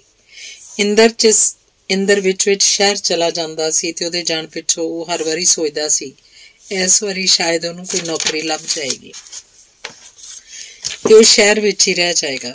ਉਹਦੀ ਇਹ ਸੋਚ ਸਿਰਫ ਉਹਦੀ ਤਮੰਨਾ ਸੀ, ਜੋ ਹਰ ਵਾਰੀ ਪੂਰੀ ਨਹੀਂ ਸੀ ਹੁੰਦੀ। ਤੇ ਇੰਦਰ 25-27 ਦਿਨੀ ਜਾਂ 10 ਦਿਨੀ ਫਿਰ ਪਰਤ ਆਉਂਦਾ ਸੀ। ਹੁਣ ਕਦੇ ਕਦੇ ਇੰਦਰ ਨੂੰ ਸ਼ਹਿਰੋਂ ਚਿੱਠੀ ਵੀ ਆਉਂਦੀ ਸੀ, ਪਤਾ ਨਹੀਂ ਕਿਹਦੀ, ਉਹਨੇ ਕਦੀ ਪੁੱਛਿਆ ਨਹੀਂ ਸੀ। ਪਰ ਡਾਕੀਏ ਦਾ ਇੰਝ ਅਚਾਨਕ ਸਿਰ ਤੇ ਆ ਖਲੋਣਾ ਉਹਨੂੰ ਚੰਗਾ ਨਹੀਂ ਸੀ ਲੱਗਦਾ। ਇੱਕ ਦਿਨ ਇਸੇ ਤਰ੍ਹਾਂ ਇੱਕ ਚਿੱਠੀ ਆਈ। ਉਹਦੇ ਸਾਹਮਣੇ ਇੰਦਰ ਨੇ ਖੋਲੀ, ਪੜ੍ਹੀ ਤੇ ਉਹਦਾ ਮੂੰਹ ਉਹਨੂੰ ਮਿੱਟੀ ਰੰਗਾ ਹੁੰਦਾ ਜਾਪਿਆ। ਉਹਦੀ ਜਾਚੇ ਅਜਿਹੀ ਚਿੱਠੀ ਸੀ, ਇੰਦਰ ਦੇ ਕਿਸੇ ਦੋਸਤ ਮਿੱਤਰ ਦੀ ਲਿਖੀ ਹੋਈ, ਜਿਹਦੇ 'ਚ ਇੰਦਰ ਨੂੰ ਨੌਕਰੀ ਦੀ ਆਸ ਮੁੱਕ ਗਈ ਜਾਪੀ। ਇੰਦਰ ਦੀਆਂ ਬੀਜੀਆਂ ਵਾਹੀਆਂ ਪੈਲੀਆਂ ਹੁਣ ਲੱਕ ਉਸਰੀਆਂ ਹੋਈਆਂ ਸਨ। ਪਰ ਇੰਦਰ ਚਿੱਠੀ ਨੂੰ ਹੱਥ ਫੜ ਕੇ ਪੈਲੀਆਂ ਵੱਲ ਇੰਝ ਵੇਖ ਰਿਹਾ ਸੀ ਜਿਵੇਂ ਕਿਸੇ ਬੈਲ ਡੰਗਰ ਨੇ ਉਹ ਪੈਲੀਆਂ ਮਿੱਧ ਦਿੱਤੀਆਂ ਹੋਣ। ਉਹ ਰੁੱਖ ਦੀ ਇੱਕ ਡਾਂਹ ਨੂੰ ਹੱਥ ਪਾ ਕੇ ਹੱਥਲੀ ਕਿਤਾਬ ਹੱਥ 'ਚ ਠੱਪ ਕੇ ਇੰਦਰ ਦੇ ਮੂੰਹ ਵੱਲ ਤੱਕਦਾ ਪਿਆ ਸੀ। ਇੰਦਰ ਨੇ ਡਰੀਆਂ ਹੋਈਆਂ ਅੱਖਾਂ ਨਾਲ ਉਹਦੇ ਵੱਲ ਵੇਖਿਆ, ਫਿਰ ਉਹਦੇ ਬਾਂਹ ਕੋਲ ਖਲੋ ਕੇ ਬਾਂਹ ਨੂੰ ਹੌਲੀ ਜਿਹੀ ਥੰਮ ਕੇ ਆਖਿਆ, ਖਬਰ ਭਰਾ ਜੀ, ਉਸ ਕੁੜੀ ਦਾ ਖੱਤ ਆਇਆ ਹੈ। ਤੇ ਉਹਦੀ ਆਵਾਜ਼ ਬਾਹਰ ਆਉਣ ਦੀ ਥਾਂ ਅੰਦਰ ਉਹਦੇ ਸੰਗ 'ਚ ਲੈ ਗਈ। ਉਹਨੇ ਬਾਂਹ ਨੂੰ ਝਟਕੇ ਨਾਲ ਛੁਡਾ ਕੇ ਪੁੱਛਣਾ ਚਾਹਿਆ, ਕਿਹੜੀ ਕੁੜੀ, ਕੌਣ ਕੁੜੀ? ਪਰ ਉਹਦੇ ਕੋਲੋਂ ਨਾ ਬਾਂਹ ਹਿਲਾਈ ਗਈ ਨਾ ਜੀਭ। ਕਹਿੰਦੀ ਏ ਉਹਦਾ ਪਿਓ ਉਹਨੂੰ ਵੀ ਜਾਨੋਂ ਮਾਰ ਦੇਗਾ ਤੇ ਮੈਨੂੰ ਵੀ। ਕਿਉਂ? ਉਹਦੇ ਮੂੰਹ ਮਸਾ ਇਹ ਨਿਕਲਿਆ। ਇੰਦਰ ਦੀ ਆਵਾਜ਼ ਥਥਲਾਂਦੀ ਪਈ ਸੀ, ਉਹ ਬਿਮਾਰ ਏ। ਨਹੀਂ, ਬਿਮਾਰ ਨਹੀਂ, ਡਾਕਟਰ ਨੇ ਆਖਿਆ ਉਹਨੂੰ ਬੱਚਾ। ਸੁਣ ਕੇ ਉਹਦੇ ਮੱਥੇ ਤੇ ਤਿਉੜੀ ਪੈ ਗਈ। ਬਲਦੀ ਜਿਹੀ ਆਵਾਜ਼ ਨਾਲ ਪੁੱਛਣ ਲੱਗਾ, ਤੇਰਾ ਬੱਚਾ? ਇੰਦਰ ਨੇ ਸ਼ਰਮਿੰਦਾ ਜਿਹਾ ਸਿਰ ਨੀਵਾਂ ਕਰ ਪਾ ਲਿਆ। ਉਹਨੇ ਉਸੇ ਬਲਦੀ ਆਵਾਜ਼ 'ਚ ਪੁੱਛਿਆ, ਤੇ ਉਹ ਕੀ ਆਖਦੀ ਏ? ਵਿਆਹ। ਇੰਦਰ ਦੇ ਮੂੰਹੋਂ ਮਸਾ ਇੰਨਾ ਕੁ ਨਿਕਲਿਆ। ਉਹ ਮਿੰਟ ਕੁ ਕੱਚਿਆਂ ਅਨਾਰਾਂ ਦੀ ਟਾਹਣੀ ਉੱਤੇ ਆ ਬੈਠੀ ਇੱਕ ਚਿੜੀ ਵੱਲ ਵੇਖਦਾ ਰਿਹਾ, ਫਿਰ ਹੱਸ ਪਿਆ। ਜਾਂ ਫਿਰ ਸ਼ਹਿਰ ਜਾ ਕੇ ਜਿਵੇਂ ਉਹ ਆਖਦੀ ਉਹਦੇ ਨਾਲ ਵਿਆਹ ਕਰ ਲੈ। ਇੰਦਰ ਦਾ ਮੂੰਹ ਅਨਾਰ ਦੇ ਫੁੱਲਾਂ ਵਾਂਗ ਖਿੜ ਪਿਆ।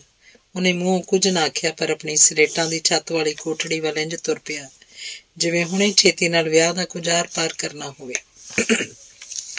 ਉਹ ਆਪ ਜਦੋਂ ਆਪਣੀ ਝੁੱਗੀ 'ਚ ਆਇਆ, ਨਾ ਚਾਹੁੰਦਿਆਂ ਵੀ ਉਹਨੇ ਛੱਤ ਦੇ ਸ਼ਤੀਰਾਂ 'ਚ ਰੱਖੀ ਹੋਈ ਇੱਕ ਪੋਟਲੀ ਨੂੰ ਖੋਲ੍ਹਿਆ ਤੇ ਉਹਦੇ ਵਿੱਚੋਂ ਕੁਝ ਨੋਟ ਕੱਢ ਕੇ ਆਪਣੀ ਕਮੀਜ਼ ਦੇ ਬੋਝੇ 'ਚ ਪਾ ਲਏ।